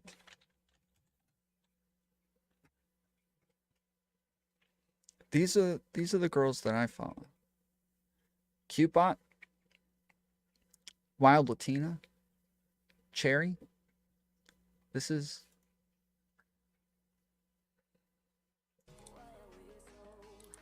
where I spend all day watching. I feel like guys yelling at each other is like, I just kind of like tuned it out. Right. That's I good. fixed my makeup. I took a sip of. Dude, who is this chick? Who is she? She's too hot. That's got to be a trans woman. Okay. That is not I Sasha. feel like Grey. yelling is just your default anyway, Gunnar. Oh, you follow? Yes, Yeah. I follow Sasha. Grey. Loud Shows I care. man. So that's your dad's basement? Yeah. Why? All right. Pretty nice well, couch, huh? Gunnar, you have advanced to the third round by, I guess, technicality. Yeah, technicality, I'm the fucking best, honey. Palm B, I'll be seeing you soon. All right. Shit. Well, All right, drag me out. I can't do. She's too hot. That's got to be a trans woman. Yeah. what did you think of that? That was a lot. Dude, who is she? Oh my goodness. Palm B? Is that her name? You know? Yeah, I liked that. Yeah. Their temperatures were rising. Chat, was that W Gunnar or W Dunkel? Which one was that, chat? Is that her? A lot of people are saying W Gunnar. Let me move this off screen. I don't know. I real feel like quick, Dunkel definitely said more than Gunnar did, but Yeah, that's her. unfortunately, the Oilers of chat did not like Dunkel. Oh my So goodness. let's go to the next round. All right, we're I gonna feel like I'm do. seeing, like different sides of people now when they start battling it out. I'm like, oh. All right, let's do. Oh, this one's gonna be hard for you. Let's do, because we have to pair one or a three-person one, so that we could get our last three. So it will be. Here we go. Are there girls way hotter than her? I don't know, dude. This chick is banging.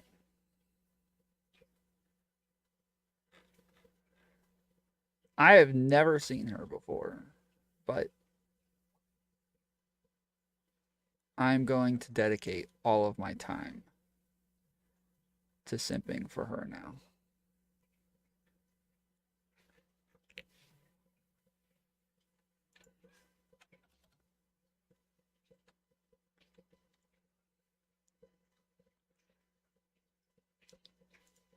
What the hell?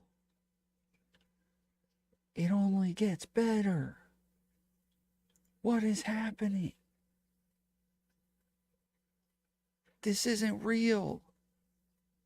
We're in the Matrix. She's got Lauren Chen's face.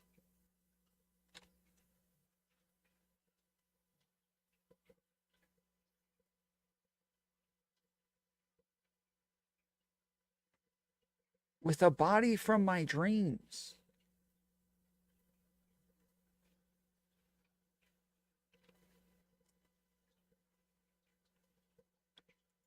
What is happening? I have fallen in love, guys. This is it. It's over. It's over, guys. It is over.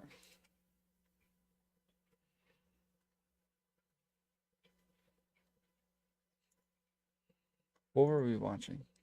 Were we watching something? Know how YouTube analytics work. In fact, if somebody says, oh, well, they got a whole bunch of subs, that makes them a better channel. No, actually it doesn't. Your engagement, your analytics, your click-through rate, your audience retention, your impressions, those are the things that generate actual money. And that's how you can judge the quality of a channel, not based on. I am going to stop sending money to all other girls. All of my money will now only go to her.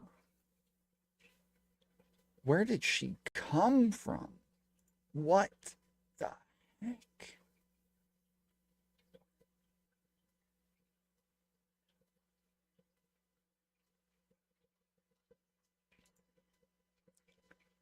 Last year's most popular clips of Palm Beach. She's been around for a year. What?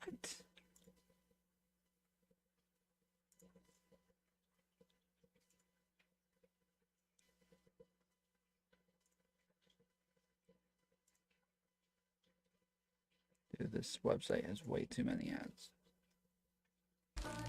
My cheeks so red. I'm blushing. I'm blushing.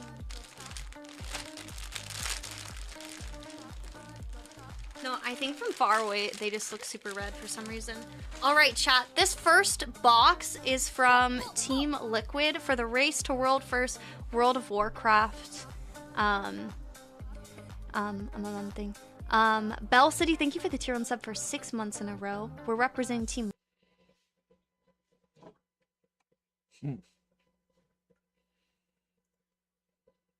Sorry. That's kind of invasive, huh? Okay, I think I got it. Just a little bit. Just a little too close for comfort, maybe? A little bit? Yeah, the 10...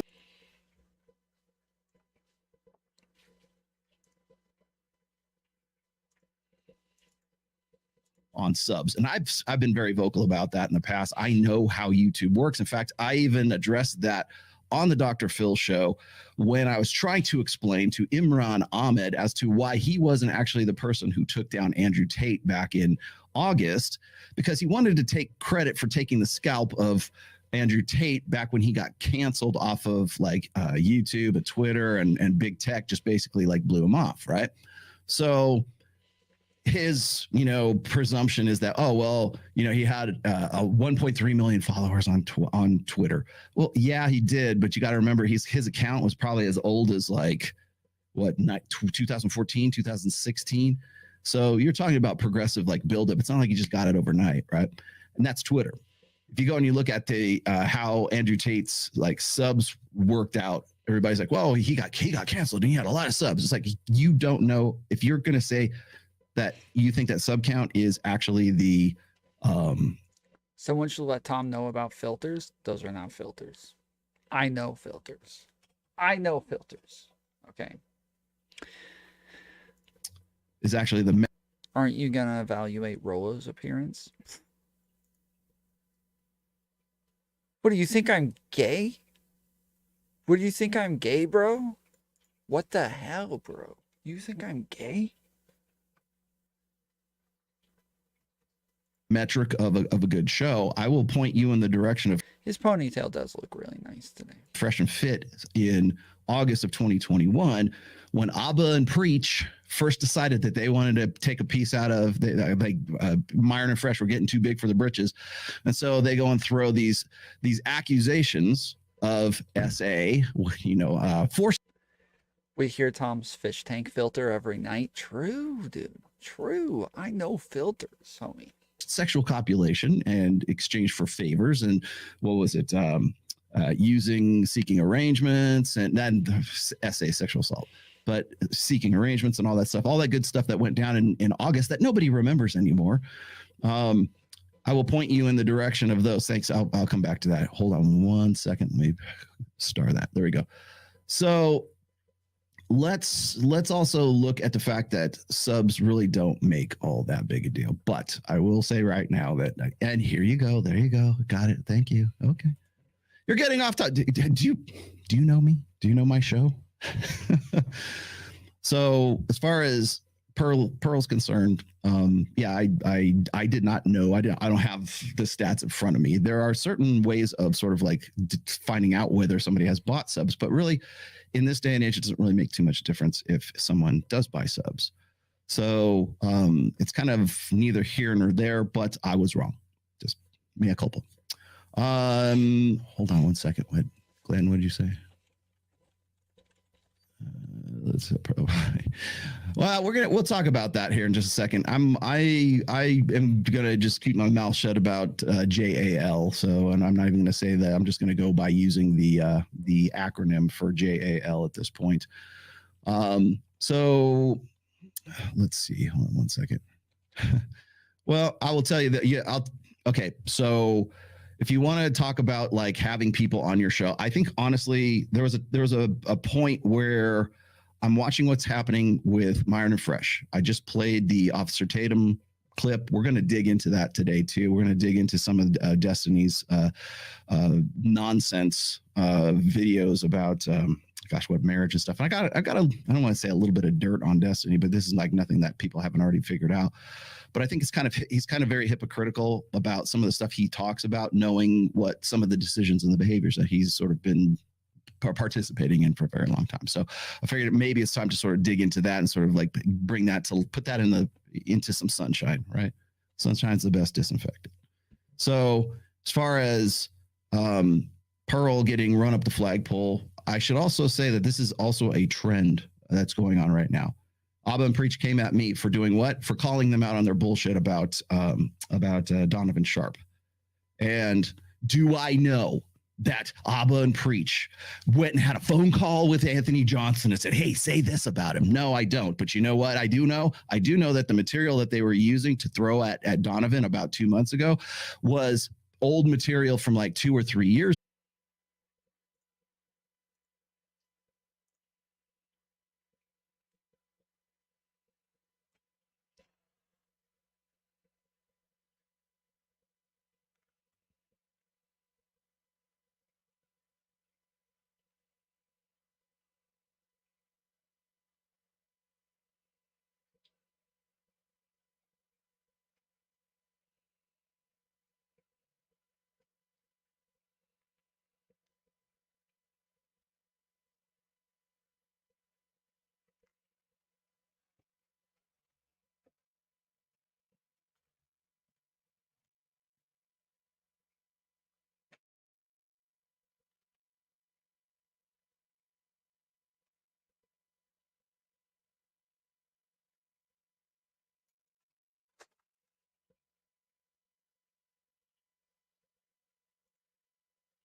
Oh, I'm back? Oh. What the hell? All of my stuff isn't working all of a sudden. Like my Discord is down.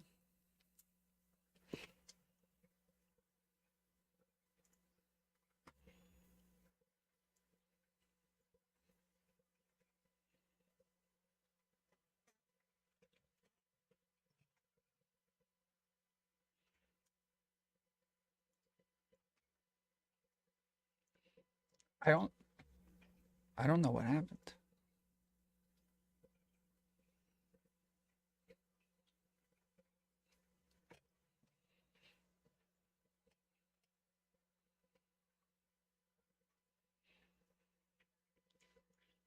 Maybe unplug Discord and plug it back in. Okay. How do you unplug Discord?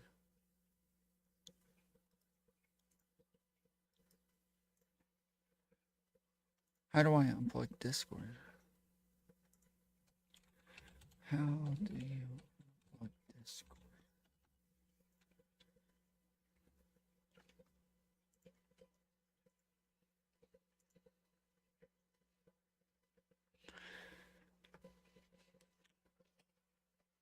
Google doesn't have any results.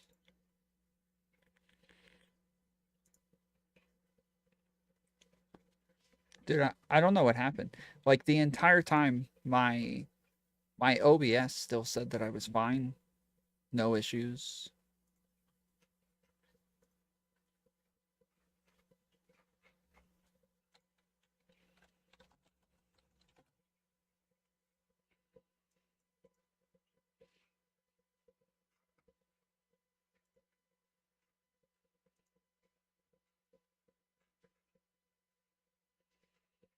I was just about to pull somebody in, and now they gone.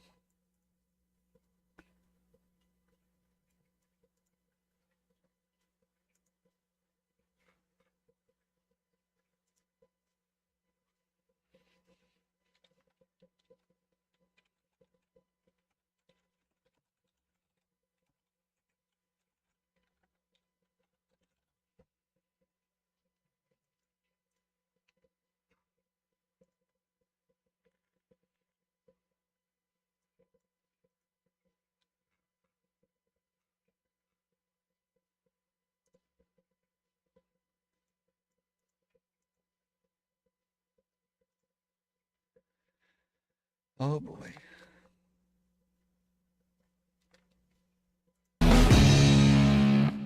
What's up, guys? John Anthony here from John Anthony Lifestyle.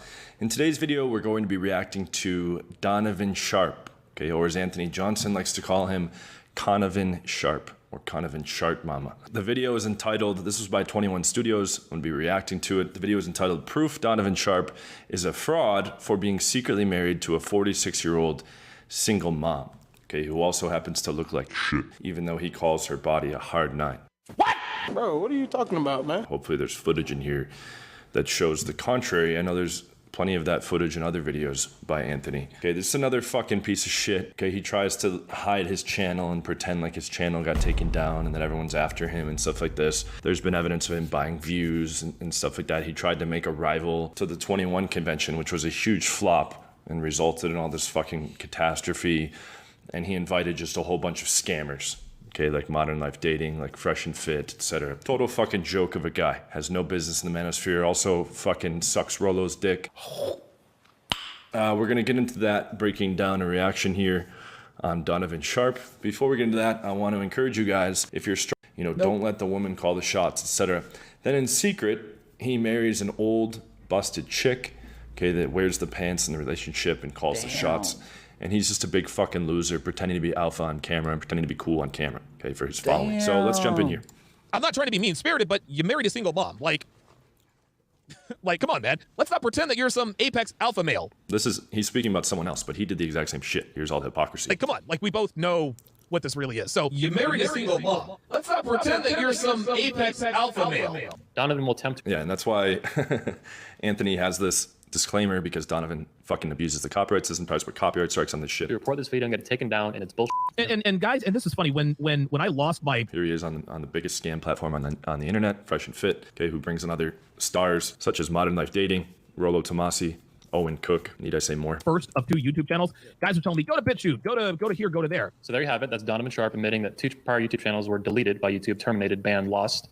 Here is his current channel, over 110,000 subscribers, all these views. Okay. That was thrown out by Anthony Johnson in an effort to discredit Donovan, because Donovan runs the CME, which competes directly with the 21 convention. There you go. What do you have to say about that? Well, we don't know who he is. We didn't take any money from him, blah, blah, blah. Okay, fine. But you're still using that. Why on earth does he even show up on your radar? Oh, he was talking shit about me and my wife. And who else hasn't? Who else hasn't? Right? Who Myron and Fresh talked about. And this, again, remember, this is like from August of 2021. We're still reheating this stuff. You know why? Because it's a slow news cycle in the manosphere. That's why. Because we don't have anything else to talk. We don't have anything to bitch about. Oh, let's go and dig something out from way back when. And by the way, it's not just Abba and Preach. It's also Ben Shapiro. If you saw, I did, by the way, if you didn't catch it, I did a midweek show on Thursday, and I talked about exactly this. And again, it's not even just him. It's also Amala from PragerU. It's Ben Shapiro, of course. It's Matt Walsh talking shit about Ryan Stone, of all people on planet Earth. Ryan Stone gets shit from you? Say my name. And when I see this stuff, I see that there is this want or this desire to sort of come at people right now. And that's really the theme of today's show. Like I said, is this the future of masculinity? I mean that sort of tongue in cheek. But the reason why I'm getting into that is because right now we're in a critical stage, I think, as far as the manosphere is concerned, because we're just this side of the election cycle here in the United States. And that's when you're going to see people pivot. That's when you're going to see people say, oh, you know what? The manosphere stuff is not playing as well as it used to. But until that point, they're going to ride it, because these people also know that that's the most likely place that they're going to find an audience, so that when we get into the 18-month cycle of the election cycle here in the United States, which really kind of has already begun, if you think about it. But the whole gotcha stuff, the whole, hey, let's go dig up some videos from over a year ago. The one I commented on that Ben Shapiro was talking about on Thursday. Tom, why don't you move your hands like Rollo when you speak? Does he move his hands? That was over a year ago. And he's reporting on it as if it just happened just recently. It's the one where he's like, he says it's the fart smell when I was joking around, right? He's like, I can't believe this stuff. And it's not Ben Shapiro. It's Ben Shapiro's writers. It's the people who are in the production side of the whole thing that are picking up on this and going, hey, what are the kids talking about this time of the day or this time of year? Let's talk about Fresh and Fit. So they go and they throw something out there and they dig something up from a year ago, which, by the way, is exactly what Abba and Preach do, which is exactly what Officer Tatum is doing, which is exactly.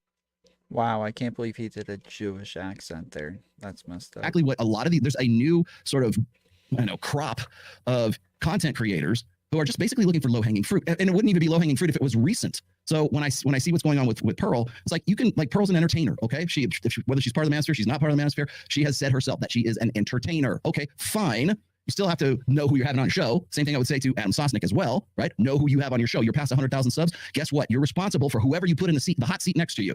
And you can't go, I don't know who he was. You know goddamn well who he is. You know goddamn well who Nick Fuentes is. You know damn well who John Anthony Lifestyle is. You know who the people are that you bring on. You know who Rudy Giuliani is. They just had him on Patrick Bet-David's show. They're not going to put him up there. Well, we didn't know who Rudy Giuliani is. He's coming in here. He's just talking like he's crazy. Get the fuck out of here. So you have to be responsible for your own show. That said, there is this new crop of guys who are basically, they just want to be critics. And they want to find some material. And by the way, I would count Destiny amongst that as well. I would count Alvin Preach, Officer Tatum, with a lead attorney guy, whatever the hell that guy's name is. All these guys who want to come at people in the sphere right now. They all notice that they're digging up old videos. Notice that they're digging up. Is the lead attorney guy going after the red pill people? I thought the red pill people loved the lead attorney. Tom S&A said if you want to come on the show, to DM one of them on Twitter and have a topic, you should talk about your essay. You mean they said if somebody wanted to come on the show? Yeah, I have no idea what I would talk to them about. My video essay is my video essay. Balenciaga's old stuff, so it wouldn't make sense to hit them up and be like, hey, let me come on and talk to you about my content. No, he defends them, sorta. He definitely calls out crazy women. The lead attorney.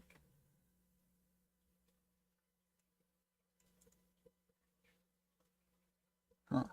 Because yeah, I thought the lead attorney was like super cool with all of the red pill people, like Pearl. Like Pearl's mentioned the lead attorney numerous times. Stuff that they know is going to play. So that's what I'm going to get into today. I'm going to start with Officer Tate. I'm going to start with some other stuff too. So let's continue. What do you want? No, she did not pay me to chat. Okay, just so I'll clear the air right there for you guys. This is not a paid promotion. I don't do paid promotions here. The only thing, as a matter of fact, wait. Even Devil Mountain Coffee. hold on. I got to get my plug to my boys, right? Here we go. Wait. I meant your gender essay. Oh. Yeah, maybe. We'll see. Supposedly President Sunday, Aiko, and Kid Not Kin are going to review my essay soon. So we'll let them review it and see what comes from there. Order Devil Mountain Coffee. There you go. No, wait, this is even better. Hold on. Let's see if I can do this. There's a devil for you. No, I get, okay, here's my shameless plug. I get free coffee. That's about the extent of it. And you know what? If you go and you use the code RMS on devilmountaincoffee.com, you can get 20% off of your order. It's a win-win for everybody. So do go check that out. There's my plug for you guys. I need some new K cups because I'm about to go on the road quite a bit, and I usually like to take K like the Keurig, quick cups, that kind of thing. Devil Mountain Coffee has the highest caffeine content. So if you always wonder why does Rollo seem like he's on Adderall? No, I'm not. I'm actually on the highest amount of coffee allowable or caffeine, I should say. So let us continue. Cuxtony has cognitive dissonance. He's got a lot more than that. I would say Cuxton. I would say Destiny is probably on the spectrum. I wonder if has he ever admitted to that? I don't know. I don't watch him well enough to really know. Men feeling saucy enough to talk smack online without addressing things in person should get no attention. But this is how reality now. Yes, yeah. Welcome to the internet, my friend. Welcome to the welcome to the TLDR generation, Bobby. Hope you enjoy this day. Are you planning on speaking with Destiny? Why or why not? He needs to. Wait. Hold on. Here you go, Destiny. Nobody wants to talk to me. Are you kidding? Who the fuck wants to talk to me? No, apparently nobody. Nobody's got the freaking cojones to come at me now anymore.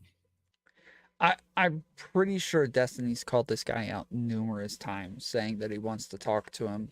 And Torsha, I believe, has told him maybe twice now that he needs to talk to Destiny as well.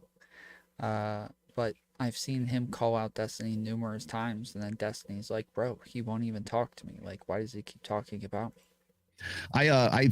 Would you like me to put out my standard disclaimer one more time? Here's my disclaimer. If you have a problem with me and you want to debate me, if you want to have there's no such thing as debate, not in this century anymore, but if you want to have what passes for debate right now, look, I've got my fancy handy dandy, like you can't even filibuster because I've got a chess timer now. So we're all gonna have a very interesting debate. However, I'm bored enough just listening to him. I'm unsure why anybody would want to talk to him. I mean, yeah, according to the people that we talked to recently, he is like the godfather of the red pill. Like, he wrote the book The Rational Male, and that blew him up, and now he is the red pill guy. You have a problem with me if your name is Ruslan, Alex from Playing with Fire, Alex from Date Psych, Alex, Destiny, I forget who else has name somebody who has a problem with me. If you want to come and you want to hash it out with me live face to face in Las Vegas, sitting across from me at Sticky Paw Studio. Yeah, apparently that's what he always says. He always says you have to come do it in person. If you want to do it, you got to do it in person. I will book the studio and we will do it. And we will do it live on this show. Ain't nobody going to be pulling clips, or there's not going to be any editing. There's just going to be live, raw, and in your face. And the only person who has taken me up on that offer since I've started offering that, or I've been saying that, has been Gary Ginsberg, the guy that we're going to talk to on April 26th. That's Gary, the numbers guy. He's the numerology guy. And it's actually not even me. That's the funny thing is, like, he doesn't really have a problem with me. He has a problem with Mike talking shit about like astrology. So we're going to have a really interesting, spicy debate about whether astrology is bullshit or numerology is bullshit or it's chick crack or whatever else. So we're going to get into that. But the only person who's taken us up on that offer, Gary. I salute you, Gary. You're the first guy to do that. I have respect for you for he's flying his own happy ass out here. We're booking the time. We're going to do the show. We're going to do a live stream on this channel, and we're going to also simulcast it on definitely on his channel because he has his own channel, and then also probably Mike Sartain's channel as well. So that's gonna be a lot of fun. You want to come out? Come out, man. Come on out to Vegas because I am done paying to build up your brands. That's pretty much the long and the short of it. If I'm going to go run up the flagpole, it's going to be here on my time on this channel. End of story. That's dumb. That's dumb. Destiny's bigger than this guy. He's got 210,000 subscribers. He's got 210,000 subscribers. Like,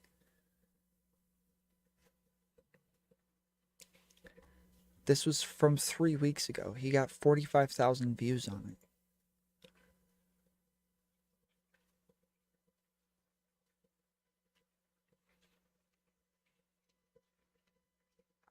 What is he talking about? Don't have the balls to come out and do that. What can I say? That guy Rollo, he doesn't want to debate me. He's a pussy. Like, I hear that constantly. I have yet to have a single invite from him or from anyone else, even a third party. I've yet to have an email where people are saying, I challenge you to a debate. Nothing, no contact whatsoever. So anytime you hear this son of a bitch say, I reached out to him, he just talks to me, he's a pussy. No, he didn't. That's a lie. You are a liar. There is no, show me the DMs, show me the emails. I will be, you have my permission to put them out if you have them, because I know you don't. You're full of shit. And you know what? If you come to Vegas and you sit across the table from me, I will tell you you're full of shit. End of story. Thank you very much. That's why you want to debate? There you go. I'm calling you out. Come to Vegas. Sit across the table from me. Not willing to do that? Oh, well. Sounds like, who's the pussy now? Oh, man. You want me to... That doesn't make them a pussy if they didn't do that. When you put like a million restrictions on what it takes to get to you, that still makes you the pussy. Like, it's still you. It's shit talk this whole entire show today. I'll do it. Oh, you want to debate me? Pay me $1 million. Didn't think so. Who's the pussy now? Today's like Red Meat Sundays. How can I help regarding today's topic? Implied leader, I don't know. What can you do? Grow stronger. What you got? Emilio, Fenicio, Tradcons laugh at Destiny, yet a Tradcon and Destiny both pledge obeyance to obey their women. Both fall for the myth that women are hypo-agent and independent. Thank you very much for your contribution. Will Mike Sartain interview with JB be in person? JB? I don't know who JB is. Can you like elaborate? I don't. Jedi Bila? Probably not. It'll probably be, if that's what you mean, which maybe it is. I believe it'll probably be like over StreamYard or something, but I'm not entirely sure. Pearl, is there anything else I need to cover? Like, just let me know. And by the way, this is not a paid promotion. I don't do paid promotion. I should think, I don't know if I've ever even said this before. I don't do, like, I have probably right now I could go, thank you very much. You are welcome, my friend. Well, I'm a whore. There you go. That's what you get for your getting out your divorce. I hit the wrong button, but actually kind of serves. What's this? Oh, okay. Well, Does she know who he is? I can't imagine, like, at this stage. Tom, I want to debate you. Can you make it 4 a.m. today in Brazil? Well, I don't want to be a pussy, so I guess I'm gonna have to. Like from here on out, like I'm kind of like neutral about all this at this stage because I like Pearl. I liked her well enough. Do I think that she sort of like lifts my material? Yeah, but she's not a lot. You could say Myron and Fresh lift my material too, but it's okay because I'm all right about people, you know, using my source material because I've always said that the Red Pill ought to be open source. So please go ahead and keep doing that. I'm all right with that. Just, I mean, throw me a bone occasionally, but my problem isn't having people like Nick Fuentes on or even like John Anthony Lifestyle right now. My problem is claiming that you don't know who that person is when you know goddamn well who that person is. And if you don't, you should know who that person is. True. Oh my goodness. He's dropping true bombs right here in front of our eyes. That was the main problem I had with him, with Adam Sossin for sure. Like you're gonna have John Anthony Lifestyle on there, and you're gonna claim like I don't know who he was. The guys who do the booking, they're the one that got him on the show. Okay, well, great. Does that mean you just can go out on the sidewalk, scoop up some homeless dude off the street, put him on the hot seat next to you, and you're like, hey, so tell me about chicks in the homeless, world? No, nobody's gonna do that. Oh, chat. Okay. But this is an honest mistake. This was an honest mistake. The other one was like economy being stupid. I'll get to that too. I'll come back to that. Hold on. Keep your panties on. Church of Petrol. In Nashville, Destiny is debating Clint Russell on the war in Ukraine. Yeah, thrilling. You want to know about pivots? Well, what was I saying at the beginning of this year? Everybody who's in the I thought Destiny was an authority on the manosphere. What's he doing talking about the Ukraine? He's an expert on everything. He must be the next Jordan Peterson because he knows something about fucking everything, right? Meanwhile, Clint has received an advance copy of Scott Horton's book. What did that even mean? What? Destiny knows all about the manosphere. Look at him talking about Ukraine. What does that mean? On Ukraine and Russia, it's going to be bad. No, you know what it's going to be? It's going to be a whole lot of filibustering and running out the clock, which is why you have a clock that's sitting right in front of everybody. That's how you make I'm telling you, this is the wave of the future. Brian, from whatever project, Pearl, whoever, get one of these. Dead serious, get one of these. This is a chess timer. If you're going to have a quote-unquote debate, you owe it to yourself not to let yourself get steamrolled and punked and pushed over and bulldozed by some guys who's just like Jim Carrey and like talking out of his ass, right? Because they know it's called running out the clock. Yes, clocks, the wave of the future. Oh my goodness. It's this new technology. Trust me, as a war gamer, I know when people are like sort of playing slow because they want to run the timeout for whatever they're playing in a tournament or something like that. It's just pragmatism at that point. But I do like the chess clock for debates. Who was it that did that? Hans did that. Hans of Harkir did that because Counterpoints and Demon Mama wanted to have a conversation, but they neither one of them trusted the other not to like gish gallop and talk forever. So they had a debate. And Demon Mama is notorious. Like, every time she has a debate, she will complain afterwards that they kept cutting her off. But then people would go add up the amount of time that she spoke, and it was always like she would speak like 2 to 3 times more than the other person, but then complain afterwards that they kept interrupting her. So Hans did the clock game where each person got, I want to say it was like 40 minutes, and each time they would speak, the clock would start ticking down, and then once they were done, they'd say, okay, back to you, and then their clock would start ticking down, and at the end of the show, both of them got exactly 40 minutes, and when you do it like that, most everybody ends up at 0 around the same time. But that whole debate with the Ukraine and Russia and Destiny, trust me, he gets in trouble. He's just going to filibuster. It's what Hafiz does. It's what everybody does. Rollo, you ready? You read Why Women Behave Badly, Unfavorable Truths About Women. No, I didn't even know that there was one. But I do know Men Behaving Badly by Dr. David Buss. Everybody's just behaving badly, I mean, what the hell are you going to do? It's That's like, nasty. It is nasty, right? Isn't it nasty? I almost want that just as a separate sound drop. Anyway, shout out to South Africa. Okay, thank you very much for that. What we got here, Rollo? Did you see the interview with Hotep and Pearl? Yes, I did, and I'm planning on opining about that here in just a minute. I like his background. It's very cool looking. I like the I like the studio vibe here. He took her to class. Very insightful. It was the most realist conversation I've seen anybody have with her.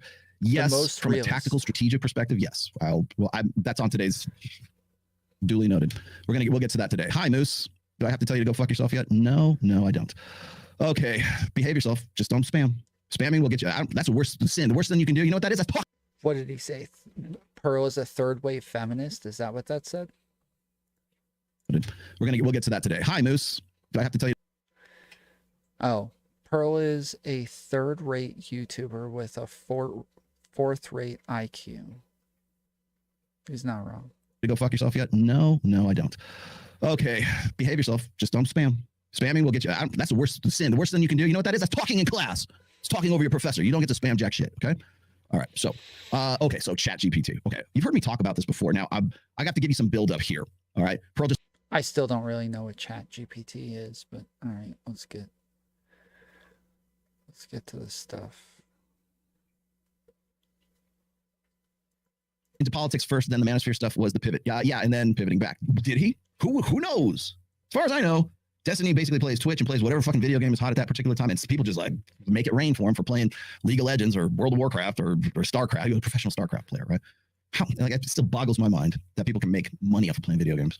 Maybe, you're an old boomer, Rollo. Yeah, well, I'm not a boomer. I'm an Xer, but even when Mike Sartain, who is also, I guess, technically an Xer too, starts talking about how he used to play professionally, like I think he played Madden professionally or something. Correct me if I'm wrong. I probably completely just screwed the pooch there, but like the whole thing is like, how do you make this kind of scratch, man? Be a formal debate, Oxford style debate. I will guarantee you. Okay, Petrol. Where's my here? I got you, Petrol. Hold on. Petrol here. It's obnoxious when people do this. I've had a lot of people come on to my show when they when people would first get into the space, they would say things like, I would bring them on and they'd be like, these aren't even real debates. I'm going to start hosting real debates on my show. It's going to blow up.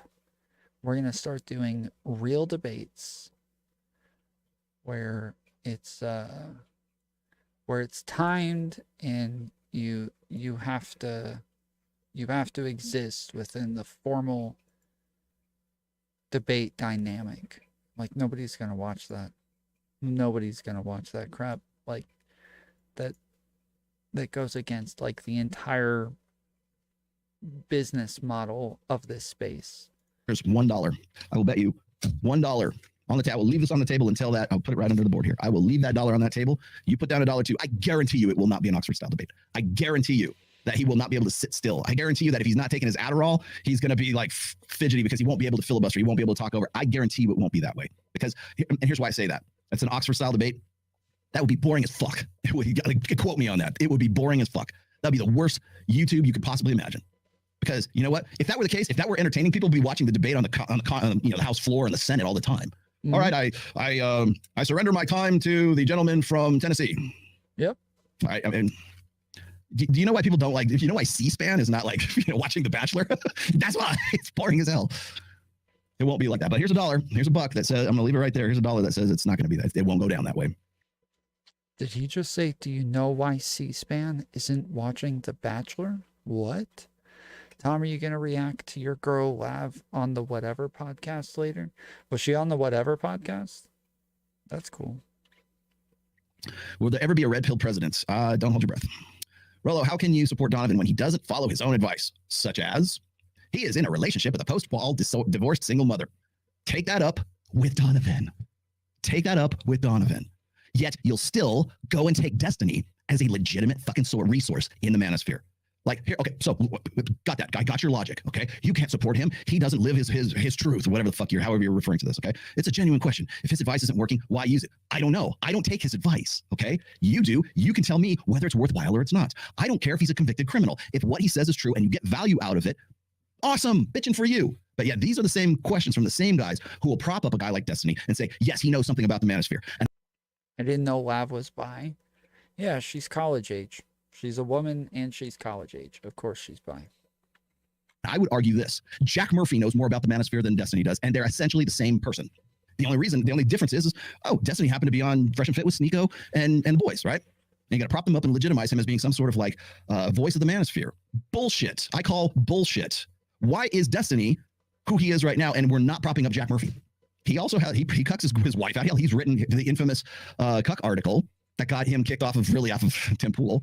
That got him in hot water with what you call it, with in the Blaze on. That's because Jack Murphy was being a hypocrite. That's why.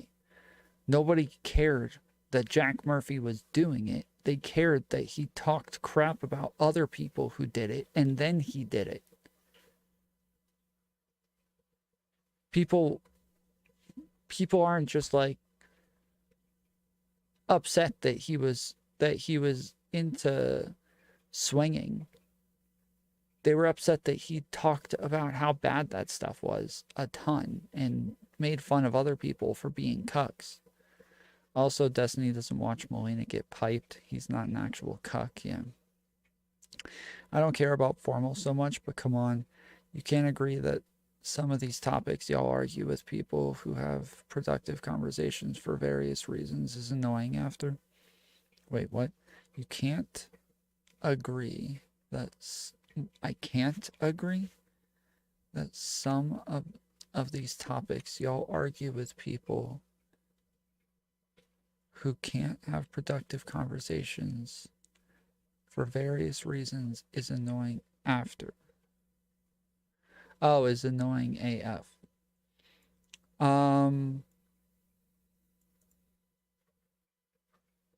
Yeah, I don't know.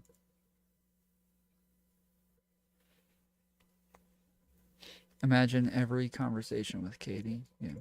You were here with Sydney Watson, you know, fuck you, heartfelt, right? Do you guys remember that? No, you don't, because that was back in December of 2021. I know, because I was on the week before. But why are we holding up Destiny? Because I will tell you this, Jack Murphy has way more time in the red pill, like right up until... Ari, and I'm waiting for Big Tech right now. He said that he wanted to debate me on something. I don't know what, but he wanted to debate me on something. He says he's starting up his stream right now, so I'm trying to watch some of this before I bring him on. The time he flamed out, he has way more time than the rest. He was like all about it back in the pickup artist days, and then he kind of gave it up for a while. And then he got really tight with Anthony Johnson in the 21 convention, and he was actually part of the PR team for the 21 convention. So don't you think that he knows something about the red pill, that maybe Destiny's probably not the best one? So if we're going to get a cuck, and we're going to get a guy who's going to, like, you know, farm out his wife's ass on Tinder, why wouldn't you want the cuck beard? There's way more recognition with that. Why would you want him on there? No, we're going to put Destiny on there because he's younger and he's got blue hair and drag queen story hour, right? He's going to go play video games. He's more like, okay, I'll give you this. He is more likable than Jack Murphy. But from a legitimacy perspective, why are you, if you're going to say talk shit about Donovan and not talk shit about Destiny and not talk shit about, like, say, Jack Murphy, don't, you know, there are bigger fish to fry before you go and try to fry the fish that is Donovan Sharp, okay? Like, get your fucking priorities straight first, okay? Because it's basically the same thing. If you're logic, following that logic, if you say, well, Rollo, you need to disown him. Okay, I'll disown him. If you'll disown Destiny, if you'll go and you'll disown Chris Williamson, if you'll go and you'll disown these sons of bitches that you prop up and say are the greatest things since sliced fucking bread, go dig in and say the same thing about Jordan Peterson. Go do that. Because you know what? His daughter sure the fuck doesn't live according to his comments about, like, single mothers and careerist women.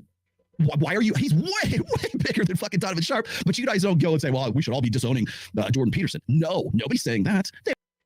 I mean, it is like an issue on the left. I literally can't think of a single person on the left who's considered like a father figure for men or anything like that. I can't think of somebody who is considered to be, except for, like, damn it, I'm blanking on his name. The linguist guy. He's called Biden based.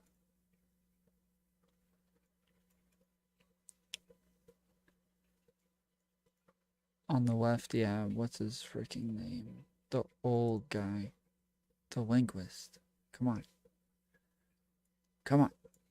He did the Chomsky, yes. Chomsky.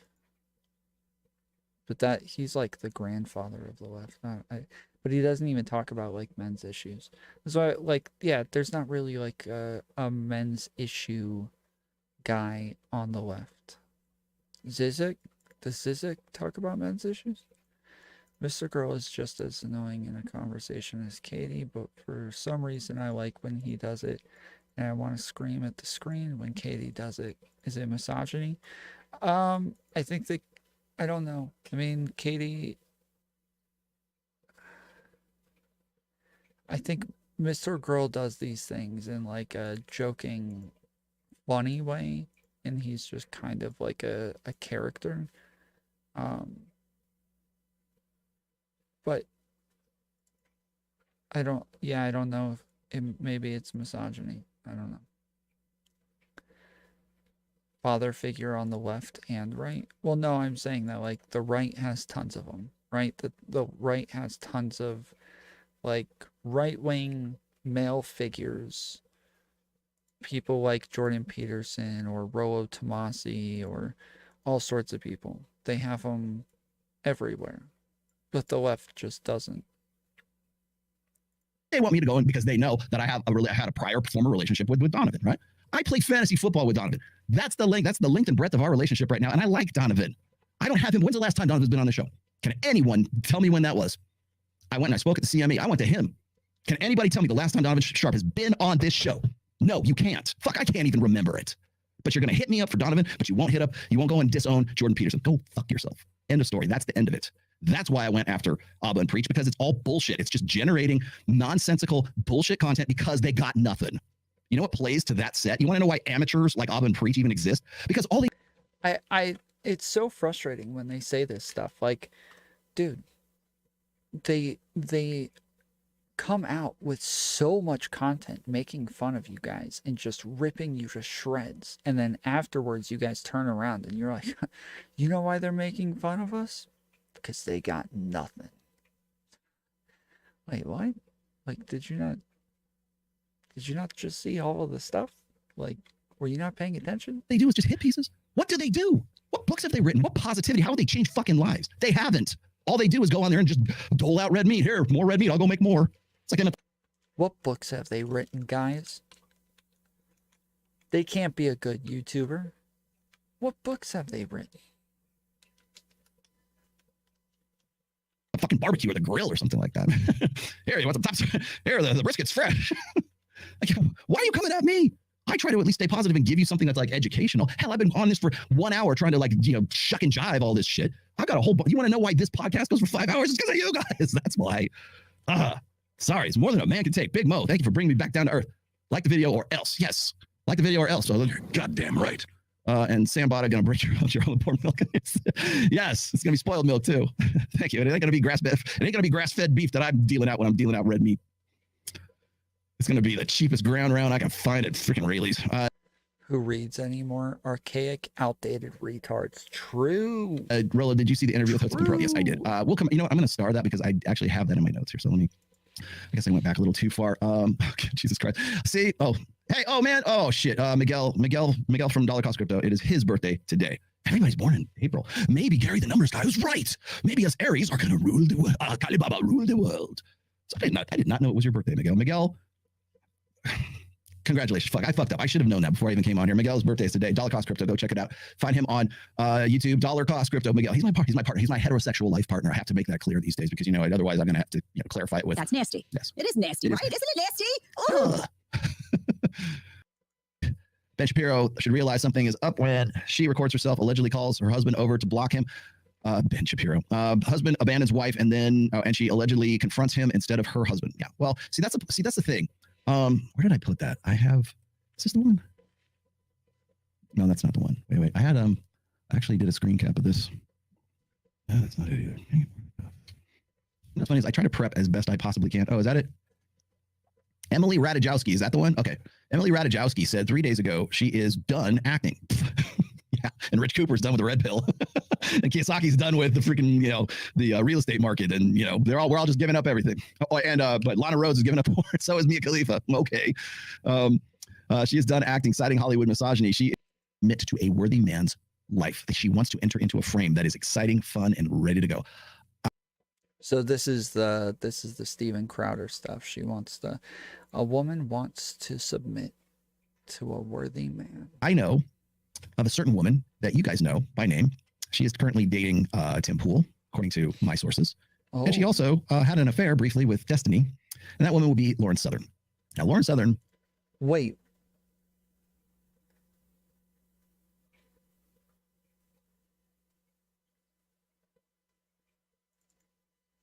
What?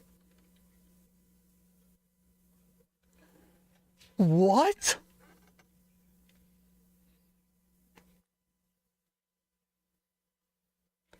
What?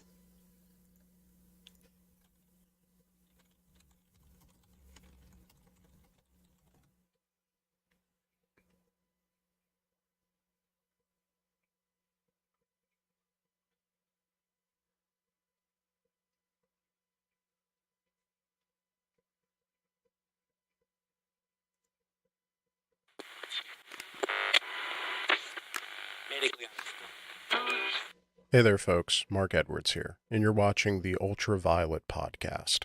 And today, I have the pleasure of talking to Vadim from the Hey It's Vadim YouTube channel. Now, Vadim came to my attention in the past couple months. Pool, dork who makes millions of... I've had Vadim on a couple of times. He's in my server. He's a nice guy.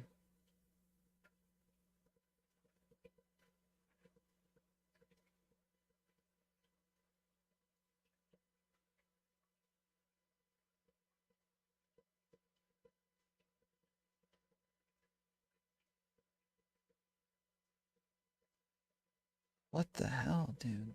What is happening? Nobody else is talking about this? Did he just make this up? Did he just literally just make this up? Wants to be famous. She wants to get with a guy who's gonna like really take her serious. She is whacked beyond whack, but she wants to get with the guys who are like super, super famous. I mean, so from what I understand, even the claims about Destiny and Lauren isn't even that they had like any sort of like sexual relationship or anything like that. They had like an intimate relationship, that it was an intimate affair where like he just really liked her, was really close with her, was talking to her a lot and all of that, but that it wasn't like an actual, emotional cheating, I believe is what they called it. So yeah, like that's what they say. Again, it's a whole lot of unconfirmed stuff from everything that I've seen. Maybe I haven't seen everything, but the little that I saw was messages from counterpoints that had no names on it. There's a video that somebody sent me recently, a clip of Chud reacting to me saying that it was unconfirmed, and he's making faces going, yeah, unconfirmed, yeah, okay. And so I don't know, maybe it is confirmed and nobody sent it to me, but I've had tons of people be like, oh, look, it's confirmed, and then they send me stuff that's just not confirmed. But Counterpoints put out a message a while ago in Discord that got spread all over the place where he was talking about it, allegedly. Again, there's no names that I remember. It was just a bunch of pronouns, and we were supposed to add the names in, Destiny and Lauren, but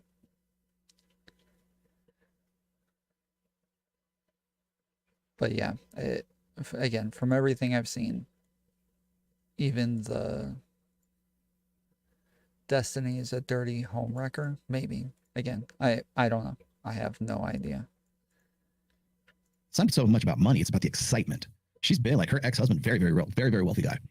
But she's not with him anymore as much as she wears that freaking ring and tries to convince you that she's actually like still married and she's this good conservative, anti-abortion, pro-lifer, girly girl. No, she's with, according to my sources, she's with Tim Pool right now. I can neither confirm nor deny those allegations, Your Honor, but you guys can go dig that up if you'd like. I'm sure somebody will come up with the link sooner or later. But she also had an affair with the guy I'm going to talk about next, and that is Destiny. Yeah, I'm going to get into that later. Let's go here. Here's that balance. I used to crank to the old Sears catalog. Yeah, JCPenney. Oh, look, underwear. All right. I think my mom has that lingerie. Does the 80-20 ratio or 90-10 ratio apply outside of dating apps? Do they even apply inside of dating apps? Do you know of any studies, data showing that 99% of women are only attracted to 10%, 20% of guys that doesn't really rely on dating apps? Okay, one man's chorus. You are mistaken. Okay? The The 80-20 rule is not about really the Pareto principle. Everybody says 80-20 Pareto, Rollo, red pill. That's not what it's about. Okay. Would you like me to explain? Well, you gave me $10, so I have to explain to you.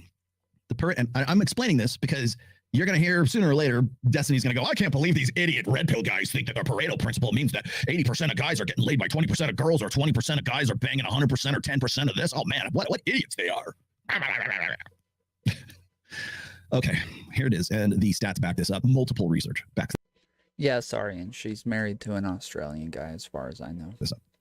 100% of women want to get with about 20% of guys. Figure, like, roughly speaking, okay? 100% of women are hypergamous. Got it? Hypergamy is not like some social dynamic. It's not something like, wow, I'm going to be hypergamous today and not tomorrow. No. Hypergamy. Hyperga you. Or, oh, she's a good Christian girl, Arab girl, Muslim girl, Jewish girl, Hindu girl, and she doesn't obey her hypergamy. No, she does. She just does it within the context of whatever her culture, whatever her regional differences are, or her upbringing, but she still wants the best. She still has an attraction floor, and that's how it works out. Okay. Studies show, online studies and offline studies show, 100% of women want to get with 20% of guys. Or I should say this, they deem 80% of men to be unattractive. That, and by the way, that's multiple research, not just the single one that everybody likes, not just the Dataclysm numbers. It's like there have been much more since 2014 when Dataclysm came out.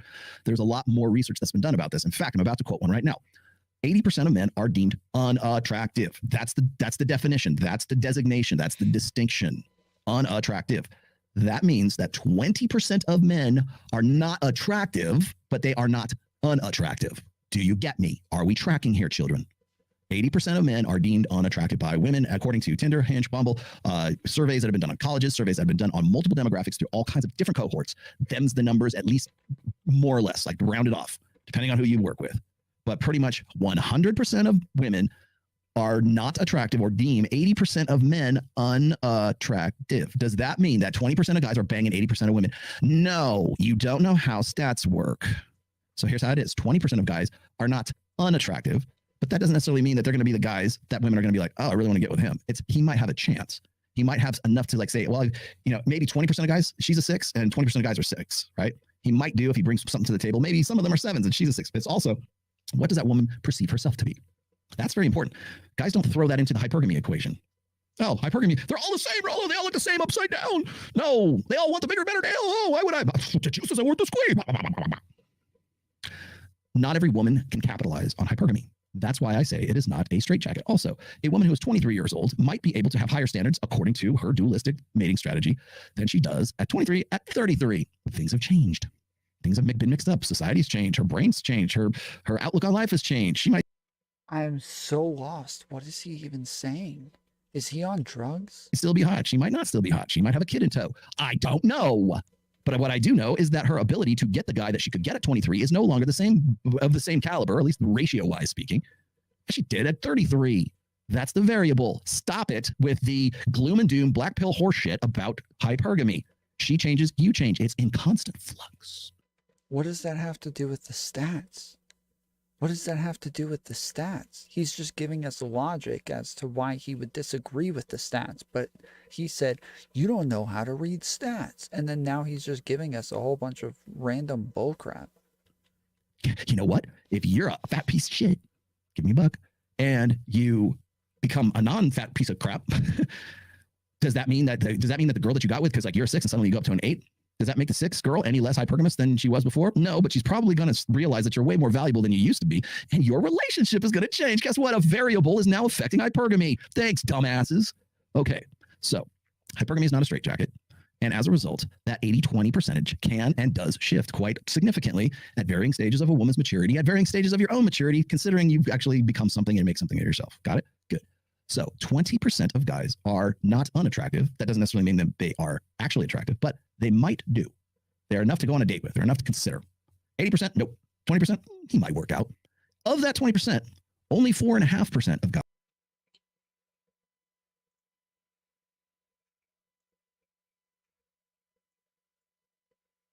Mr. Tech.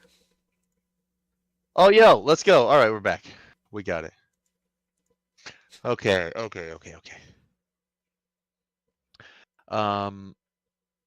You can hear me, Tom? I can hear you. Can you hear me? Let's go. I can hear you. We're live. We're live. We're tapped in. Your voice is smooth and sultry. We're tapped in. Turned We're on. doing late night radio smooth jams. We're doing it. Okay, I'm gonna switch my mic. Okay, now I'm on the broadcast. How do I sound? Do I sound sexy? Yes, you sound super sexy. Based. Okay, great. Can you share a video with me so I can put you on my stream? Yep. I'll do the same thing.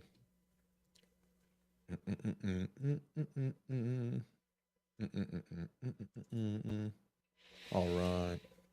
Let's go. Let's see. I can go pop out here. Hey Tom. Hey bro. Okay, I remember what I want to talk about too. Isn't that cool? I'm just worried I would forget. Tom, everybody. Hey, can you shout out your channel to my cozy crew, by the way? You're Tom Foolery on YouTube, yeah? Yeah. Yeah. Okay. How's that for a high energy shout out? Let's go. And hi, everybody on Tom Foolery's channel. I'm Big Tech. I'm over on cozy.tv/Big Tech. Tom, I wanted to talk to you about something I've heard. You know, you and I have spoken at times before about what is a woman. And I've heard you talking about that quite a bit. Yeah? Yeah. And you have a take, and I want to like mess around with your idea a little bit with you. So your idea is like that the meaning of a word is whatever we give the word to mean. Kind of. Like, I'm saying that that's how, like, yeah, words don't have like an objective meaning to it, but words have real meaning. Like, they actually mean something. And what they mean is what we apply to it. So I can't just say the sky is green because I meant blue when I said green. No, words mean what is being communicated. So whatever is being communicated is what the word means. Okay, and then, so then if I were to ask you, what's that popular tranny's name, Blair White? If I were to ask you, is that the right name? I don't even know trannies. If I were to ask you if Blair White is a woman, what would you say? I would say yeah. And why would you say that? Well, I mean, it depends on what you're asking when you say, is she a woman? But I would say generally, most people, if they're looking at Blair White, they would say that's a woman. I would say if you are like at a party and you point at Blair White and you're like, hey, see that man over there? They would be like looking behind her, like, where is the man? I don't see who you're talking about. And so obviously, if that's the case, what you're trying to communicate doesn't have a whole lot of value in that scenario if nobody knows what the hell you're talking about. Okay, so then people would be confused by the way Blair White looks. And so because they would be confused into thinking that Blair White looks like a woman, you're saying that that means she is a woman. She, like you said. I'm saying that there's a couple of different, like, anytime you look at a definition, it doesn't just have one definition, right? It has numerous definitions. When most of the time when we're using the word woman, we're using like a conceptual sense of a woman. We're because that is what's being communicated most of the time.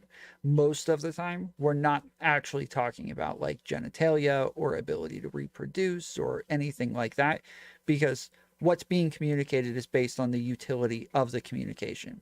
In most scenarios, your ability to reproduce has no utility in that scenario, right? In most scenarios, it is like how you present yourself, what you look like. That's what's going to give like utility to the communication. So you're saying that the way that we do communication around concepts and such as the concept of a woman. So since there's some confusion in the way that we do. And this is the way I'm saying it. You can rephrase this if you want, but this is what I'm hearing is that there's some confusion in the way that we use our terms. And therefore, since our terms are confused, you make an allowance to just go ahead and like the solution to the confusion is actually to change what the subject of the confusion actually is. So we get confused about the identity of Blair White because of what Blair White looks like, or we get confused about the usage of the word because sometimes the word is referring to an actual object, a human being. Sometimes it's referred to like a gender style. Since there's some confusion there, the solution for you is to say, we'll just change our minds about what the thing itself is. And meaning, like the subject, Blair White, we say it's no longer a man, it's a woman. That solves the word confusion. No. That makes sense? No. So pragmatics is where you're just trying to find what is being communicated. Like, that's it. Not what's intended to be communicated, not like all, what comes along with the communication, nothing like that. It is just what is being communicated. So Blair White is pragmatically a woman, but not actually? Well, there is no actual to it. When you say actually, again, the word is what is being communicated. So do women exist? Yes. Do they actually exist? Like, are you asking me if there is an objective thing that is a woman? Are there any women on the earth that actually objectively exist? Yes. But are they objectively women? No. So women objectively exist, but they aren't objectively women. Mm-hmm. Do you see how those two things don't really logically follow? How do you solve that? Well, football players objectively exist, but they're not objectively football players. Good-looking people objectively exist, but they're not objectively good-looking. The person who is good-looking objectively exists. That doesn't make them objectively good-looking. So you're saying that being a woman is akin to being a football player? No. Well, I'm saying you use that as an example of something that's objective, like a woman. Yeah, you said football players objectively exist. Are you sure about that? I'm saying the way that the person who is a football player objectively exists. So the person exists. Yes. Is the person a football player? Yes. Are you sure that the football player isn't just a thing that the person is doing? Well, football player is what we label the person because of what they're doing. So they're a person with the label football player because of what they do. But is football player what they are? Yes, they are a football player. Pragmatically or actually? Both. What part of them makes them a football player? The fact that they play football. Oh, so it's an action that they partake in that makes you label them as a football player. Yeah, well, kind of. Yeah. In this case, yes. Does that also apply to women? No. Not necessarily. No. So it's not really a solid analogy. It's not an analogy. I was correcting the grammar that you were using. So when you say... Well, no, you literally said it's like football player. So that makes it an analogy. Based on the grammar, not based on the word itself. So we're having a grammar confusion, not an... But we're mistaking, I think. Wait. Hold on. No. I think you're misunderstanding. Okay, when you say, do women actually exist? Okay, you're asking if there are people who are women that exist. Yeah. Yes. And what does that mean? It becomes the but question. That is different than are they objectively women? That is a different question than Okay, are what's the there answer people. to that question? I would say no. There are not people who are objectively any word.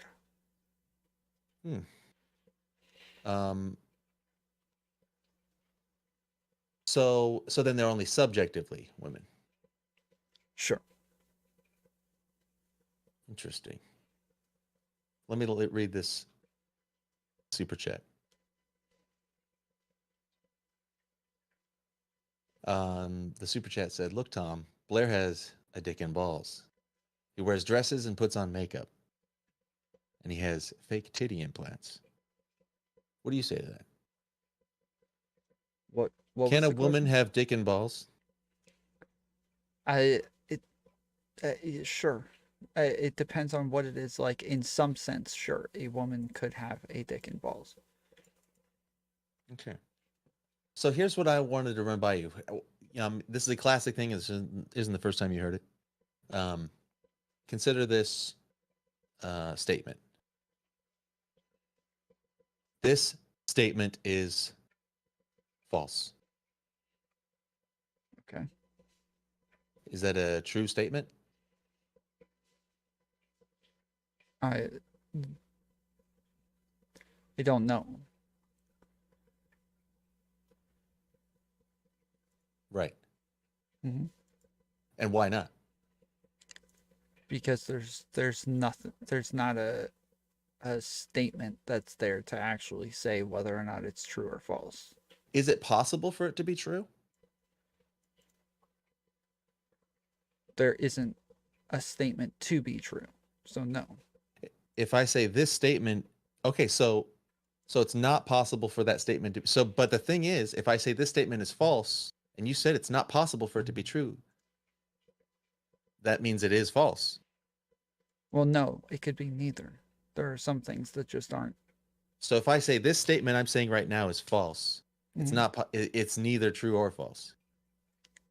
Yeah, because there's not a statement that is actually false in that. But if I'm statement. saying that the statement is false and you're saying it's not false, that does make it false, which also makes it true. So if somebody So says, it's both true and false and neither? so if somebody says, "Is this person good looking?"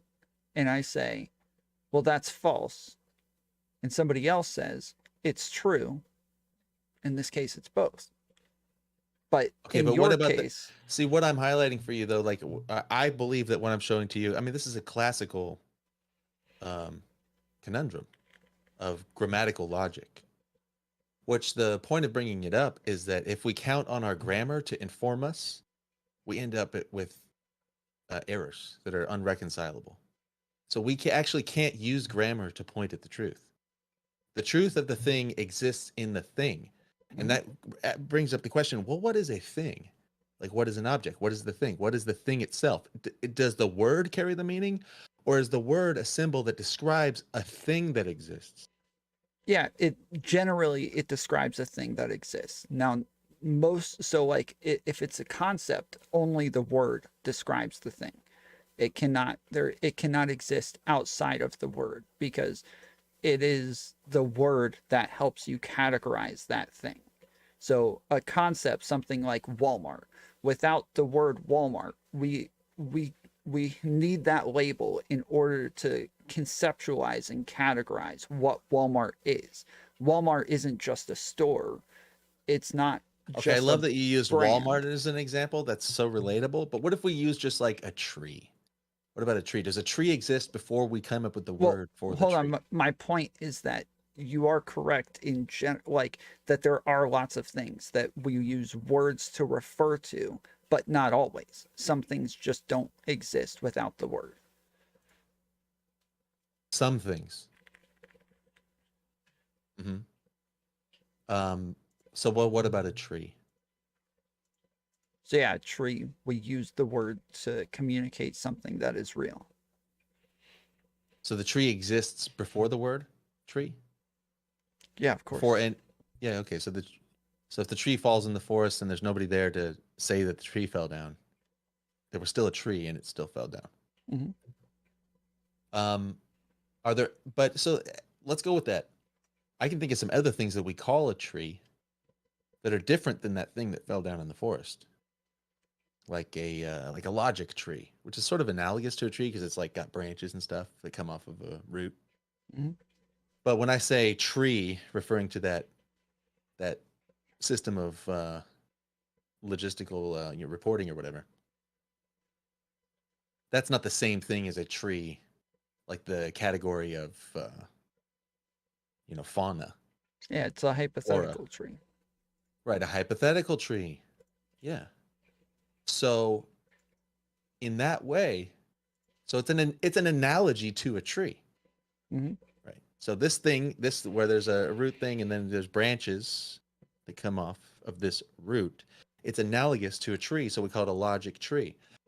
So Blair White, we might say, out of confusion, we might actually be recognizing a pattern that creates an analogy to what we are used to seeing a woman look like.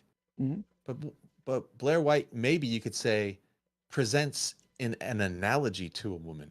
It's analog in its manifestation, visually, or even verbally or whatever, and in mannerisms. It could mimic a woman in all these ways, creating an analogy to a woman. But an analogy to a woman isn't the same. It's like in ways, but it's not the same as, just like the logic tree isn't at all the same as a tree in the forest. It doesn't have, it doesn't have bark and leaves and bugs on it and a nest and all the things that you might find that a tree has going on. You're not going to find any of that in a logic tree. It's Mm-hmm. only an analogy. So do you say that a woman is not like that? Are you saying that the way that a tree has analogies to a tree, you're not saying that there's, just as there is a tree in the forest, there's not women in the world that are just as real as that tree is real in the world before the word? So You're saying woman is a different case. Yeah, I'm saying that a categorization is something that we make up by ourselves. It's something that generally categories are patterns that we recognize, and then we say, okay, well, we're going to put a label on this category so that we can communicate it. And that a woman can be just a female, which is referring to a real biological thing. But most of the time when we use the word woman, we're not communicating biology. Most of the time we're communicating something. How does that matter? Well, because that's what a word is what it's communicating. No, but what about the thing that the word is communicating about? What about it? So just because if we start using the word tree differently, that doesn't change what a tree is. Of course. So just because we've started to use the word woman differently, has that somehow changed what a woman is? That's not what I'm saying. I'm not saying we're using it differently. I'm saying what we're not using it differently. We're using it the same. We just understand what it is that we're communicating better. The same as we always have? Mm-hmm. So from the origin, woman didn't mean adult female, like wife, mother, woman. You're saying it always meant looks feminine or whatever. No, again, I'm dresses not denying, like a lady. Again, I'm not denying that is like part of the meaning, or that is what is being communicated when we say the word woman sometimes. I'm saying most of the time, using the word woman, we are not communicating biology. Biology is that so isn't that a change? Wasn't it always like that most of the time almost all the time we were referring to biology, right? Well, so kind of. So biology is like what you're communicating pragmatically and what your intent to refer to can be different things, right? So if we know that in order for me to understand whether or not somebody is a woman, I'm looking at whether or not they're wearing a dress, whether or not they have long hair, whether or not they have makeup, wearing high heels, nail polish, all sorts of other things that have literally nothing to do with biology, then I'm probably not, and when I communicate that, nobody's looking for anything but those things. They're not looking for biology or just biology. Then there's other things being communicated with that word. So obviously, if I go to a doctor's office and they say, are you a man or a woman? They're asking about biology. When I use the word woman there, I am only communicating biology in that case, because that's all they want to know, obviously. If I go onto a dating app and they say, do you want to date men or women? They're probably asking about biology. They're probably not asking about gender. But in the real world, in a social sense, like we gave the example of Blair White, where somebody points and says, look at that man over there. If nobody's looking at Blair White, your word man does not have any utility.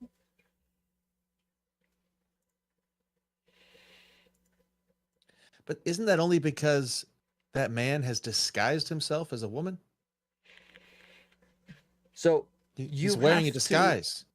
Yes, you have to. So he's fooling us. He's presenting falsely. It's a lie is taking place that's causing the words to become, subverted. So you Subversion have to taking place. choose not to engage with what I'm saying in order to ask that question in the first place. Like you are Well, why saying. should I? What do you mean?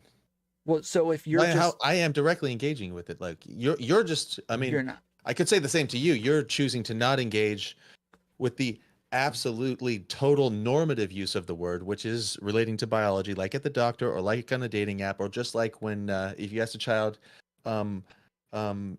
which one of your parents is a woman, and they'd say mommy, because mommy is a female with mammary glands. Like it's mommy is a female.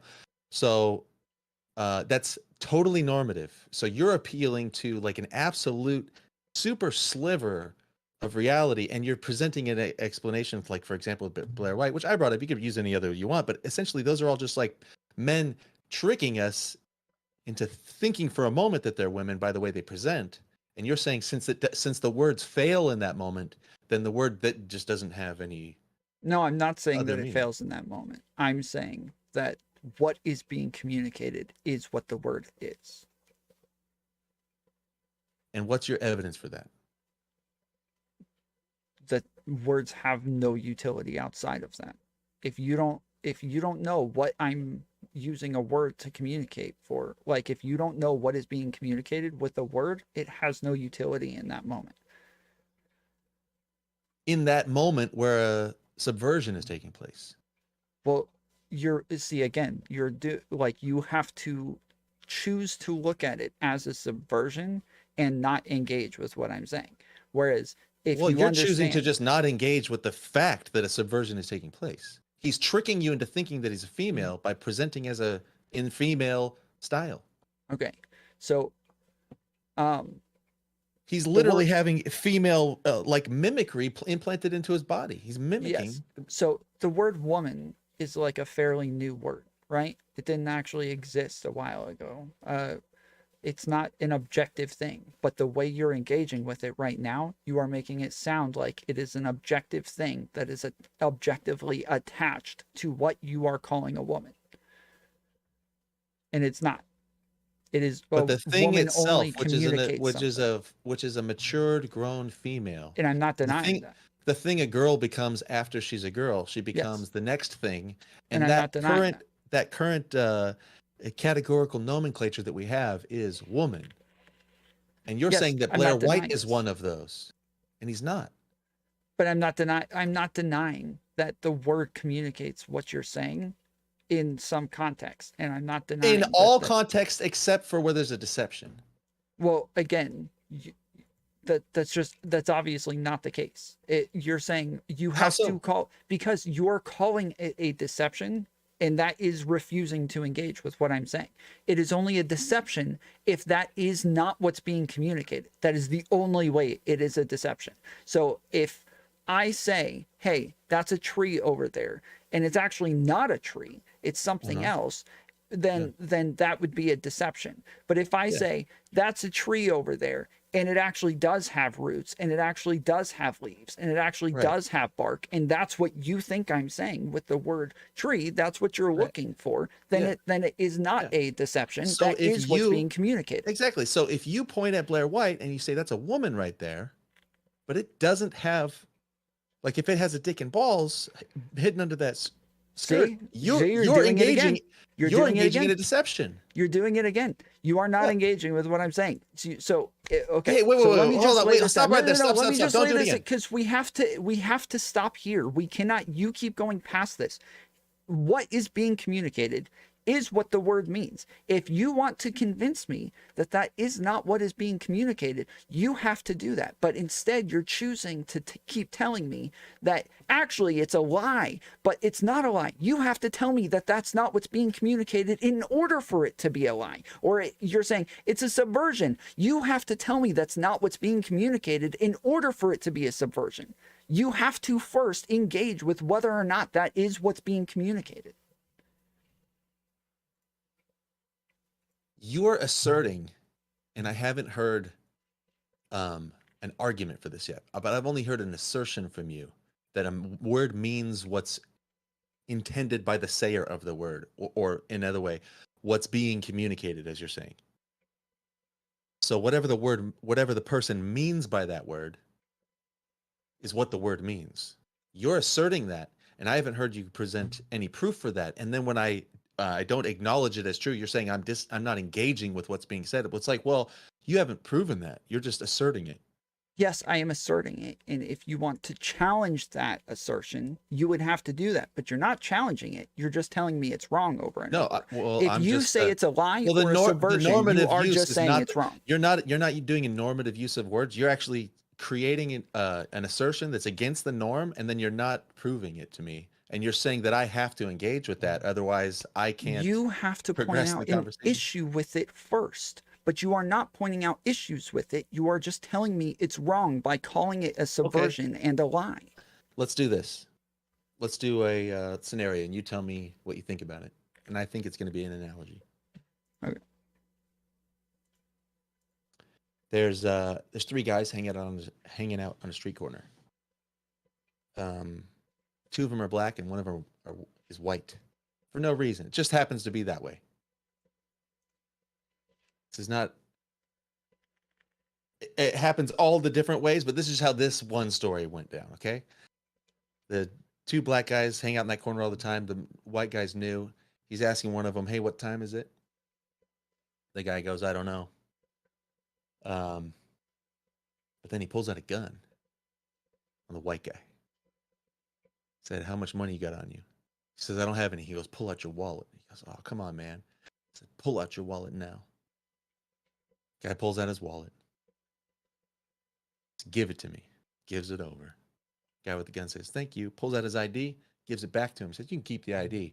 This is my wallet now." Puts it in his pocket. White guy walks away, sees a police officer, comes back with the cop and says, "That guy has my wallet." The guy next to him, who hasn't done anything yet, says, No, that's his wallet." Which one's telling the truth? Whose wallet is it? So because we're talking to a cop in this context, we're talking about legal property. And so legal property would go to the person who owned it first. Okay, you're telling me who it would go to, but when the one guy says about his friend, I'm saying go to, like it would be his property. It would, because we're talking about legal property in this case. Yes. So when so you're telling me that when the one guy said about his friend who had pulled the gun, he says, "No, that's his wallet." Was he telling the truth or lying? Which person was he was saying that it was the friend person of the who stole robber, it, right? Yeah. Says he testifies to the cop. He says, "Yeah, that's his wallet." Yeah, so it's obvious that the cop is asking about legal property. So yes, he is lying. Oh, so it has to do with what the cop was asking about, not what the other guy was saying. Well, it's both. It's based on the context. You know what is being communicated based on the context. So if I ask you if Blair White's a woman and you say yes, but I mean somebody without a dick and balls, but with a vagina and a natural set of tits, and you say yes, Blair White's a woman, are you lying to me? So it would be based on the context. So like I said, yes, if you're at the doctor's office and they say, "Are you a man or a woman?" and Blair White says, "I'm a woman," yes, it would be a lie in that context. Yeah, of course. But if you're at the club and you're with your homie and he goes, "Look at that hot chick over there," and you're like, "Yeah, that is a hot chick." Mm-hmm. But you know your friend means a woman with a vagina that he can get into later tonight. So I gave another example earlier, like a dating website, right? I would say in a club, somebody's probably looking for somebody to so partner you're saying up with that there's or something like this. Other scenarios that aren't legal and aren't biological. There's some other scenario that's come up recently where people are starting to use the word in a way that means something else. And to you, that means the word doesn't have any actual meaning anymore. No, I'm saying it does have meaning, and that this is not new, and that this is most context. How old is it? What's another example that's older than this? as long as history has existed. An example. So, like at work, whether or not somebody can have babies or has a vagina or a penis isn't relevant to what we're communicating. We're communicating somebody who looks like a woman in order to call them a woman. So if I say that woman over there, nobody cares about her biology. They care whether or not she looks like a woman. Why would they care about that? Because that's what they're trying to communicate. It's helpful Why? for Why? communication, for looks. So like just I like know. if I say I somebody know, with but black why? hair, But somebody why? with blonde hair, that's it. It's just for communication. Just for looks. No, just for communication, to communicate I know. who you're talking about. But people don't communicate to communicate. They communicate for something deeper than that. It's Right, to but transmit it depends information, on isn't it? It depends on the communication. Yes. So if you're talking about like, hey, You said, I need a you said, stapler. wait a minute, you didn't give if me I really say, an answer. Did I understand that? I, Your answer if is I that say, forever hey, at work, when you said woman, you mean someone dressed like a woman? if I say, hey, I need a stapler, can you get Mhm. one from that woman? Yeah. They're looking for someone who looks like what we would call a woman. They are not looking for somebody who has the, produces the larger gametes. They don't, that in this context does not matter. And that is most contexts. Does that change whether or not women exist existentially? Females, no. It does not change whether or not there are adult human females existentially. Of course not. So you're saying that because people can become confused based on the look of a person, depending on how you're they're doing dressed. it again. Confused. No, they're not confused if that's what's being communicated. Tom, it is I'm not about to confusing get, I'm at about all. to steam. I'm about to fucking steam, dude. I'm gonna get mad.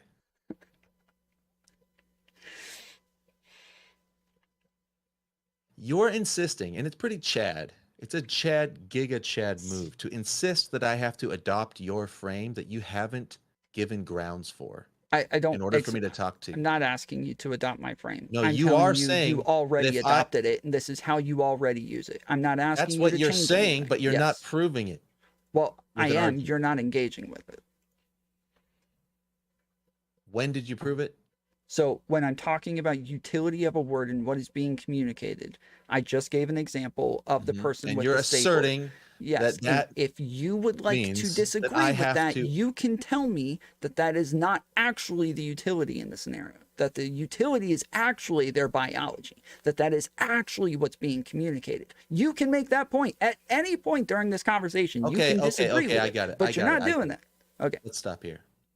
So you're saying in a utilitarian sense, the word has meaning, but not in an existential sense. So I when you say utilitarian, I would think of like a moral system. I'm not talking, so like in language, when we're talking about utility, we're talking about the value. What actually comes with this? What can we use it for? Like the value. And morals and values are almost a synonym. So we're having a discourse about the ethical maybe use of our language. And so you're saying the morals and utility, the values are right not way to use the synonymous. word. I know. Okay. But you're saying that because of the utility, you're saying that the meaning of the word is derived from the way we utilize the word. Mhm. Not that the meaning of the word is in the thing that is attempted to be grasped at by the word.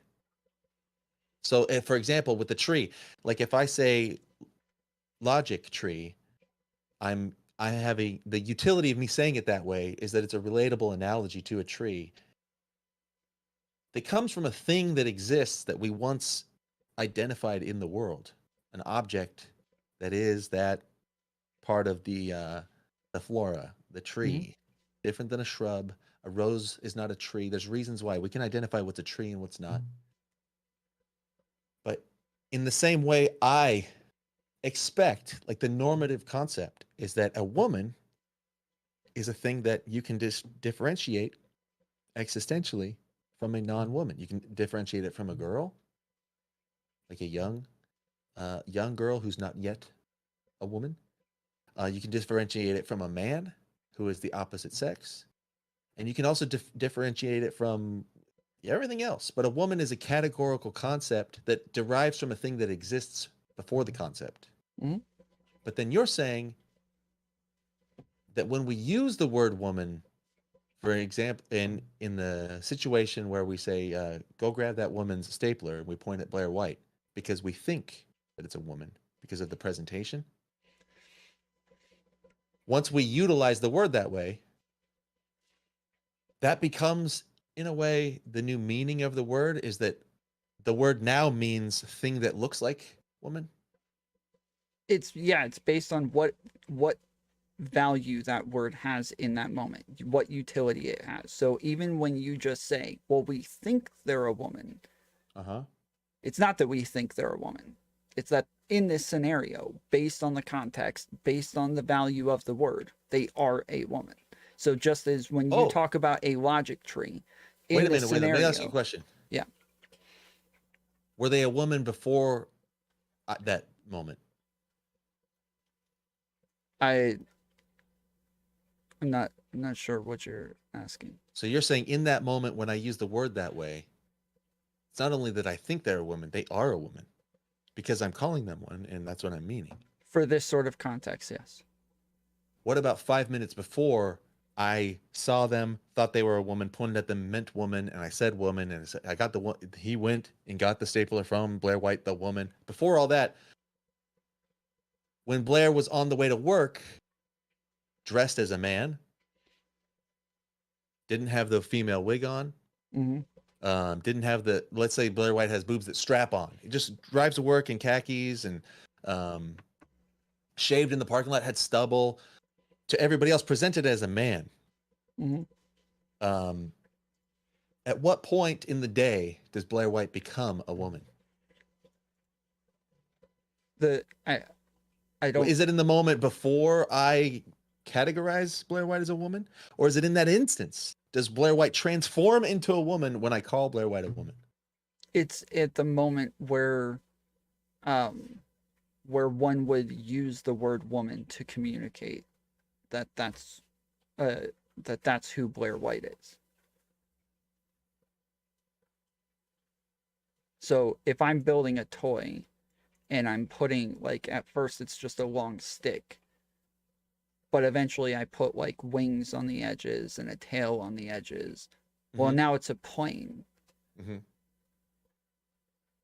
You can say, well, was it a plane before you had wings on it? Was it a plane before it had a tail? Well, not really, because there would be no value in calling it a plane before it had wings and a tail. I want to ask another question. I want to see what you think about this, because this is fascinating. You have a fascinating perspective. I just want to be clear. When I'm explaining this, I am only explaining this from like a pragmatic linguistic perspective. This is like it's something that's been talked about for like years now within linguistics, and there's a number of different types of concepts that we're starting to understand. Like this is what's being communicated in this scenario, and that's why we have like tons of definitions for tons of words now instead of just one definition for every word, is because we're understanding tons of different types of context and tons of different sorts of scenarios where different things are being communicated with the same words. Right, exactly. So instead of calling this a deception, we're calling it an alternative use of utility.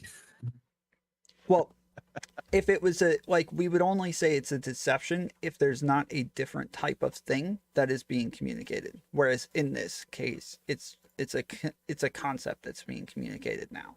So it is a different type of thing.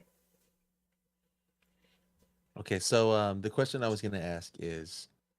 Here, I'm sorry, real quick. Can I just clarify that? It's like when you say a logic tree. If you say, this is the logic tree, you aren't being deceptive in that case by saying tree, because it is a different kind of thing now. It isn't an actual tree that's being communicated. It is a hypothetical tree that's being communicated. That's what makes it not deceptive, is it is an actually different thing that's being communicated. That's true, but I would never say to somebody that I picked an apple off of the logic tree because the logic tree is an actual tree. And in the same way, if I got a stapler from that woman, Blair White, I wouldn't mean that she's an actual woman. Okay. She's just presenting as a woman. It's an analogy to a woman. Okay. So the thing I was gonna say, I bet you've seen those videos, or like on TikTok and YouTube Shorts and stuff, where there's like a guy dressed up as a bush and he's sitting on like Hollywood Boulevard or something on a walk where people are walking by, tourists and stuff, and then he'll like reach out and grab somebody's purse and tug on it, or like say, "Oh, hey, how's it going?" or something. They get spooked, they get startled because he's absolutely blending in as a bush sitting in a pot, like a little shrub in front of a. You ever seen those? No. Bro. You're on the internet. You haven't seen that? All right. It's awesome. Okay, so there's a suit you can put on that if you just like crouch down like this, you are indistinguishable from a actual bush. like the prank videos. Yes, we watched one prank. the other It's a day. prank. Yes, yeah, Exactly. So there's a prank. So the guy, and in fact, even if you pointed at it and you said, "Hey, hey, check out that bush. That's a nice bush," they'd be like, "Yeah, that's a nice bush." Is that man a bush? I don't think so. No. What if I said, what if a bird landed on the bush and I said to somebody, "Hey, take a picture of that bird sitting on that bush. That'll Mhm. make a nice photo." And then somebody goes, "Okay," and they know exactly what is meant, and they take a photo, and then they go home and say, "Look at this picture of a bird on a bush. It's my best picture I took all day." Did they take a picture of a bird on a bush? So, in this case, what is the utility of saying bush? Like, what is the thing that is being communicated when you say bush? Yeah, I was pointing at that thing that was there. Right, but what is the Right. thing that you're communicating? It's not a human. It's not a person who Right, looks right, like right. it's Yeah. it's a plant. That is what is being communicated. Is a plant. That's the communication. So Right, in this case, no, they are not a bush because they are not a plant. Because the nature of the thing is a man, not a plant. Well, the nature of the communication is a plant. So what do you think I mean when I ask you if Blair White's a woman?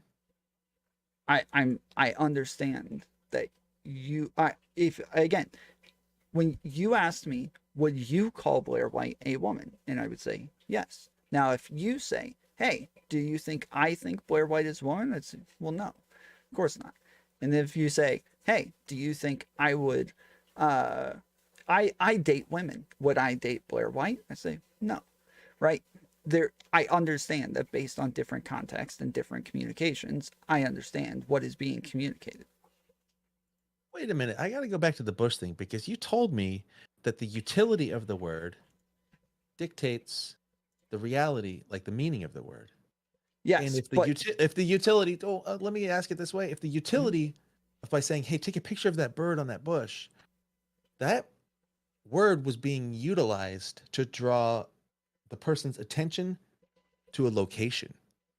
Correct. It wasn't talking about a plant. It wasn't talking about roots and water and growth or life or anything. Mhm. It's talking about the location of the bird. Yes. The location of the bird was on the bush. Correct. And it accurately drew the camera's focus to that spot. The person knew what was meant. Get the picture of that bird perched on, it's sitting on top of that bush. Mhm.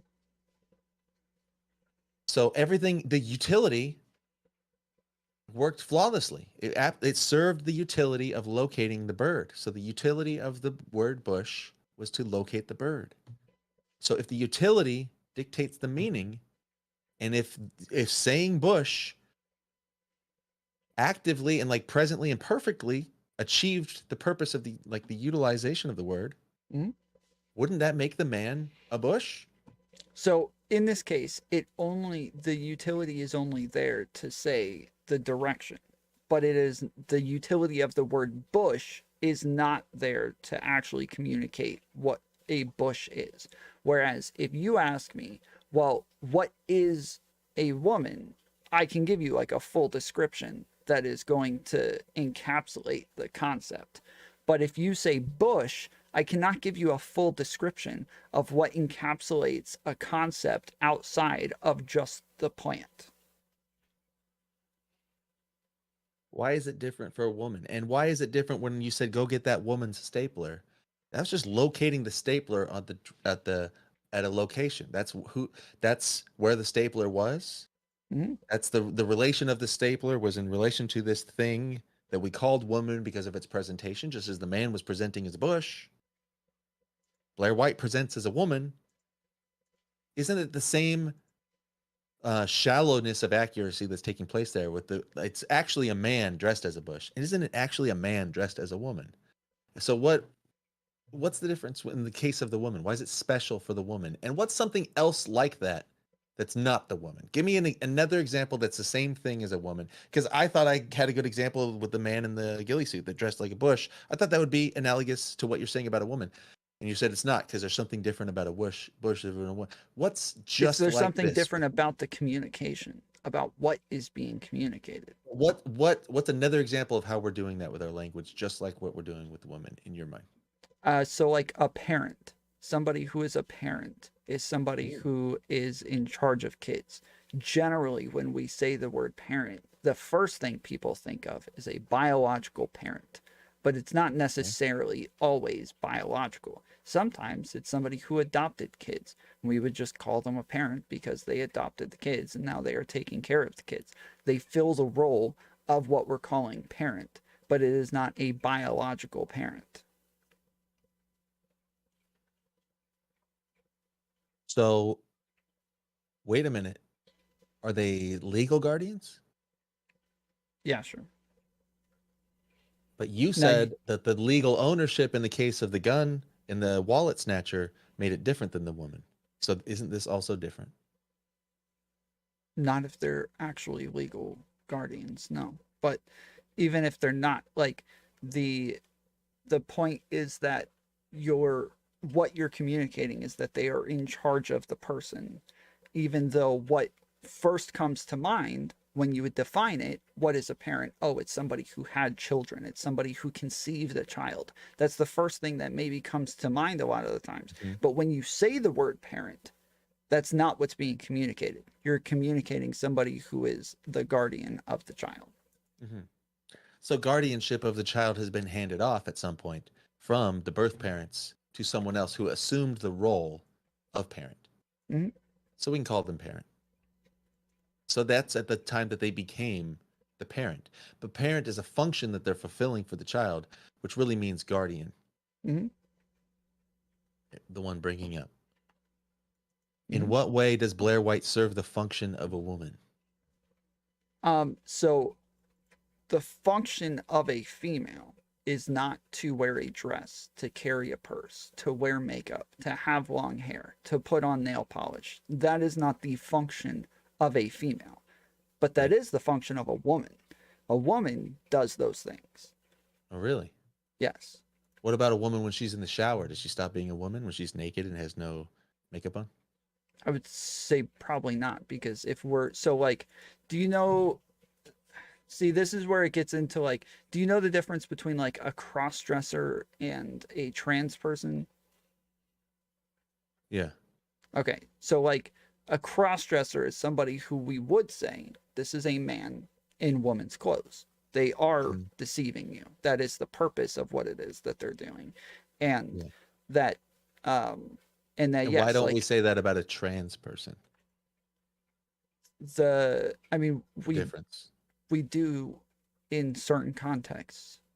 Like we would say that yes, like in some contexts, this is a man who is dressed as a woman, based on what context, what the context is. Makes it to where it's improper to do that. That's a different question. Like if we're talking about improper, we would be talking about like whether or not inaccurate, it's like moral or how about inaccurate? Whether or not that's like their like general function in life. So if in what way do they function as a woman? Like I said, like the function of a female is yes, not to do those things. Those are societal things that are different from being a female, a biological female. So you're saying that the style of a woman is the function of a woman? In this conceptual sense, yes. And what's your evidence for that? What do you mean? Like what? How can I give you, like, you're asking me to detail what the concept is? Well, you're telling me like, so are you just saying like that's what you think, or that's what is? I'm totally lost on what you're asking now. Wait, so you're saying that a woman is able to be known by the function that she plays, and the function is to wear a dress and makeup and nails and to look like a lady. Mhm. That's what the function of a woman is to look like a lady. Yes, in this context, yes. So if a man looks like a lady, we call it a cross-dresser, except sometimes we call it a woman. Mhm. What's the difference? So one How do you know the actually- difference between a cross-dresser and a woman? One actually fills that function on a daily basis. So If you're a cross-dresser every day, you're no longer a cross-dresser, you're a woman. yeah, I would say so, probably, because it wouldn't make sense to say that you're a man dressed as a woman if you're always a woman. Why not? Why wouldn't it make sense to just say you're a man who just always dresses as a woman? I mean, it would make sense in certain contexts. Like if that's What context would it not make sense? Wouldn't it make sense in every context, or is there some? No, I was going to say probably in most contexts, but unless there's actually like, because in this case, when we What say, if I said it makes sense in hold on, every hold on, single wait, wait, wait. context? Would that be wrong? If we say a man dressed as a woman, what we're actually saying is a biological male dressed as a woman, right? That is what we're saying. So whether or not, like, communicating Blair White the a man dressed as a biological woman? male part is necessary or has utility in that scenario is what would change whether or not we would do that. How do you know that that's where words get their meaning from? From utility? Yeah. You've said it's Because how do you know that? that is the purpose of language, is to communicate. Well, to things. say I know it because that's what it is. That's a tautology. So how do you know that that's correct? I know that we created language to communicate things, and the communication is the utility. What are things? Anything. To communicate things? Yes, anything. We created language to communicate things, such as ideas. Is woman an idea or an object? Both. Depending on the context that we're using it in. Which one was it first? Neither. I mean, I guess we could became say an that idea and an object at the same time. Well, so I would say the female, like it was a female first. So a woman was a female first. Things spawn off of that. So like we would call the idea of what is feminine is conceptual as well. Boobs existed first, but we would still say boobs are feminine. But they had to, like, feminine things had to exist first in order to categorize them as feminine. So yes, a female existed first in order for us to have the category of woman. Did women exist before the idea of a woman existed? Yes. Females existed before the idea of females. No, wait. You said you changed it to females. I said woman. Did right, women, and I'm saying plural? both. I'm saying yes, and the idea of female existed before females existed. Or I mean, the idea of females existed before the idea of a female existed. Sure, females existed before humans existed. I mean, female is a sex characteristic. Sure, but even just a female human, like a way of categorizing but a different baby humans. female isn't a woman. An infant female isn't a woman. A woman is a I understand. matured I'm saying that human female. even the way of categorizing a female didn't always exist, even though human females existed, right? The way of communicating a female didn't always exist. Like all of these things didn't always exist, but we use words to communicate those things, and we only communicate things based on utility. So, yeah. We only communicate things based on utility. Uh-huh.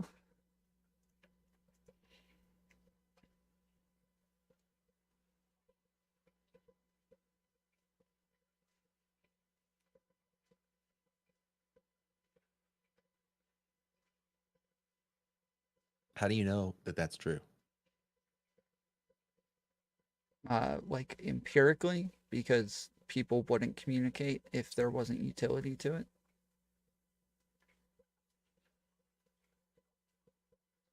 And everybody changes their language to communicate based on utility. Just that's the way everybody I've ever been around talks, is they use words that will communicate the thing that they are attempting to communicate, and that is the value in the communication, is that they are getting across the thing that is being communicated. What does word mean to you? Word is like it's an idea that is able to be communicated. It's an idea able to be communicated. Can a word exist if there's only one person on the planet in all of existence? Yeah. What if he can't communicate it? Because it doesn't take two? They can communicate to themselves. Have you ever heard of private language? No. So I can say ooga booga over and over and know what every single ooga booga means. I can just keep saying ooga booga over and over and over. I know what each one means. Each one means something completely different, and I'm saying full and complete sentences. So it means I know it what to each you. one is. Yes. What if we had no words at all? Would women exist? The concept, maybe. I think it's hard to have concepts without a label for it. Especially shared concepts. Like shared concepts only exist because we acknowledge the patterns, but it's hard to acknowledge a pattern without being able to like label the category. So I'm not sure. So before language, men were walking around with they weren't speaking to each other in some hypothetical situation, right?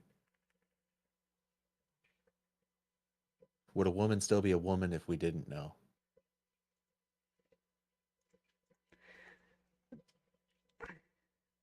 I feel like you're purposely being confusing when you say woman, because No, you're just refusing to address what I'm saying. No, I don't know what you're saying, because if Yeah. you're saying woman Oh, now as you're in in a my shoes. female, or if you're saying woman Welcome to as my a world. concept, well, no, in this way, when we're talking about a word, we don't have the context in order to know what we're talking about.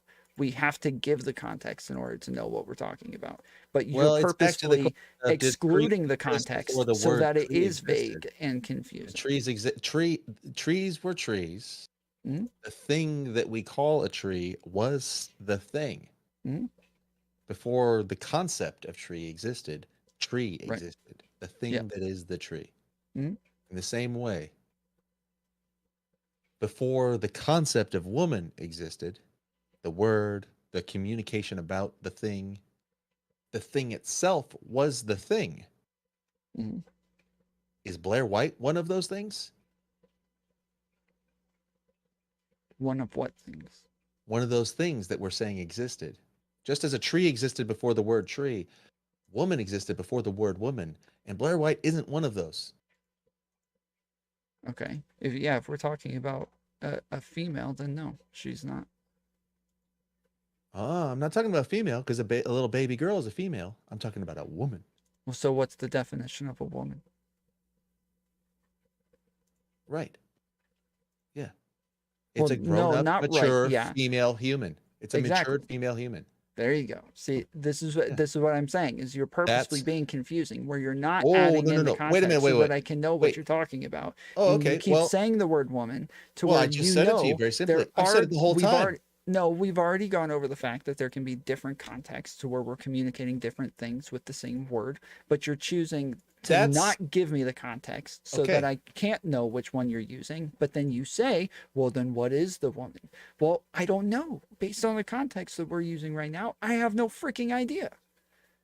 If we're talking about what I'm talking about when I write a document about what a woman is, then yeah, then yes, Blair White is a woman. If we're talking about like a grown adult human female, then no, she is not that thing. So we have changed our usage of the word, and that has caused Blair White to become a woman. According to you. No. According to me, we've just understood better what we are communicating. Well, we were always before communicating adult human female. And you're saying we now understand that what we really meant was somebody with a dress and makeup. Not what we meant, what we were communicating. What we were communicating and that's what was we were always communicating. Somebody who dresses like a lady.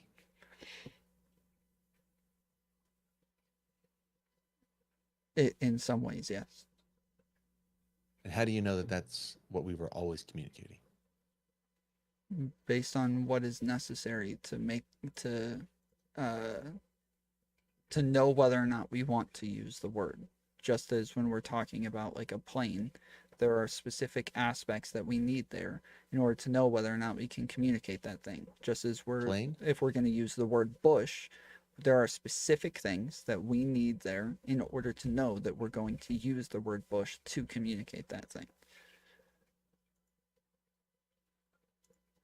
So rather than saying our language is becoming confused due to people who are disguising themselves as something that they are not, you're saying we're just discovering that the thing means something different than what we always thought. No. So when I'm talking about this, it has literally nothing to do with trans people. It just happens to apply to trans people as well. But trans people are not why I'm talking about this. I'm just talking Why about are you talking about it? Based on what is being communicated. Because it's an interesting question. Like what is being communicated with why lots is of it different interesting? words. What has caused it to become interesting? Trans people. But it's not. Trans people are what have tested the word to where thinking about it and understanding it better makes sense now. Like it having like it makes sense. It didn't make sense before. Now it makes sense what we mean by woman now because of trannies. No. I'm saying that what I'm describing they've revealed to us what we always meant all along. If trans people did not exist, what I'm saying would still be true. We would just be referring to somebody who looks like a lady. Mm-hmm. We wouldn't be meaning adult human female. What we're meaning and what we're communicating are different things. Like what you intend to communicate and what is actually being communicated are different things. So that's called confusion. No. When you are meaning something different than what's being communicated, that's literally like a way of defining what confusion of language is. Those are just when I say something that I mean, but it transmits something different than what I meant. My language has become confused. No, these are just different categorizations of linguistics. It is not confusion. It is something that we've always understood, that what you intend to communicate and what you actually communicate are not necessarily the same thing.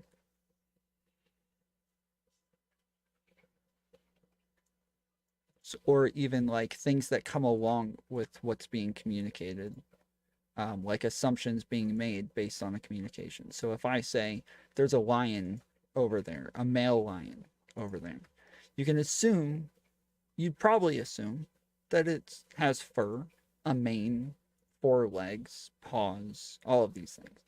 It's not necessarily true, but these are assumptions that come along with the communication. But they are not necessary for me to communicate that thing. So you gave an example of a parent. Which parent, though, parent is a function, like parenting. Like parent is really, it's a relation to. I am a parent to the child. Meaning I am parenting the child. It's a verb. Is woman a verb? Or a noun? It's a thing, right? Yeah, it's a noun.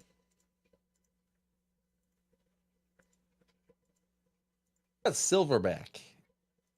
Little diverse. I think I know what you're going to say. It's going to be like the bush again. You're going to say something about the nature of the bush means the plant.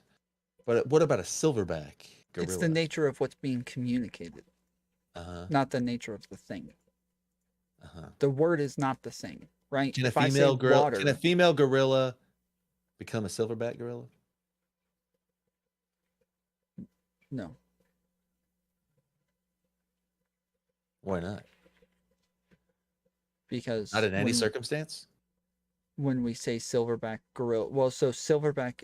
Wait, isn't silverback just a type of gorilla? No, the silverback is the name of the male, the dominant male. Is it? Okay. Yeah. Then yeah, no. What if a female gorilla puts on a male gorilla suit and it Nope. sits down at a desk and it has a stapler and I say, go get that silverback's stapler? Nope. It's not a silverback? Nope. But it's presenting as one. It is. It is. And if anybody were to look at it, they would think it was one. Correct. What if it puts on the suit every day and it does all the things and it runs a, what are they, a pride of gorillas? What do they call that? Yeah. There's a Still not good a question. Taftosh brought up to me one time. Have you ever seen the cake shows where they like try to make things that are in there? It's like very convincing when they like create something out Sure. of cake, but it doesn't look like a cake. It looks like the thing. Looks right? like a toaster. Yes. So let's say we make a toaster out of cake, right? Uh-huh. If you ask me, is it a toaster? What do you think I'm going to say? Well, it depends. Depends on your intention for using the word. Well, whether or not it is a toaster is different. So why? Because what we're communicating when we say the word toaster, and whether or not it is a toaster, is whether or not it can toast things. Ah. They're, just as if we created a cake that was a camera, Right. whether or not it can take pictures is Right. whether or not it's a camera. So if I say Blair White's a woman and somebody says, no, he's not, because he can't be a mommy. He can't give birth and he can't like mother. He can't, there's no mammary glands. There's no uterus. There's no, he's missing the equipment. Just like that cake doesn't have the ability to make toast. Mhm. That Blair White doesn't have the ability to do any of the adult human female things which is what woman in all circumstances except for what the tranny means. Mm-hmm. Well, not in all. So in all circumstances, a toaster means something that can make toast, except in the case where there's a cake disguised as a toaster. Well, something that is intended to make toast, like it can be like a toaster that is that like burnt out. We'd still call it a toaster. Super chat question came in for you, Tom. How do you know the person asking you the question is going to utilize the information you are giving in your answer? You only know based on the context. You only know what is meant based on context.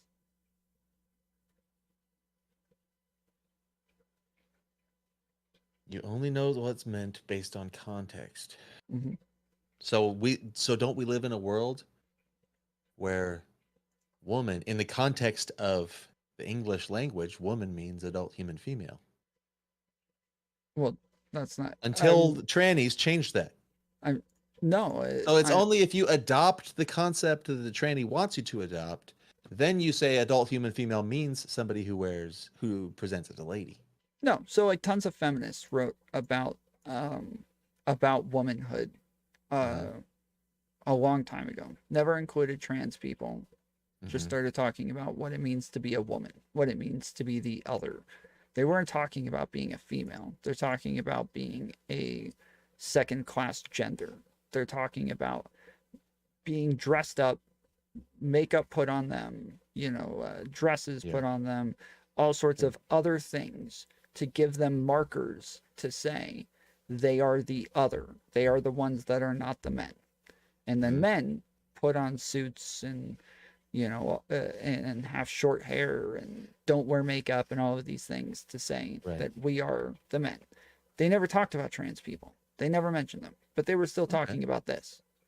So it's when I talk about context, I'm saying like if I say that So in the context of feminism and transsexuals, it's different. Well, no, I'm saying that they were capable of seeing that the word was communicating something different back then in a social sense. That weren't they saying though that the experience of an adult human female in relation to the experience of an adult human male is XYZ? Isn't that what they were saying?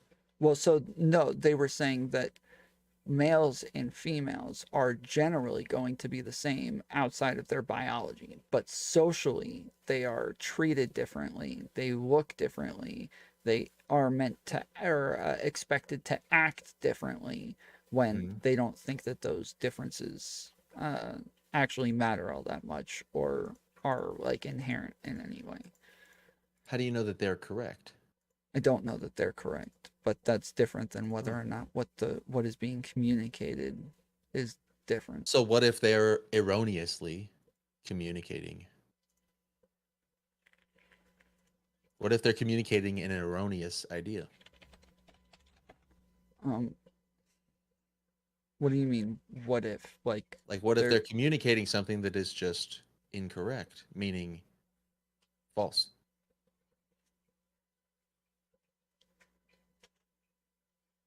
I don't understand what you're asking.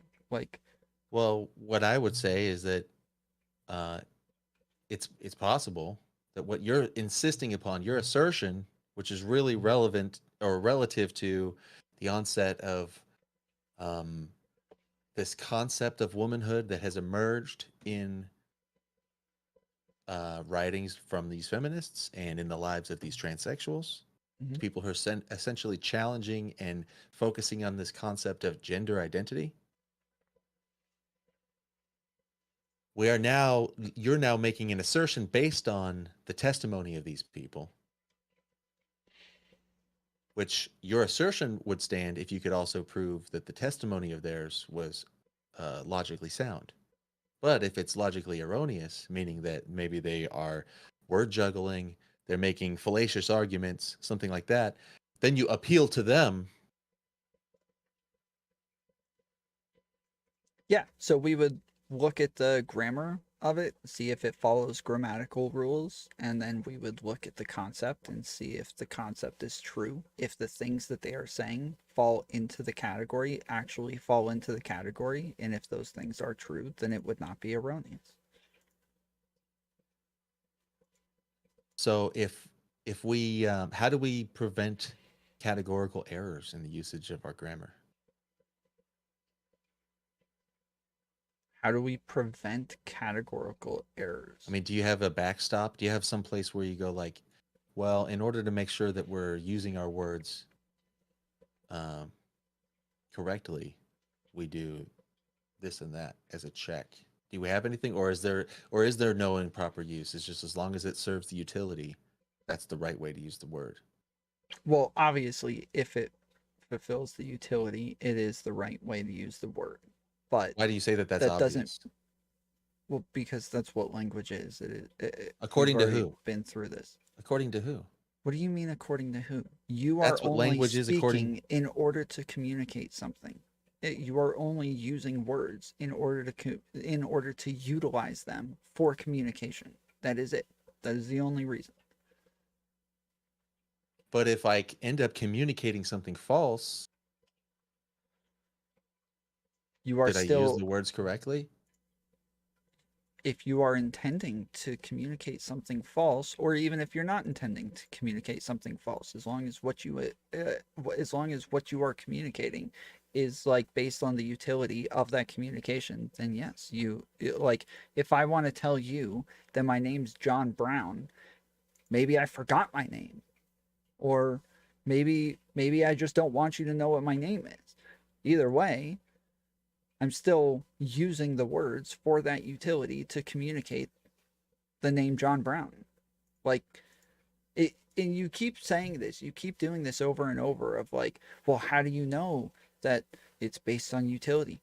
Literally, nobody has ever questioned it. If you would like to question it here, we can talk about it. But to keep asking me how I know, there's not a way for me to tell you outside of the fact that you're using words to communicate things based on utility right now.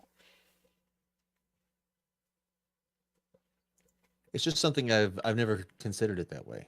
But you're asserting it as though it's common knowledge. So I'm saying, like, where does that come from? It's something that's this is like a novel type of description, and you're saying, like, of course everybody knows that words are based on the utility. So what else would it be? Because I thought words came from they're intended, they are a symbol for a thing that exists existentially. But that is utility. To communicate that thing, whether you intend to, like, if I intend to communicate that thing, that is the value in it. That is the utility. Using the word to communicate it is the utility of it. It's the same thing. So if I intend to, so who decides what, who decides what woman means? Everybody. You mean every individual? No, everybody as a collective. The collective. Every individual and the collective, yes. So if I start saying, this person is blue, and you look at them, and they're not the color blue, you know, because you've heard other people say this, then I'm just saying they're sad. You know, because you've heard it a bunch of times from other people, that this is what I'm communicating. So you use the collective, you use everybody else's, like the context that everybody else has used it in, to know, based on the context that I'm using it in right now, what it is that I'm communicating. So, like, speaking of a blue person, though, like the Smurfs, right? We call them blue. They are the color that we call blue. Mhm. If we all start using a different word and start using blue to refer to a different color than what we currently call blue, and we have a different word called mech, a whole new word. Do they change from being blue to being mech, or were they always mech? Neither. Mech just communicates what they always were. Oh, so it's the thing that the thing that they are is prior to what we call them. Yeah, so like what the English language didn't always exist, but females always existed, and the concept of woman always existed, but we didn't always have the English language to say it. Just as we used to say where for men and with for women, we didn't have the word man and woman. Well, we had man, but it meant person back then. We didn't have the word person. So yes, over and over, the words change, but what is being communicated stays the same. But the thing exists prior to the word. Hmm? So the thing that existed prior to the word woman was an adult female. An adult human female did exist before Yeah. the word And is Blair female White one of or those? woman existed. She is not an adult human female, no. Right. So if the thing that existed, we have this word referring to that thing, and now we're using that word to refer to something else. Does that other thing become equal? Like it is now one of those, that other thing that existed before, the adult human female, just because we're using the same word like a homophone, we're now broadening our usage of the word to include person who presents as a lady. We've broadened the spectrum of our usage of that word. Some people have. By the way, you said it's everybody decides on the word. Some people are now using the word woman to mean somebody who presents as a lady, which we would say, well, what even is a lady to present as one? You're saying the thing that existed that we've been using the word woman to refer to, now we're using that thing in a broader reference. No, not now. Always. We always referred to woman? We always use that word to refer to something broader than adult human female? I'm saying we always used it in the conceptual sense. In the sorts of contexts that I'm talking about, yes. We, in these scenarios, we were never actually attempting to communicate biology, nor were we communicating biology. We were communicating a conceptual sense of what a woman is. And what was the conceptual sense that what was, like, before the feminist writings, what was it? When we said woman, we were referring to the other besides what a man is, like the other to a man? Yes. And it didn't refer to, and that had nothing to do with their biology. It did. It was both. Again, it's that, like, I've said this over and over. I'm not talking about changing the word. I'm talking about us just understanding better what it is that's being communicated. Okay, but if back then it was both, but now it's not both in relation to Blair White. Now it's only one part. Because Blair White doesn't have, Blair White, you said it was both. It was their biology and their relationship in society to the man. I'm saying that it was both. Sometimes it was the word female. Sometimes they were communicating female. Sometimes they weren't. Sometimes they were communicating a conceptual sense of a woman. But I'm not saying that they were communicating both at all times, every time they said the word. I'm saying the word meant both, like at different times, or sometimes both. Are there any examples you can think of before the feminist concept of the other, where when somebody used the concept or the word or communicated about women or a woman, it was in reference to anything other than an adult human female? Yes, I'm saying that that's what they were doing. Whether or not they said that's what they were doing is different than whether or not we figured out that's what they were doing. In what case were they doing it where they were not a biological female? In all the same cases that I'm talking about here. With trannies? And no, like talking about like a woman in a social setting saying, but you're basing it on her, on that person giving you signs of the social idea of a woman.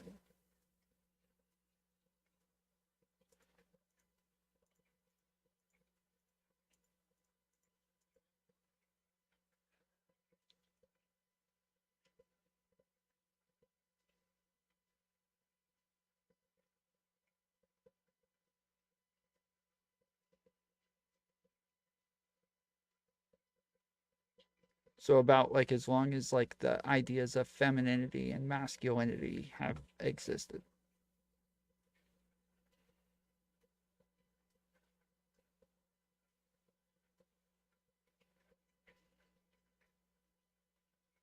femininity and masculinity are not necessarily synonyms for male and female.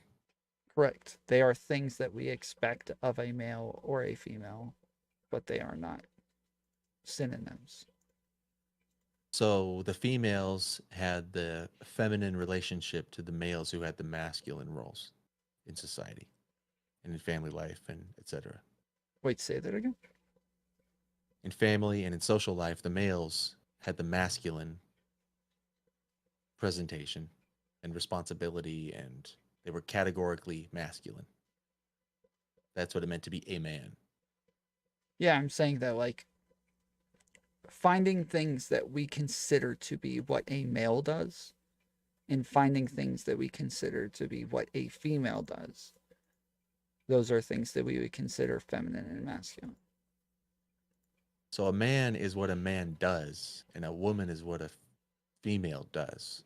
In a conceptual sense, yes. So if a man does what a female does, he becomes a woman.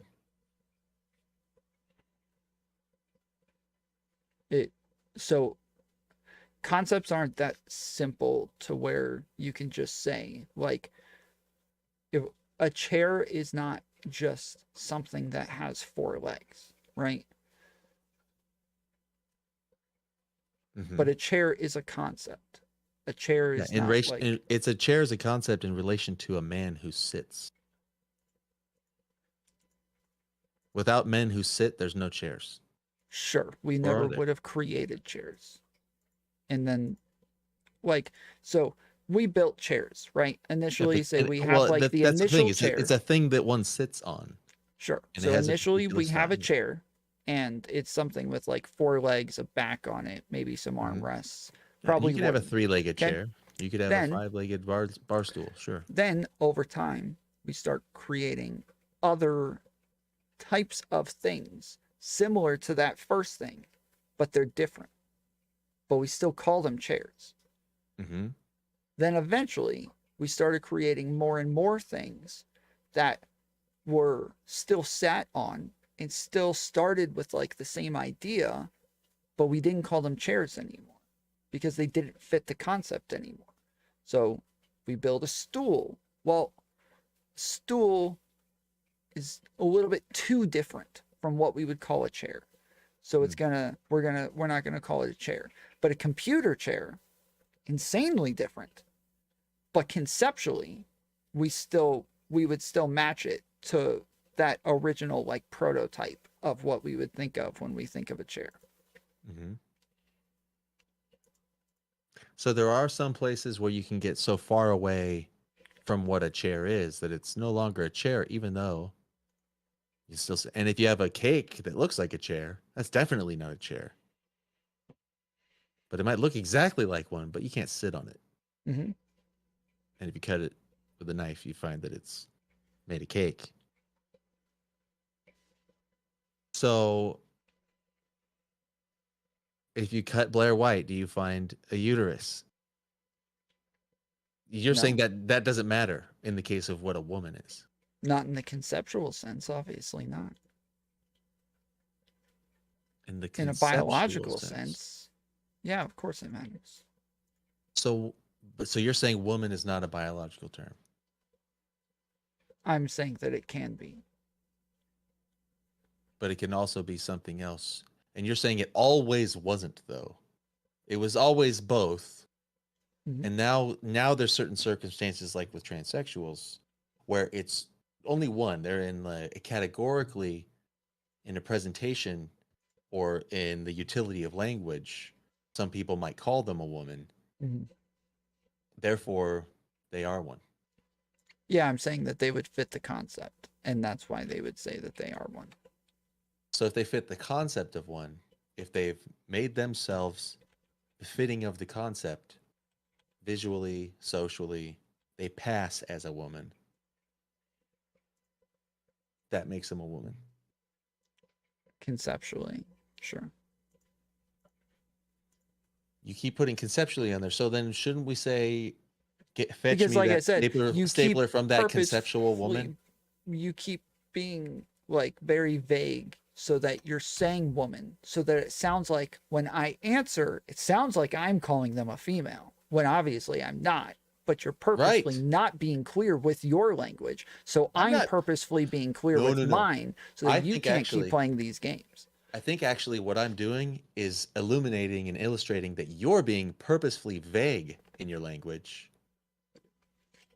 And now when I get down to the specifics, when I flesh it out, when I get when I really disambiguate the language, because woman is being used, it's become an ambiguous term because it was so taken for granted that it meant an adult human female, a matured female. A girl becomes a woman. A woman is the next stage after a girl. You are not pushing me into any box. Post-adolescent If you go read my document on this, literally the first couple lines say that I am only explaining woman from a conceptual sense. It is not something where I'm like trying to trick people into thinking that it's a biological female when it's not really. That is not happening whatsoever. And I'm very clear in my language to say that I'm not going to confuse the two. I'm talking about a conceptual sense. Well, then you need to use a disambiguated term, I think, and say that Blair White is a conceptual woman. In specific context, we would not only say that they are a conceptual woman, but we would say they are a trans woman or a biological male, depending on the context, what is necessary for that context. In the utility, yes, we would use different words, or we would add a conjugation. I'm blanking. I'm tired now. But anyways, yes, but we would add another word to add a subcategory to that word based on the utility of it. So, but what I'm saying is that if we drop trans or conceptual and say Blair White is a woman, that's like saying that cake chair is a chair. Well, we know it's not actually a chair. It's not. It's more like saying chair. that computer chair is a chair. Right, but a computer chair is actually a chair. Right, exactly. That's my point. Is that a conceptual But Blair woman White's is not actually a woman. conceptual woman. But this isn't a conceptual chair. This is an actual existential chair. Well, there is no such thing as an existential chair. Chairs only exist as concepts. Oh.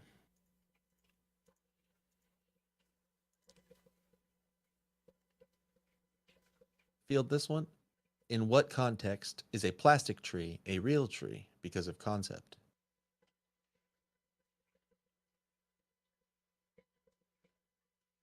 What? It would never be a real tree because of concept. Why not? Unless it's a real conceptual tree. It'd be a plastic tree. Yeah, sure. So if we want to say it's a real conceptual Blair White's tree, a plastic woman. In this case, she would be a real Literally a conceptual plastic woman. surgery.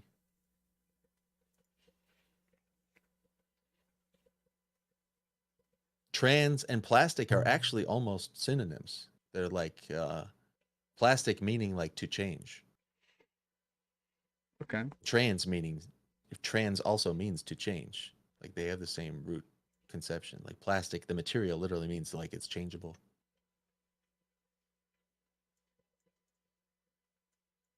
So a plastic woman, a plastic tree, a trans woman, a plastic woman. Hold on one second. Like Mackenzie, a false woman. If other people want to come here and talk to me about these things, we can talk about it. If other people don't want to talk about it, then we won't talk about it. If you don't want to listen to it, fuck off. Yeah. Beat it, Mackenzie. I don't know why you sit around whining all day. Get the fuck out of my chat if you don't want to listen to this. Based. Peace out. Kick rocks. I don't know why you would sit here bitching all freaking night. Go play Minecraft. You're not pushing back. You're whining. You are whining like a little baby. You are just whining. You are not pushing back. Nothing in here. I'm reading all through your stuff. None of this is actually questioning anything I'm saying. You are just whining. If you're a rhetoric expert, whatever the fuck you want to call it, what the fuck difference does it make? That is not a challenge to anything I'm saying. That's you whining. Oh, the document. Just say it. That is not a challenge to anything I'm saying. Yet Tom is the most vague bullshitter I've ever seen in this space. You are not challenging anything. You are just being a dumb bitch in my chat all freaking night. It is obnoxious. No.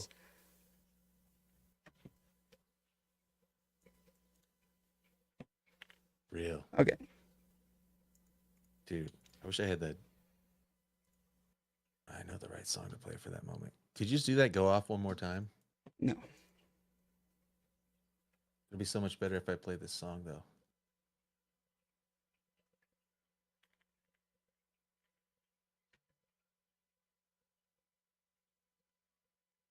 All right. Damn. All right.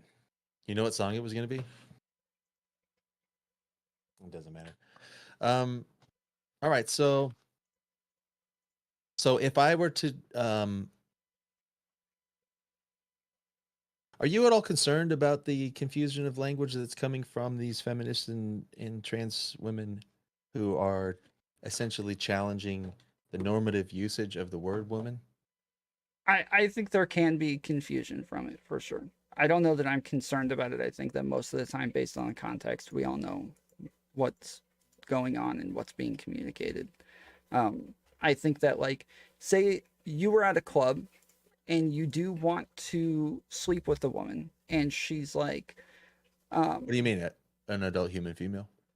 Well, if they say they're a woman and it's obvious you want to sleep with this person, or you're trying to have some sort of like sexual interaction with them, whether actual sex or not, say you just want to like dance with them or something like that.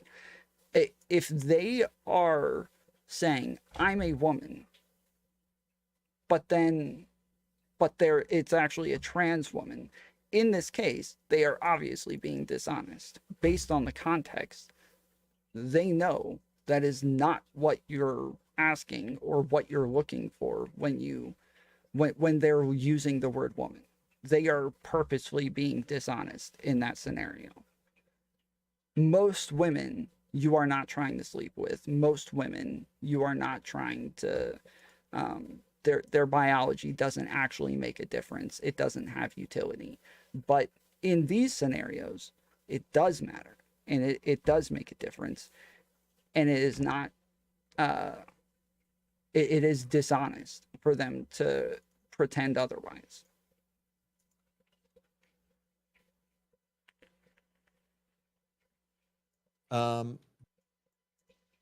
Do you think that it's better for us as a society to think of womanhood meaning otherness from a male adult human, like a man, rather than thinking of woman meaning adult human female?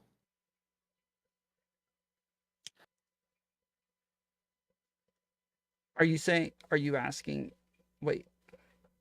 Do you think that's beneficial? Do you think it's better?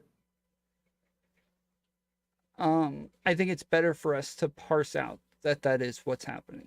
I think that, like, even if trans people didn't exist, it would matter that we parse out what it is that we're communicating. What way do you think it's going to benefit us that we do that?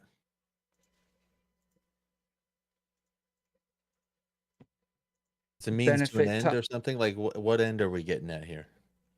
Well, for the same reason we would label things nouns, verbs, adjectives, like, for the categorization, and we categorize them for the understanding.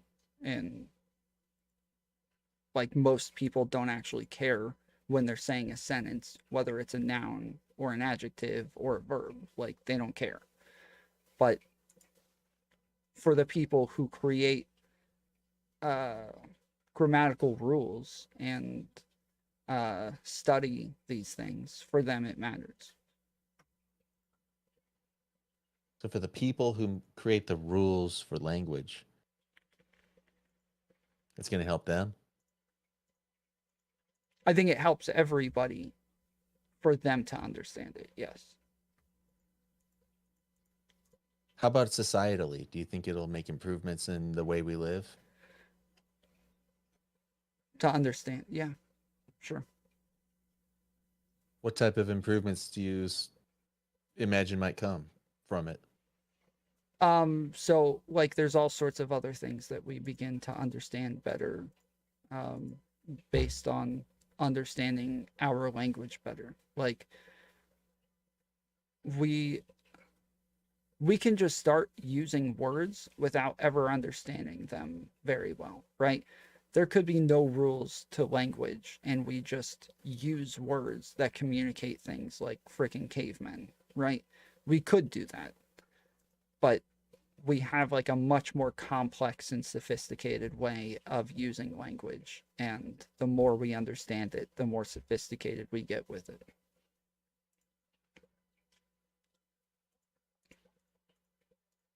This is the same conversation, but it's kind of veering in a different direction. And I want to, if you are willing to go there,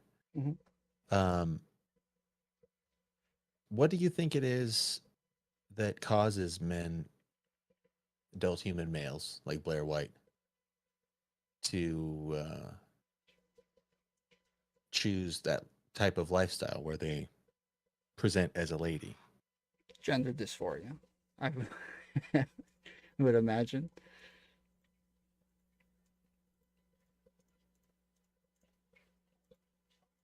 I think if you or I started dressing like women and everybody thought we were actually females and they treated us like women, I think you and I would probably develop some sort of gender dysphoria as well.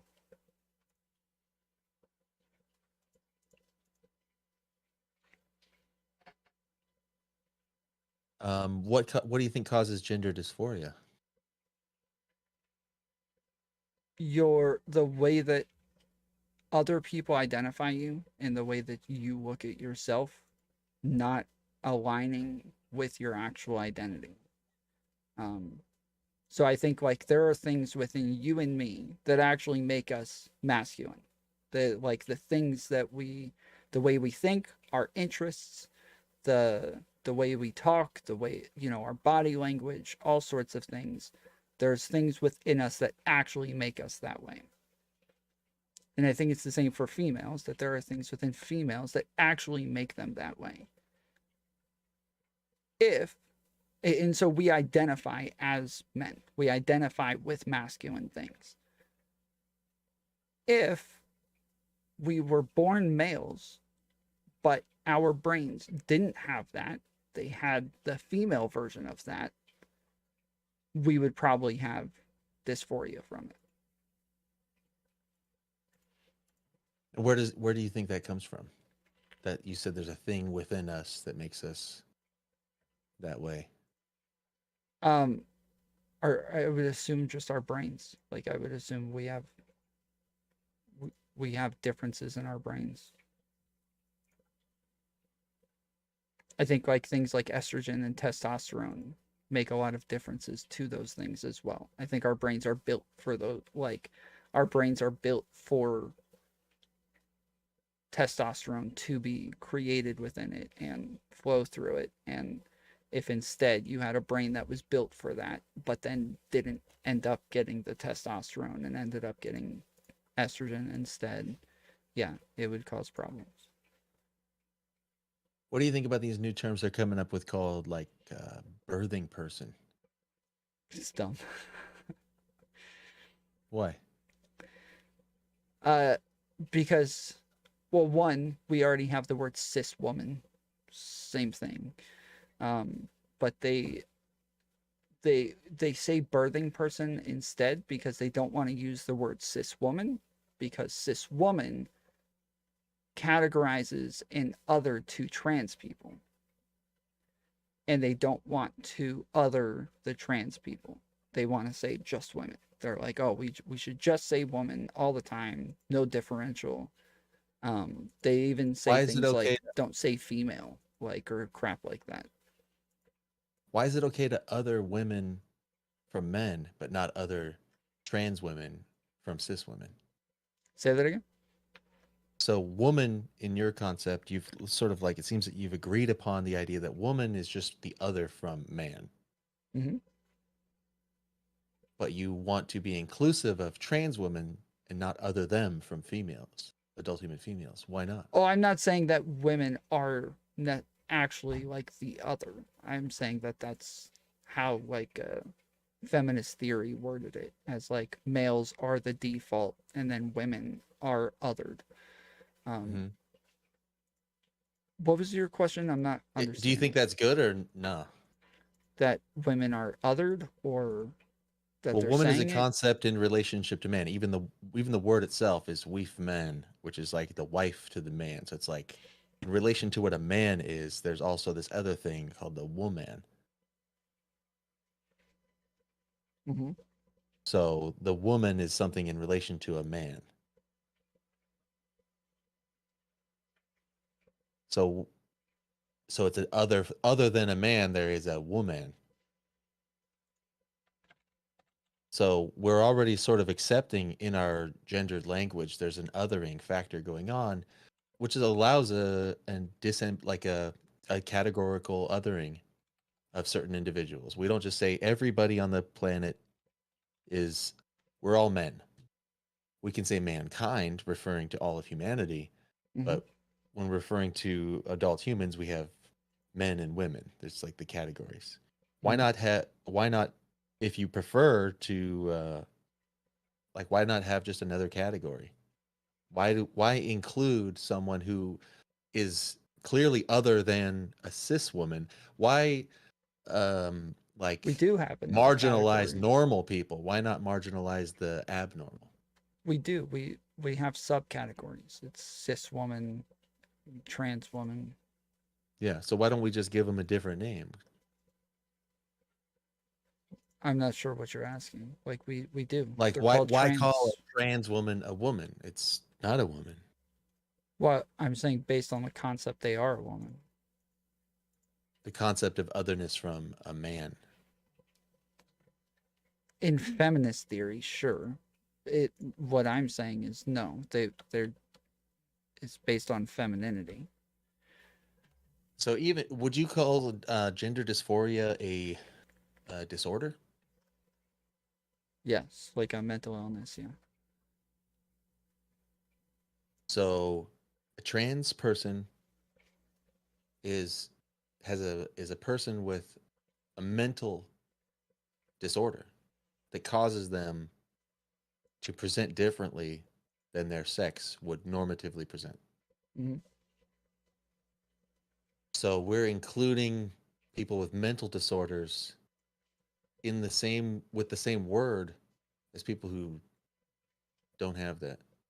Like people, like why not just Sure, but that's not what's being communicated with the word.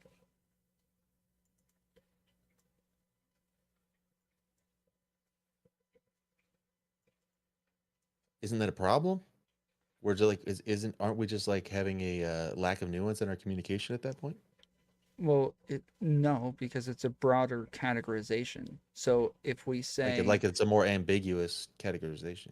yeah, it's a broader categorization. It's like saying like, well, there's mentally ill people. We call them mentally ill people, but then we also call you and me people. Why would we put us in the same category as mentally ill people? Well, people is the broader category. I got some people asking if they can call in and talk to you about this. Are you up for that? Probably not. I gotta go to sleep. You did tell me that you only had about an hour left. That was like 2 hours ago. You took about an hour to get on, so Yeah. Yeah. Well, okay. Well, this is an interesting examination. That's what I said I wanted to do, is just like examine what you're talking about. So I want to think more if I can come up with some more challenges to it, because I think everybody on my side is seeing it with me. Yeah. So listen. Yeah, go ahead. Listen. So there's two sides to this. That where there are people with ideological reasoning behind why they want the word woman to mean a specific thing. I'm obviously pissing off both of those sides, right? Neither side is happy with what I'm saying, because I'm not prescribing anything. I'm not saying this is what we should do. I am just outlining what we are doing. I'm making a descriptive claim versus a prescriptive. So lots of people would say, well, then, is that what we should do? Or is that the way it should be? I don't know. I would rather just talk about what is. Everybody else can talk about what should be instead. But but I think that they would need to understand what is in order to talk about what should be first. So if you watch my debate with Lav about this, this is literally what her and I talk about. Same subject. What is a woman? What does it mean? Where she has the same idea as like, you know, yes, it should just mean adult human female. But then there's like the trans activists who are like, oh no, it like a woman is anyone who identifies as a woman. That's a tautological definition. Like that doesn't make sense either. Like, so yeah, I'm saying I am not ideological behind what I'm saying outside of the fact that I believe we should use linguistic processes to come up with definitions and understanding. That's it. Okay. Okay, cool. Well, I think I've examined your perspective enough to understand it and maybe even be able to advocate for it myself. So what I think I'll do is I'll open up the call. Anybody who wanted to argue with you can now call in and argue with me, and I will take your position and see what they have to say to it. I'll see if I can beat them at your game. Okay, cool. How about that? And then I'll let you out of here. Cool. All right, man. Appreciate it. Have a good night. Thanks, Tom. Nice talking to you, sir. Okay. Yeah. Fringe, I know that's what he's doing. I don't know if you were here at the beginning, but I kept stopping him and I'm like, bro, you realize you're purposefully being ambiguous with your language so that I sound like every time you say like, well, is a woman this thing? If I just say yes, it sounds like I'm saying a biological woman is that thing. I was like, you're purposefully putting me into this box where it's going to make me sound like a crazy person. So I have to keep saying conceptually.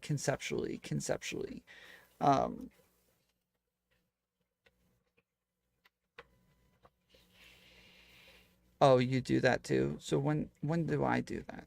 I love you, Tom. I'm fairly clear that I'm talking about concepts. I make it clear from the beginning. Again, and this is why I mentioned my document. The only reason that I ever mention it is to say, like, I'm being consistent on this. I'm just going to say the same thing that my document already says. I'm not coming up with new answers to win an argument. I'm not coming up with you know, some sort of own. I'm not coming up with something on the spot. I'm just repeating what is already in my document. So that you understand this is the consistency. This is what it already says. This is what I've been saying the whole time, right? That's the only reason I mention it.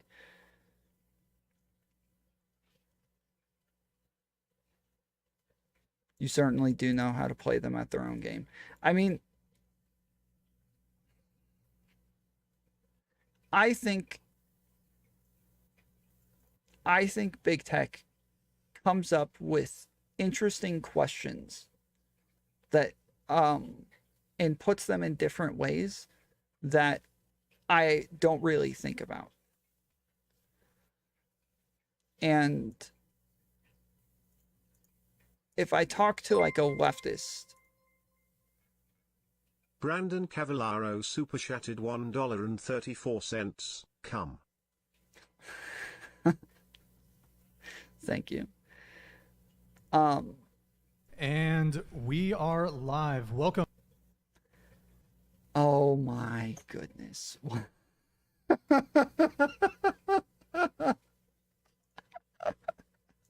What the hell? Why is she dressed like a friggin' Nazi? You got all these girls here with their cleavage and like barely any clothes on and everything. And here she is with her beret and a massive leather jacket on, dude. What the hell, bro? What the hell? She is not right in the head, dude. She is not right in the head.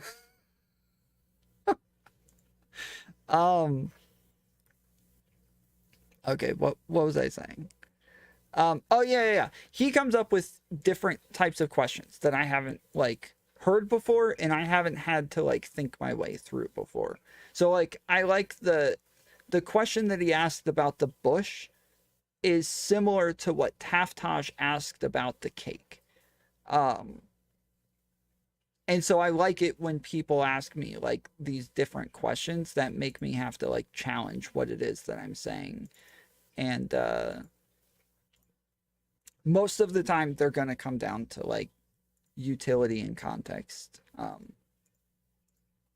But yeah, I think this is like the third time I've had this conversation with Big Tech, and every time he comes back with interesting questions that really like kind of challenge what it is that I'm saying, and I think it's interesting. I think it's fun.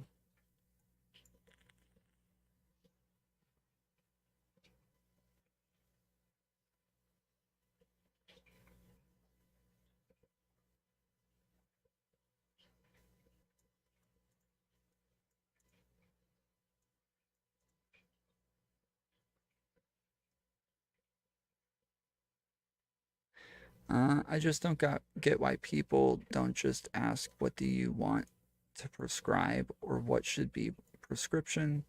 The gotcha game is so effing old. Sure, it works on dumbasses, but Jesus. That is the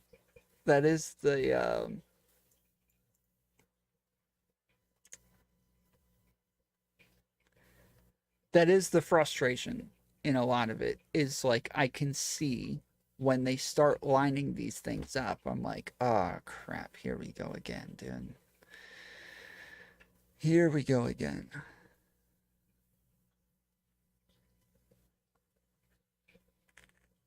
This is a 5-hour podcast. What the hell? Something interesting. He said something interesting. So we do clip, but we do, as far as the show goes, we, like I said, have 3, 4, 5-hour long form conversations where we get into the nuance of various dating related topics. Sure. I mean, we spent 30 minutes talking about your background and how you're against sex work, and we got pretty deep into that, and I think I've not saying conducted. that you're evil. I don't think that you're doing all of this on purpose. I think that that's a happy accident, because those are the clips that go viral, and you know that, and you like it. Well, of course I like clips Yeah. going viral. That's businessman. Makes money. Yeah, I like if clips go viral. Sure, that's great. It brings more eyeballs to the show. Sure. But I even saw that you retweeted a video of someone, one of the hosts calling one of the girls a dumb bitch, and then it goes into the meta of the person watching it That's calling the disgusting. girl a dumb bitch, and then it goes into the meta of someone watching and calling that a dumb bitch. You know what the show does. You know what it is. wait, what did I retweet? No. Oh, wait.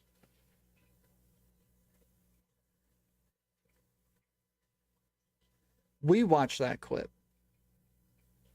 We watched that clip here. She said he retweeted it. I was about to say she watched that here, but no, she said he retweeted it. So,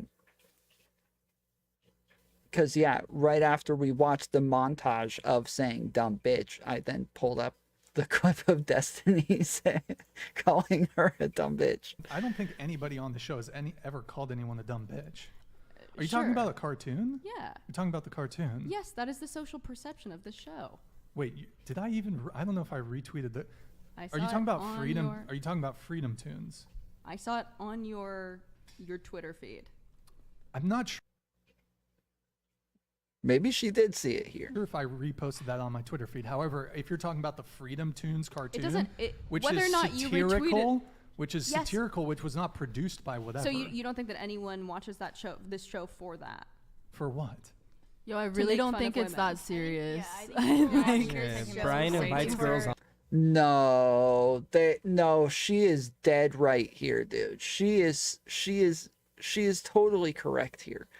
That is the point of the show, is they bring on a bunch of dumb women and then make them look dumb, and then like the whole thing is like, yes, they never call them a dumb bitch, but that is the allure of the show, is let's just bring on dumb women and make them look dumb, and and then everybody gets off on it. Ask them No, it is questions and that they answer serious, the and you know it's questions. that serious. It's only serious Wait, if what you is take that it that serious? deep. Yeah. You know, I don't think it's that deep. What is that serious? I feel like this is just a lighthearted, like casual. Someone tell me a we're joke. Just talking and. it is lighthearted, but we can also get real at the same time. I'm sorry if that's uncomfortable. I'm perfectly happy not to continue uncomfortable. talking about this. Please go ahead. I'm perfectly happy also. I think that there are other things that I you need do. ibuprofen. I have a headache. I'm not gonna So lie. let me just address the cartoon thing.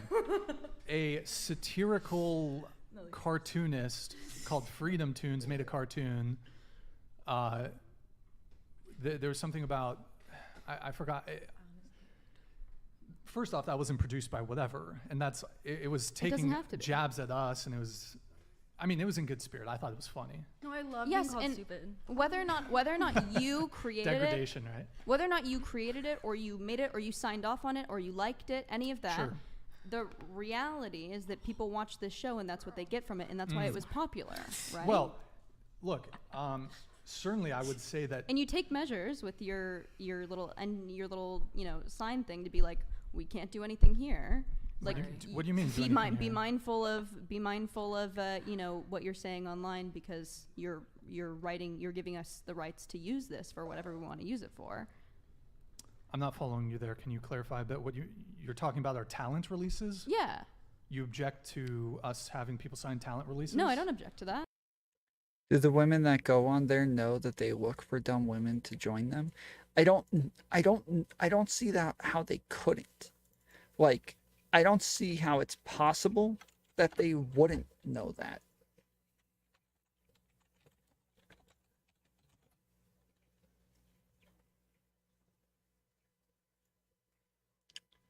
Aw, they didn't put Lav in her Nazi suit on the thumbnail. Why?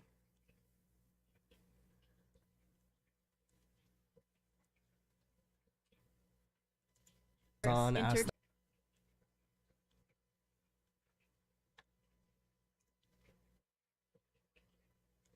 Where's the...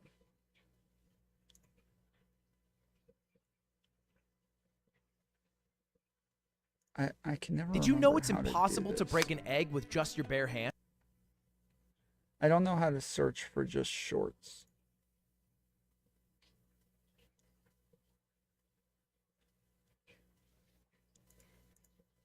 This is obnoxious.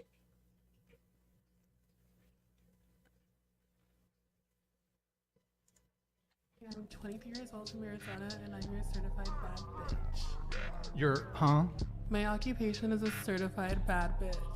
Certified bad bitch or boss bitch? Very much baddie vibes. Baddie- Like what? full-time baddie, no breaks. What? It's So very much full-time. What does that mean? Can you explain that? It's just a lifestyle. Like I mean, if you get it, you get it. I mean, I feel like every girl can be a certified baddie. So yeah, you could watch any of these. They know. Green Lantern said, Chase, would you rather smash the hottest trans woman in the world or the oldest woman in the world? The oldest woman in the world, because then I wouldn't be gay. You really just want me to just rip you a fucking new one. I swear to God. Are you like, Chase, Yeah. how dare you be transphobic? Yes, actually. What the fuck do you mean? Yes, that was Because so if I had unnecessary. sex with a trans woman, I'd be having sex with a biological man. I mean, if that's Because what you I'd be wanna say, gay if I had sex that's with a not biological gay. man. That's not gay. That's And I don't gay. even care if you're doing this for like whatever, but like shut the fuck up. Why don't Actually, you fucking Why don't far. you make me That's shut too the far. fuck up? Because I have an opinion that differs from yours. She's right. I mean, that's really But hateful, she's bro. not. She's not. A trans woman is a biological man. Sue me. It's true. Fuck. From a biological woman who doesn't even have any trans friends, that was too fucking far. What?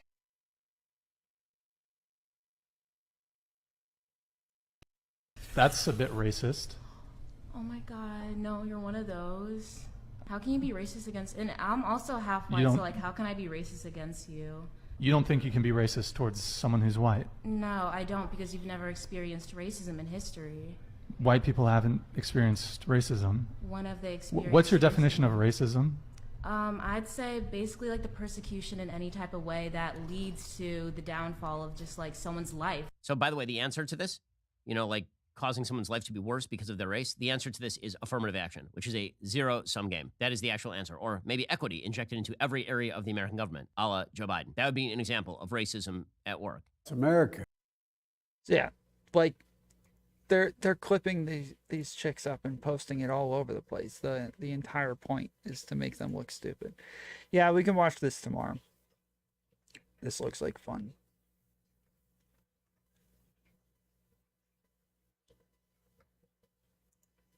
I haven't simped for a while, so we'll have to get back on the simp train tomorrow.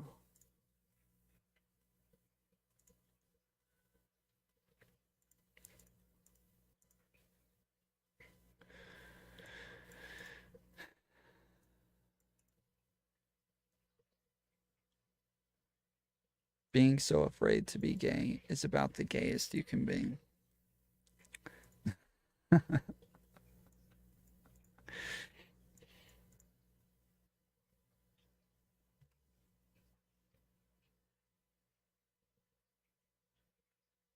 You were simping over that Palm B earlier, Tom? Oh, that's right.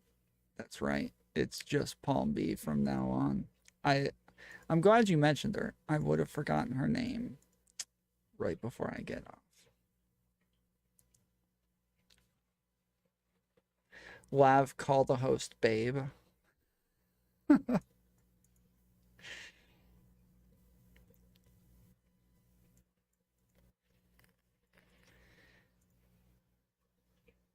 Bye, Tom Simpery. Later. Alright. I'm getting off. Y'all have a good night. How was Shoe versus Sneako? It was good memes. It was funny. She makes fun of him.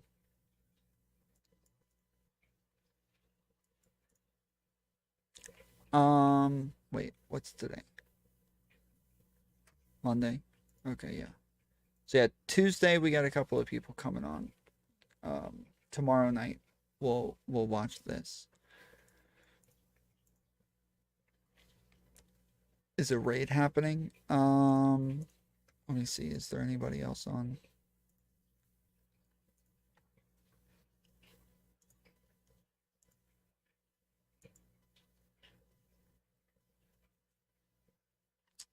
Nope. The only place I can send you is the Lo-Fi Girl. But alright. Love you guys. Hit the thumbs upsies. Till next time. Bye-bye. Later, fools.